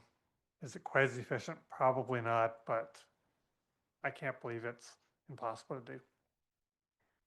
Thomas, I think we talked about I don't know, not really throwaway costs, but the extra costs to do it separately. I don't remember what that was. Do you have that number or something? Yeah. Estimate? I'm not sure that I have the throwaway costs. If we were to replace the boards, when we went to replace the slab, we would have to remove all the boards again and then reinstall them. I also think that there's some challenges. The existing board system is mounted directly into the slab itself too. So it definitely wouldn't be an easy process. There would be not only some throwaway costs with regards to when we go back to do the floor, but I think that there would definitely be additional costs that would come over and above what's been quoted on the board's replacement, because we would be having a contractor go in and remove those boards carefully versus, you know, having heavy equipment go in and remove the entire rig portion of the building. It's definitely something that staff can explore. But the last thing that we would, I guess, like to see is investing significantly in 1 year, and then, you know, a year or two down the road, having to go back and remove all the boards and then reinstall and so forth. Councillor Grant. Thank you. I actually don't have a question with the St. Jacobs Arena. I'm just going to use this opportunity because it falls under facilities. But I'm wondering, and we don't need to maybe go into full discussion about this tonight, but if when we're looking at the budget, if we could also look at the WMC parking lot paving replacement, as well as the admin building parking lot pavement, as are these projects that are necessary, or are can they be put off? Okay. Councillor Cadell. Yeah, back to the St. Jacobs Arena. At $2.4 million, very expensive. I get that, but with a shortfall of, you know, around $1 million, is it something that we would look to debenture? And I only say that because if we wait 5 more years without doing anything in St. Jacobs, it's going to cost a lot more than $2.4 million to repair. So a little bit of money up front to recognize a lot of savings down the road, or we just kind of see how things go.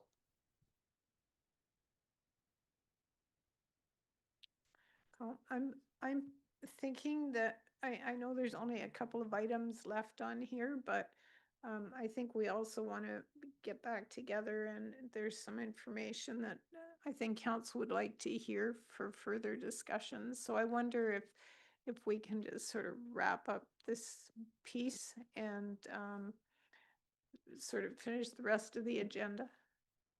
Yeah, that's this makes sense to me. There was only actually one more on this, and it just happened to be what Councillor Grant referred to. So just again, for just a highlight for council, for awareness, we're losing the parking lot due to the sale of 2020 or 22 Church Street. This portion could potentially be half funded. So this is a big distinction I just want to make, that even if we cut this project, it's potentially half funded because we're putting it right into the affordable housing that we're building next door. So we could fund with the existing half installments, and there's various charging and light upgrades. And I'll just leave it at that if there's any questions on it, but I just wanted to point out that this is potentially half funded because it was just brought up. So that opportunity will be lost if we don't. Yeah. Yeah, that's exactly what I was going to say. So we have the opportunity to use half funding now because we're removing parking for housing. So we can use that money that's through the Housing Accelerator Fund to fund the replacement of that parking. If we don't do it now, when we remove that parking, we won't be able to access this for later reconstruction of the parking lot. Yeah. Thank you. I guess my only concern with that is there's some uncertainty about the installments of half. So I would just, that would probably be my caveat of how certain are we Onto that as well. I think that the reality would be if we did not get the half funding, we would not proceed with the project. Is that the only eligible use for those funds? Eligible use for those No, funds? there's lots of eligible uses for the funds that we can look at. So if we don't want to do the reconstruction of the administrative parking lot, we could look at other options for using the Housing Accelerator Fund. That we're going to do anyway. Not that we're going to do anyway. No, we'd have to think of new things.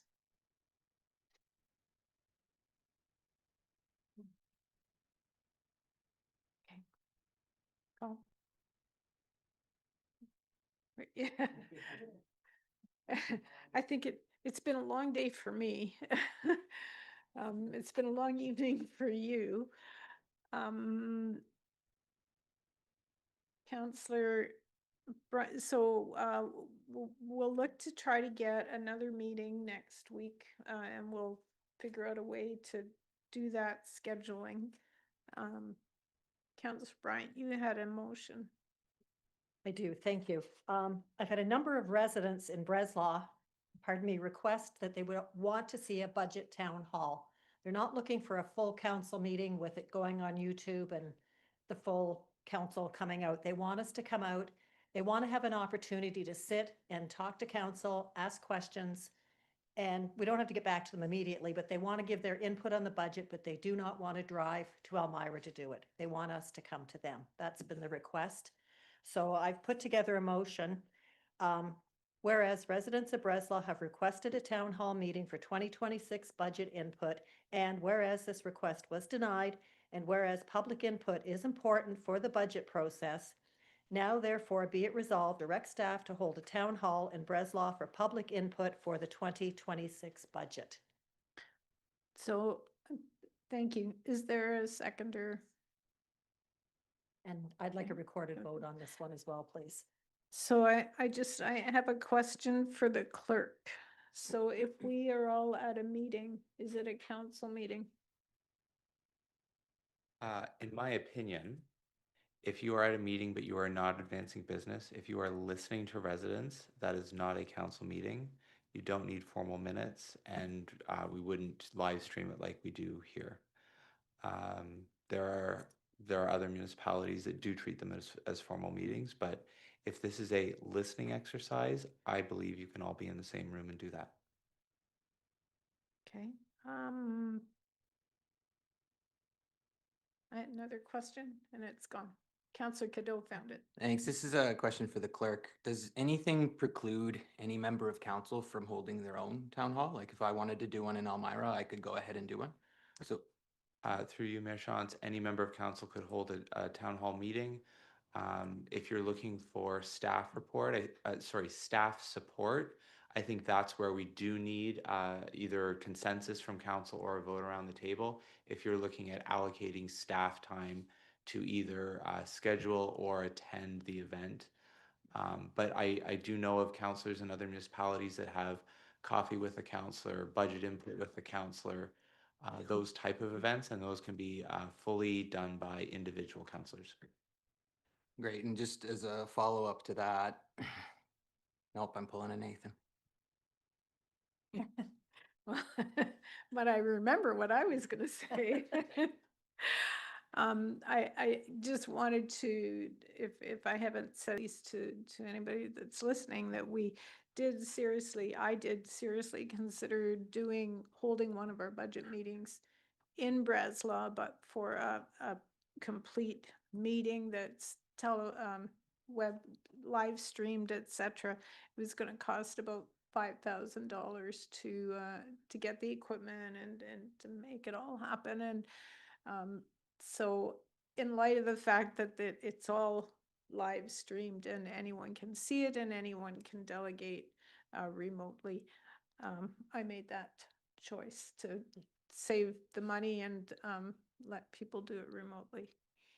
Councillor Grant. Thank you. I just have a couple questions, just because Jeff kind of mentioned it's a listening exercise. I want to make sure that we're able to respond to residents' questions as well, that it's not just us sitting there listening, that it can be a bit of a conversation. And then the second question would just be timing for when we would be able, with the strong mayors and when budget has to go through, what type of timing we'd be looking at, knowing that staff is maybe not sure on what that is. Through you, Mayor Shantz, the way the Ombudsman has spoken about closed meetings is you should not be laying the ground, making decisions or laying the groundwork for a decision. So if it is a ask and answer, how does this work? This is how it works. Why is the budget going up? This is why the budget's going up. Here's how I feel. Thank you for explaining that to me. In my opinion, those are all things that can be done outside of a formal public meeting. If, to your point, if you are saying, I want to hear from residents, and this is, I'm going to say to residents, yes, I will be bringing forward a motion, or, all of council's there and say, okay, we will vote this way on a motion at the next meeting. To me, that would be making decisions or laying the groundwork for making decisions. And those would have to be at a formal council meeting. Councillor Schmidt. I guess I'd like to hear a little bit more on thoughts on how the agenda would look and the mechanics of the meeting. So this is a Ward 3 meeting. Is this where the ward councillors kind of, don't want to say MC it or start the questions and answering? Are we expecting staff to give a start off report similar to what happened at the Meyer bypass meeting a couple weeks ago? Just help me understand how this is going to work. Excuse me, in my past experience, I did hold a town hall meeting and I had one staff member came with me. It was on my own. We basically, it was for budget. We laid out a basic parameter of what was expected or what we were looking for. And we just opened the floor and said, provide us with your feedback. What do you want to see? What don't you want to see? There was no formal setup. It was very informal. It was to gather public input. I would say I'm generally supportive of this being in Breslau, but I think it shouldn't just be specific to Ward 3 residents. I think it should be open to all residents in Woolwich so that they have their input. Getting engagement is always a good thing, but I've hosted other meetings for other organizations. If you don't have a structure and informed audience, we can get nowhere real fast. So No, I that's my understand. hesitation is make sure we do it right so that we're presenting information, people can ask an informed question. Taxes going up 5%. Well, here's kind of what we're doing. What do you think about them? I think is more useful than just open air. You could come with a preamble, we could set something up. This was a request made by the residents, so I'm just bringing forward the request and we can decide from there how we would proceed if it goes forward. Councillor Kiddo. I'm with Councillor Grant that this shouldn't just be reserved for residents of Breslau if it were to proceed. But if it were to proceed, would we want to open it up to other communities as well? For instance, have multiple town halls rather than just one in Breslau? David. So this is the struggle that's been real, council, that we've talked about even at a senior staff level, you know, with the mayor is that council will recall we came to you months ago to do a budget engagement process. That involved survey results, which were considerable in response, probably better than any town halls I've ever been involved in, just in terms of, you know, participation. Ideally, again, as I always say, it's up to council. If this is the will of council that you want to do it at this point, the timing isn't great. We're trying to hit a mayor's budget schedule, et cetera. But in the end, it's your decision. But the difficulty has always been, you know, in the past is whether we're having a strategic plan session or an official plan session or whatever, the dominance has always been Elmira St. Jacobs Breslau, Elmira St. Jacobs Breslau. And we don't just pick one particular community. So I just caution you on that, but I understand how you are saying, hey, if we were going to do that, we would open it up. I think that would be wise. However, I think you also need to consider whether you also would get the same comments in terms of, well, why do we have to drive to Breslau? The only other thing I would say for context is the mayor and I were at the a community town hall run last night by the new REN for the new promoting the regional hospital. And I can tell you there was people all across the region, Cambridge, North Dumfries, Waterloo, Kitchener, etc. And I only say that because I do appreciate that there is something unique about the Woolwich community. And in more particular, there has always been this concern that, well, why do people have to drive from Breslau, et cetera? And I think, you know, that is a valid thing that's been raised before. However, at the same time, you know, last night was an example where people probably drove half an hour or 35 minutes. And so just a contextual piece that I wanted to provide, because it was really interesting. I thought we would be at a community town hall last night and people would say, hi, I'm from Elmira, I'm from Bloomingdale, I'm from Westmount Rose. And it wasn't that, it was from all across the region. And so those are things just that we've been talking about over the last week, knowing that there might be an interest in doing this. Again, it's your decision at the end of the day, but we're running out of runway. And if you want a budget discussion in January, at some point, it would have been more ideal to have this budget engagement back when we did the online survey and doing town halls. And I would recommend that in the future, if you want to combine town halls with engagement, you do it all at the same time. That would be far more ideal. That you had the, I agree with Councillor Schmidt and others' comments. Engagement's important. We should engage with the community. But again, it's how we structure it, how we do better even in terms of our own scheduling, in terms of that engagement. And again, it's only a caution, it's only a concern. We're going to be, I'm sure Colin would agree, we get nervous when we have to have more meetings and that, because how are we going to finalize the budget and getting it out to you with the mayor's help by January? That's the struggle that's real. So at the end of the day, though, we work at the pleasure of council, whatever your decision is. But those are some of the contextual pieces we wanted to provide. We started this process with the feedback that we got from the community. And so that's sort of what I was going on as community input, mostly from the Engage page, but also from people who have come to Delegate and from all of you, Councillor Cadone and Councillor Schwint. Thanks, Mayor. Through you, I really do appreciate, the need for engagement. I agree. I won't be supporting this motion though. Do recommend that if Councillor Bryant wants to pursue that and you're able to, then by all means do that and bring those comments back to council and share. If Councillor Burgess would be interested, I'd more than happily host one here in Elmira if you'd be interested as well. I think that hearing from our own constituents would probably be more beneficial to return back here and bring those comments forward. So I won't be supporting this motion, but I do appreciate the intent.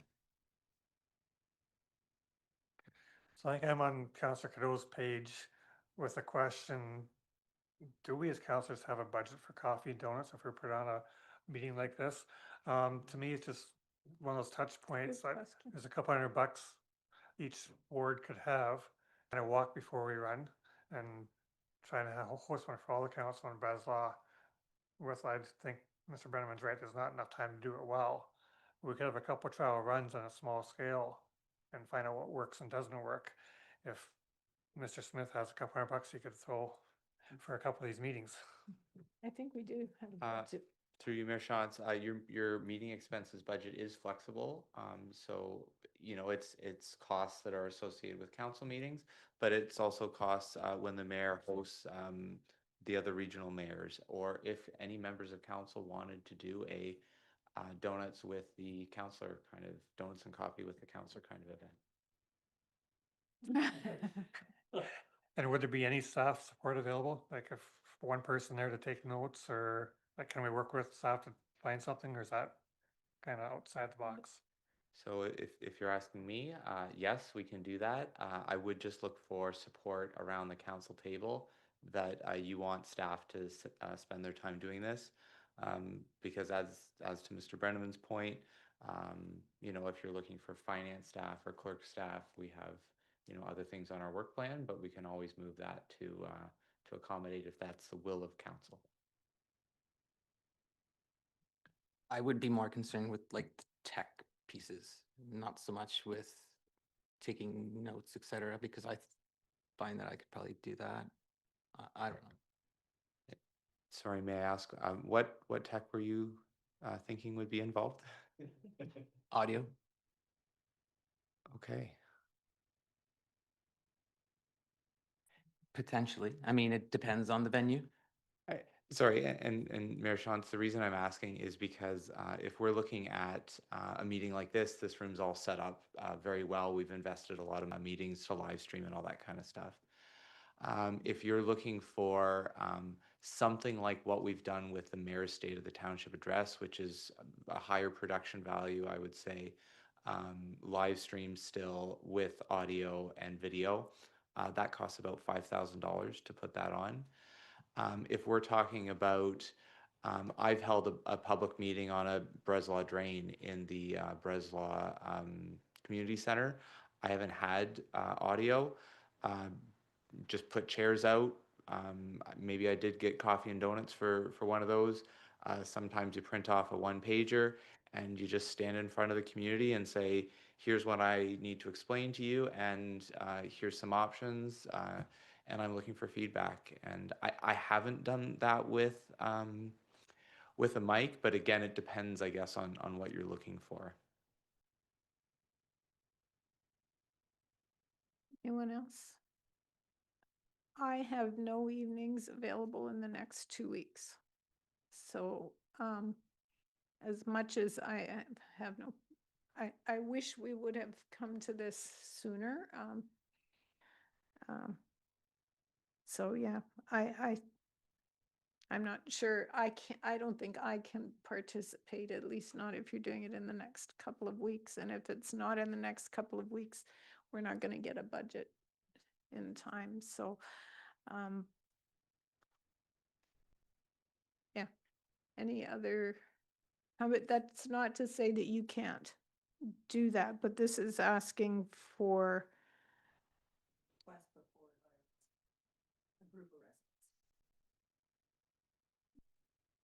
okay. Okay, well, the motion is there as it is. It's been moved and seconded.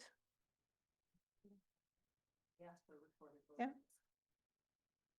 Go ahead. Through Mayor Shantz, as we've done already, I will do a recorded vote in a random order. And it just happened, the motion is on your agenda, which is to direct staff to hold the town hall in Breslau for public input for the 2026 budget. And the first person is Councillor Bryant. In favor. Councillor Cadeau. Opposed. Councillor Grant. Support. Councillor Burgess. In favor. Councillor Schmidt. Opposed. Mayor Shantz. Opposed. Mayor Shantz, that vote is defeated with 3 votes in favor and 3 votes against. I will add that if any of you want to have a town hall, please feel free to go ahead and arrange it through the clerk. And the clerk saying there's no issues with quorum if other councillors want to join in, because I'd be happy to go to any of those meetings that do occur, and hopefully councillors keep each other informed.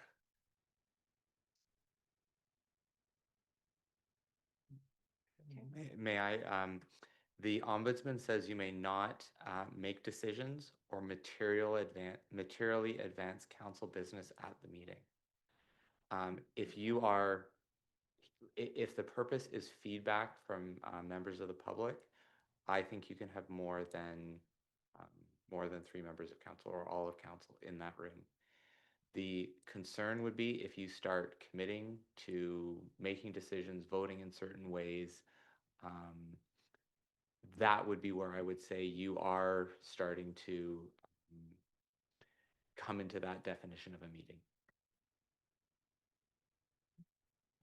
Sorry, through you, Mayor Shantz, just clarity on that again.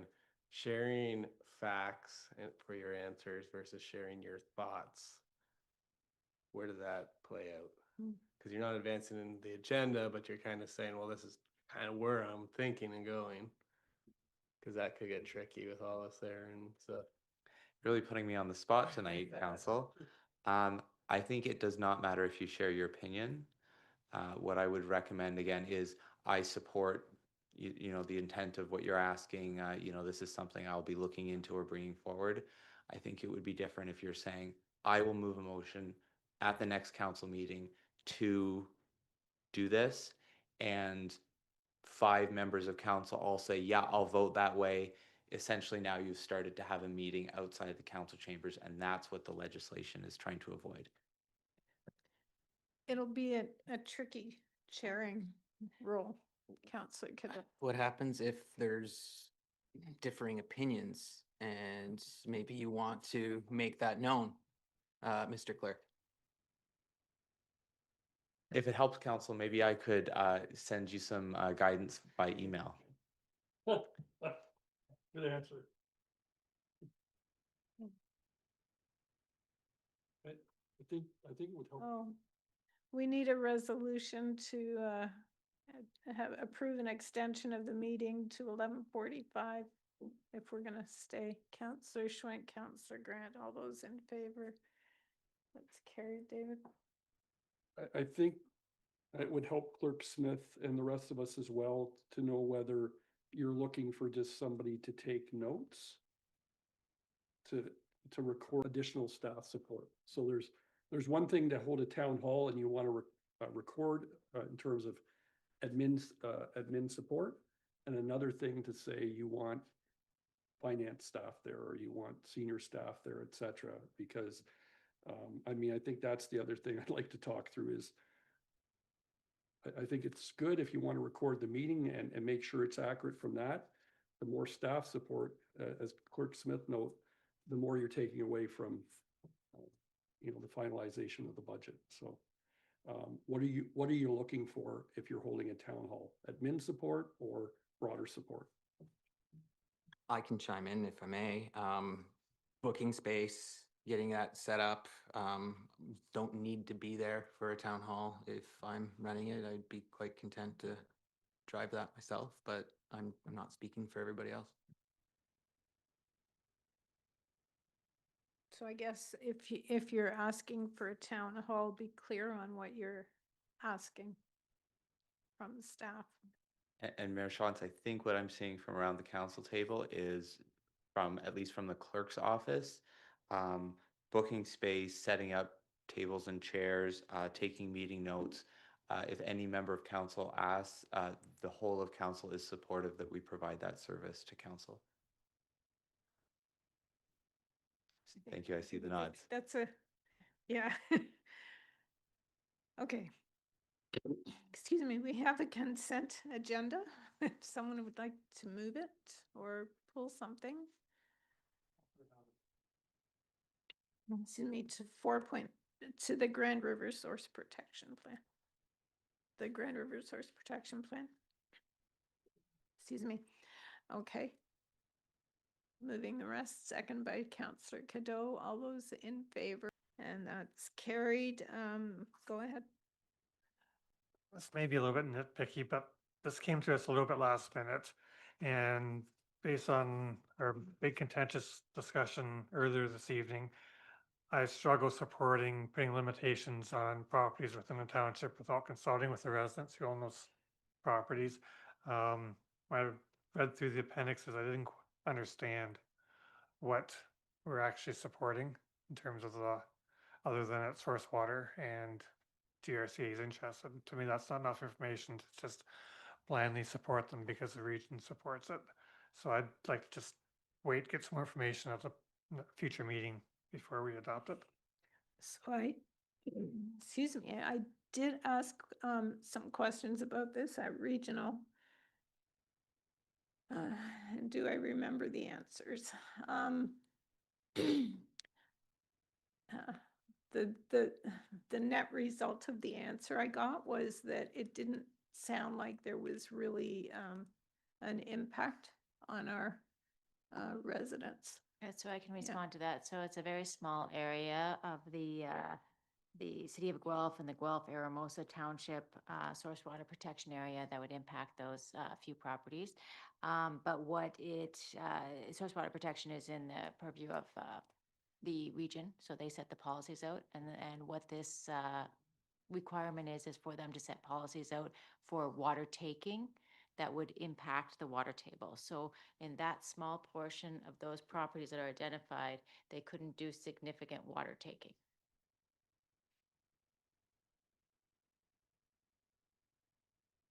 Does it clearly state that in there anywhere?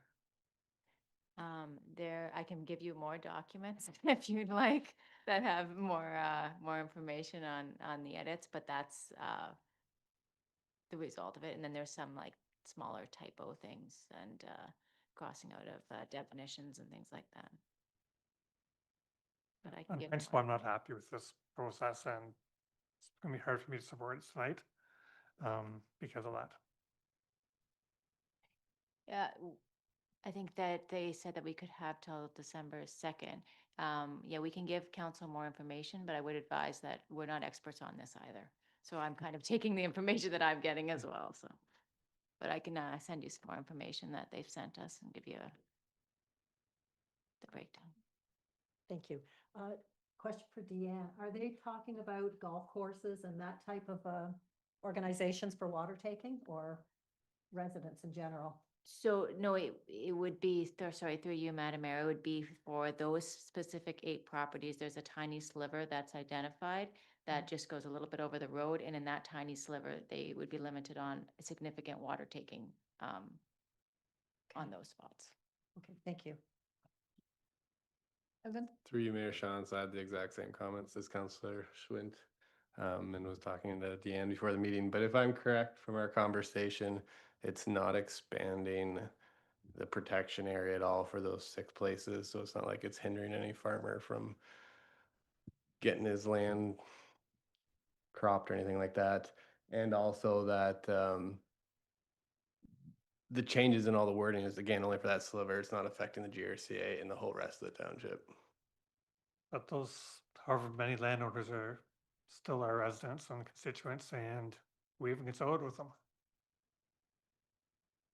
Could we just perhaps get more information and defer this to another meeting? Are you moving that?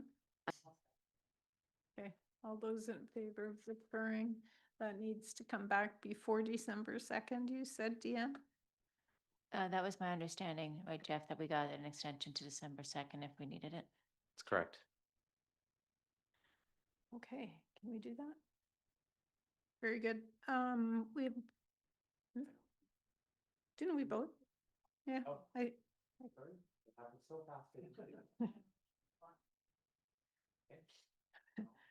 We're, there's no unfinished business and no council business. We have a number of bylaws. Does someone want to move those? Councillor Grant, Councillor Cadeau, all those in favor? That is carried. And motion to adjourn, and I have a big note here about Tuesday, the Arthur Street at Gale. That's a regional public meeting, open house on Arthur Street. Motion to adjourn, and we will go into committee. Councillor Cadeau, Councillor Grant, all those in favor, and that's carried. And so we will move into committee of the whole. Do we need to switch? We don't need to switch chairs if Councillor Grant wants to just chair from her seat. It is late. Yeah, I But can do it. I need to have a break, so Okay. you can go ahead if you want. I'll be back. All right, so we'll start with welcome back. We are now in the meeting of the Committee of the Whole for items that require more debate and discussion. We will not be making the final decisions on these items, but proposing recommendations for the next council meeting. If anyone in the community has feedback on these recommendations, we encourage you to reach out to staff or submit comments to council before a final decision is made at the next meeting. Our first and I believe only item is for 2026. And it looks like Mr. Lynn has left the room, who I was going to call on next. Would you like me to start?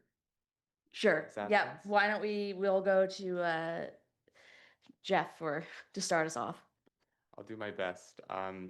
So through you, Madam Chair, this is the annual review of fees and charges for 2026.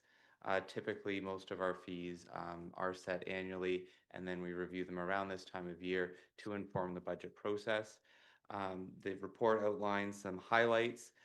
Several other fees have mostly changed with an inflationary type increase, and all members of S&P are available to answer questions tonight.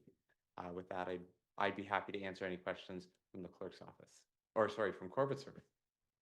Sure. Maybe we'll start off with corporate services, and then when Colin comes back, we can jump him. Yeah. I got a question for corporate services. When talking about bylaw enforcement, that's the only one where we're actually reducing the number. Is there a reason why? Are we just not seeing 150 kind of? Yeah, why? Yes, Council, through you, Madam Chair. It's actually, sorry, that language isn't the most accurate. What we're doing is instead of charging $150 in hour increments, we are charging $75 in 30-minute increments. So it is not a reduction in fees. But if someone were to if we go to someone's property and say shovel their sidewalk because it hasn't been shoveled and we need less than an hour, we're only going to bill them for the 30 minutes. So it is a slight amount of savings. And part of this bylaw is hoping to do more of that work themselves. If you're looking at calling out a contractor for 20 minutes of snow shoveling on someone's sidewalk in front of their house, it's significantly more time and money when bylaw can just do it and then bill property owners.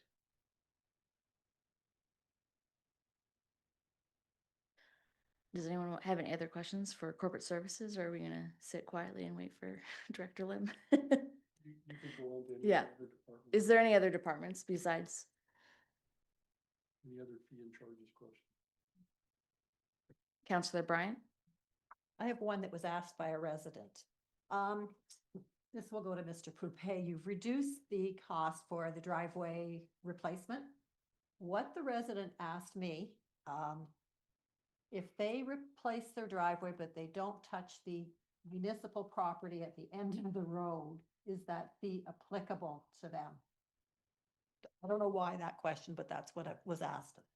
Yeah, through you, Chair Grant, to Councillor Bryant. I think what most people may not appreciate is that the municipal property line is not at the curb line.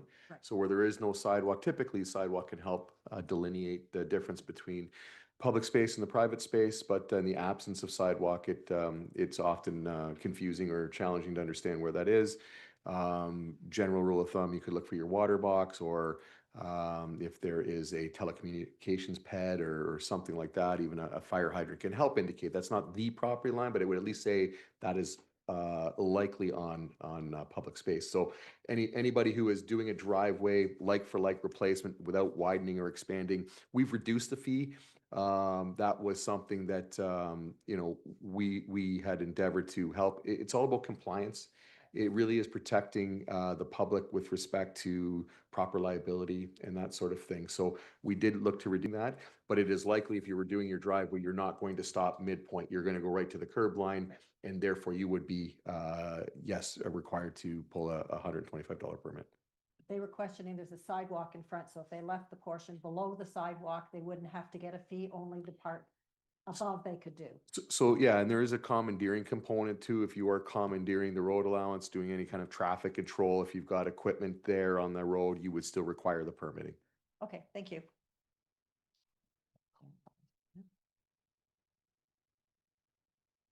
Councillor Schwinn?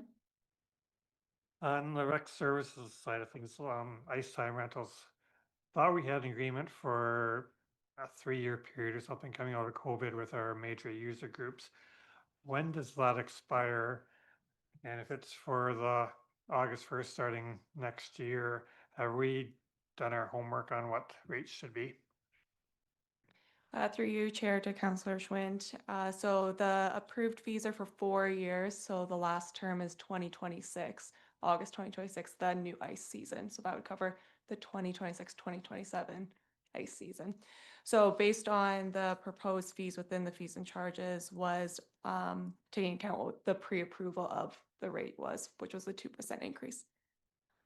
And I thought at our last budget conversation in January, there was kind of some direction for staff to open conversations with our major user groups to see about potentially changing that. Any update there? Through you, Chair, to Councillor Schwinn. So yes, staff did go back to our affiliated user groups to make them aware that there is the potential. Council directed to get those fees revised depending on what route, if it was a subsidy decrease or an increase in ice rentals. So association in place at that point. Councillor Cadeau? Thank you. Are we aware of how many of those youth using our services are from Woolwich and how many are out of town residents if we're subsidizing them? Through you, Chair, to Councillor Cadeau. I currently do not have the amount of registered non-residents for this ice season. I do have last ice season, which was about 8% for boys and 14% for girls. that were non-resident that was enrolled. I am aware that open borders has been in effect this year, and we are just pending on our associations to let us know what their rates are for this year.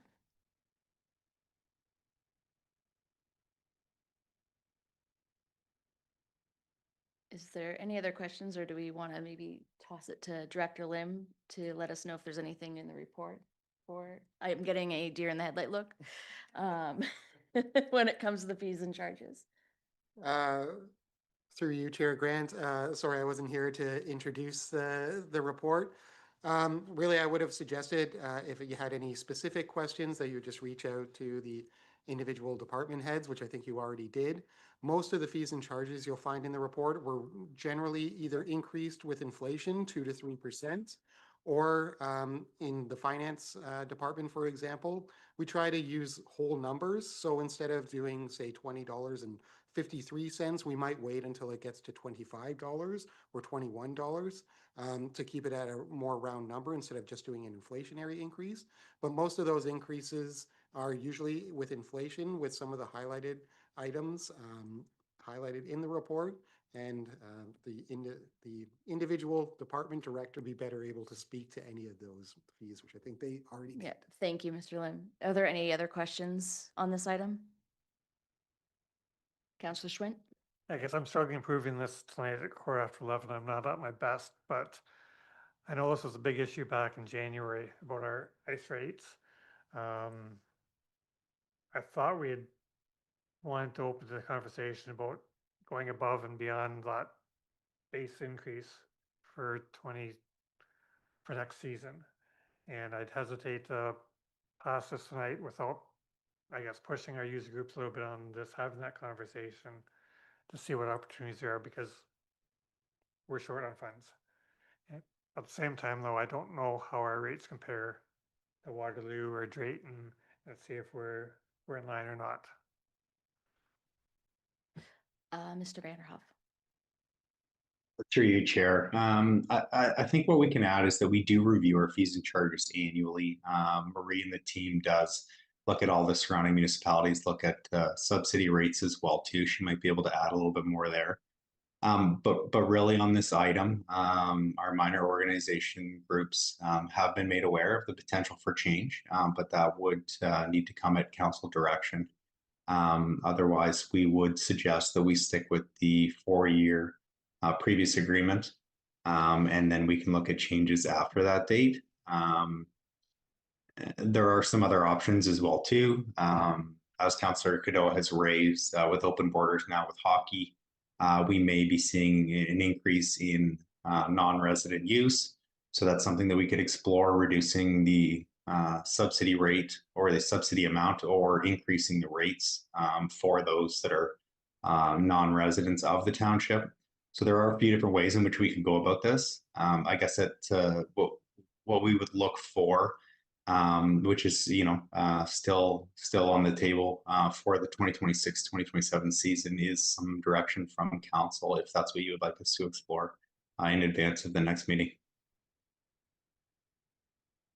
Councillor Cadeau? I'm kind of with Councillor Schwint on this one. I mean, we're going to be setting up the next council for dealing with a huge burden if we don't start to improve this situation. We've been at 2% for the last several years. I'm sure that the cost to operate the Memorial Center hasn't been around the 2%. So this is concerning to me. This is something that I wanted to change at the last budget. But I know around the council table, there were concerns about that, kind of the sudden change. So I am with Councillor Schwint that I thought that we had discussed kind of going back to them and seeing what kind of an agreement that we could come to. And so I think that I would like to hear more from those conversations before supporting this. Mr. Brenneman? Thank you. Through you, Chair, to council. Couple of things. One, I did have the opportunity, along with Thomas and Marie, to meet with minor boys and girls hockey last week, and this matter did get raised by them. As Thomas has indicated, we did indicate that and signal that there could be changes coming. You know, that certainly some things would perhaps come out of this budget process. Yes, I do recall that council did signal previously that there may be an appetite to make some changes, but I'm not sure, even in my recollection, that you know, there was any, you know, direction in terms of what that exactly would look like. So they have been given a heads up. However, I would be remiss if I didn't mention that, and I'm sure some of you are aware that, you know, I did engage with some of the minor sports groups and had meetings in preparation for the recruitment of the new director. One of the key pieces of feedback they provided at that time was that while they appreciated that historically, one of the things that has been looked at is increases with respect to ice rates and things such as that nature. I guess in a similar vein as what we've been hearing about taxes and the budget, people want us to look at other ways in which to, you know, either find alternative revenue sources or minimize costs, et cetera. But where I'm going with this in particular, you know, the feedback from the minor sports groups was, we realize you may have to go to the well, you traditionally have, but we would like you to get more aggressive with respect to naming rights, sponsorship revenue, holding other events at non-ice times in terms of the availability of space during the summer months, et cetera. So I did just want to impart that because, you know, you talk about doing town halls and feedback. One of the things with the minor sports groups was the fact that please don't just go to the well of the ice rates. Please, you know, work with your staff in terms of finding naming rights, sponsorships, other ways in terms of finding revenue. So I just share that to give some context and background. Councillor Kukado. Thanks, CEO Brennan. And in my mind, it's not one or the other, it's both that we really should be looking at, so.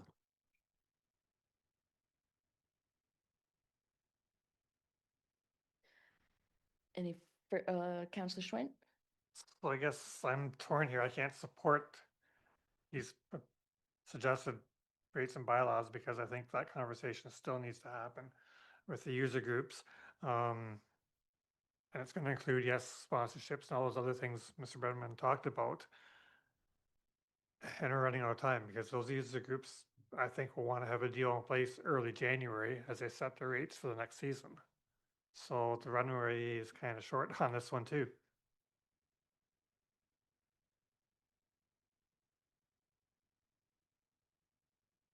Mr. Vanderhoff. Yeah, I would just add that what we have budgeted for currently, tentatively for 2026, is a $230,000 subsidy for minor hockey. So, you know, with that number in mind,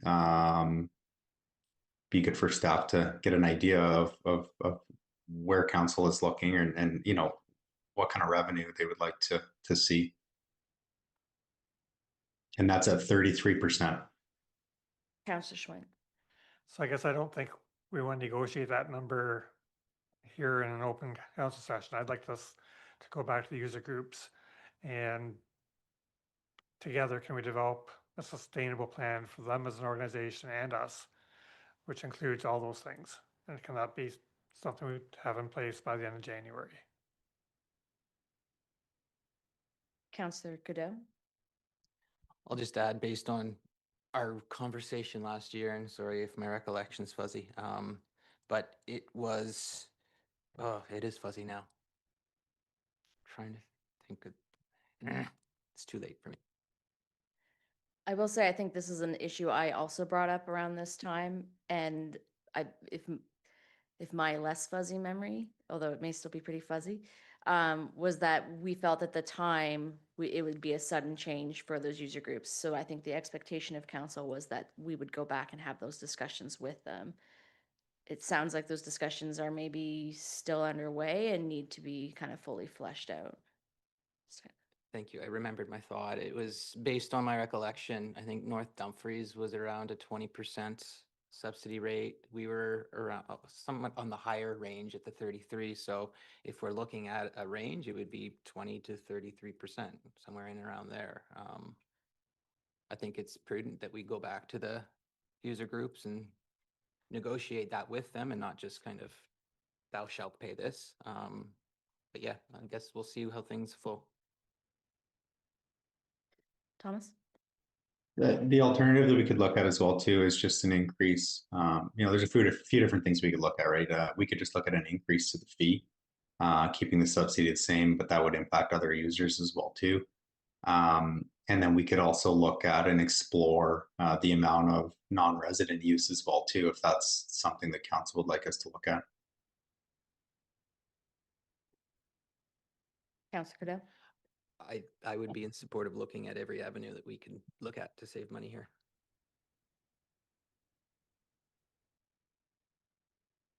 So, what does council, Mr. Brenneman? So sometimes I think council does this, which is, again, depending on where you're sit, if the only area this evening is the concern around rec and the rates there, and there's no other concerns in the other areas, perhaps you might pass a motion that you support the other fees and charges, but that you clearly, I think, are providing direction to staff to go back and meet with the minor sports groups and talk about a sustainable plan going forward that would involve potentially some combination of increase in rates along with change in subsidy. But again, all of that is on the proviso that you don't have any other issues in other areas. However, council has talked earlier tonight about having another meeting in a week or so. And so you also have that opportunity to defer anything further on this for a week. Councillor Schmidt? So I'd be good with Mr. Brenneman's proposal about approving the rest of it, going back to the user groups. It's a sustainable model for funding going forward for them and for us, but it's also including how can we maximize revenue from sponsorships and other uses. So it's got to be all encompassing. Is that a motion? Okay, I maybe want to ask before we ask for a seconder, was there any other questions regarding the other items in the fees and charges, or if it's just this is the sticking point? All right, do we have a seconder? Councillor Cadell. And any further discussion? No. Jeff? If I may, Council, I believe the motion was to approve the bylaws attached as 1, 2, and 3, which are all the fees except RCS fees. And I believe the mover also wanted to add and direct staff to work with user groups to find a sustainable funding model for the future. It was all you. This was any further discussion on this item? Seeing none, all those in favor? And that is carried. Thank you. We are now moving on to other business. I will ask the mayor if she has any reports on regional matters. I spent all day today in budget meetings at the region. We came in at 4.94, but there was a lot of discussion around whether to drop it even further, and those were defeated, knowing that we'd come back and look at some options to maybe drop it more, but not directing staff to go back and find things that they've already gone back down. So that's the Reader's Digest, very quick version of Regional Council. Councillor Schmidt, you look like you have a question. 4.94 plus police, or is that include police? That does not include police. My Councillor Schmidt. question was going to be, what's the police budget? It was, I think it came in around 6 something. I don't, sorry, right now remember the exact amount. So how that plays out in the total budget, I didn't see that put together, so I'm not sure. Any other questions? Seeing none, we'll move on to council updates, other business. Seeing none. Outstanding activity list? Seeing none. Items pulled for information? No? Nobody wants to stay around longer? Okay. This brings us to the end of our meeting. Would anyone like to make a motion? Oh, Kayla, David would like to go back in a close for Okay. just a few moments to finish off the last do we item. need a motion to go into close? Yes, we do. Madam Chair, it would be a motion closed session regarding personal matters about identifiable individuals, and it is regarding a staffing matter. It was the last item on your agenda that we didn't get to in closed. That's motion from Councillor Cadeau, seconded by Councillor Schwint. All those in favor? That is carried. So this brings us to the end of our meeting. On behalf of council, we thank all those who watched or participated both here or at home tonight. Have a good night. We will go into closed.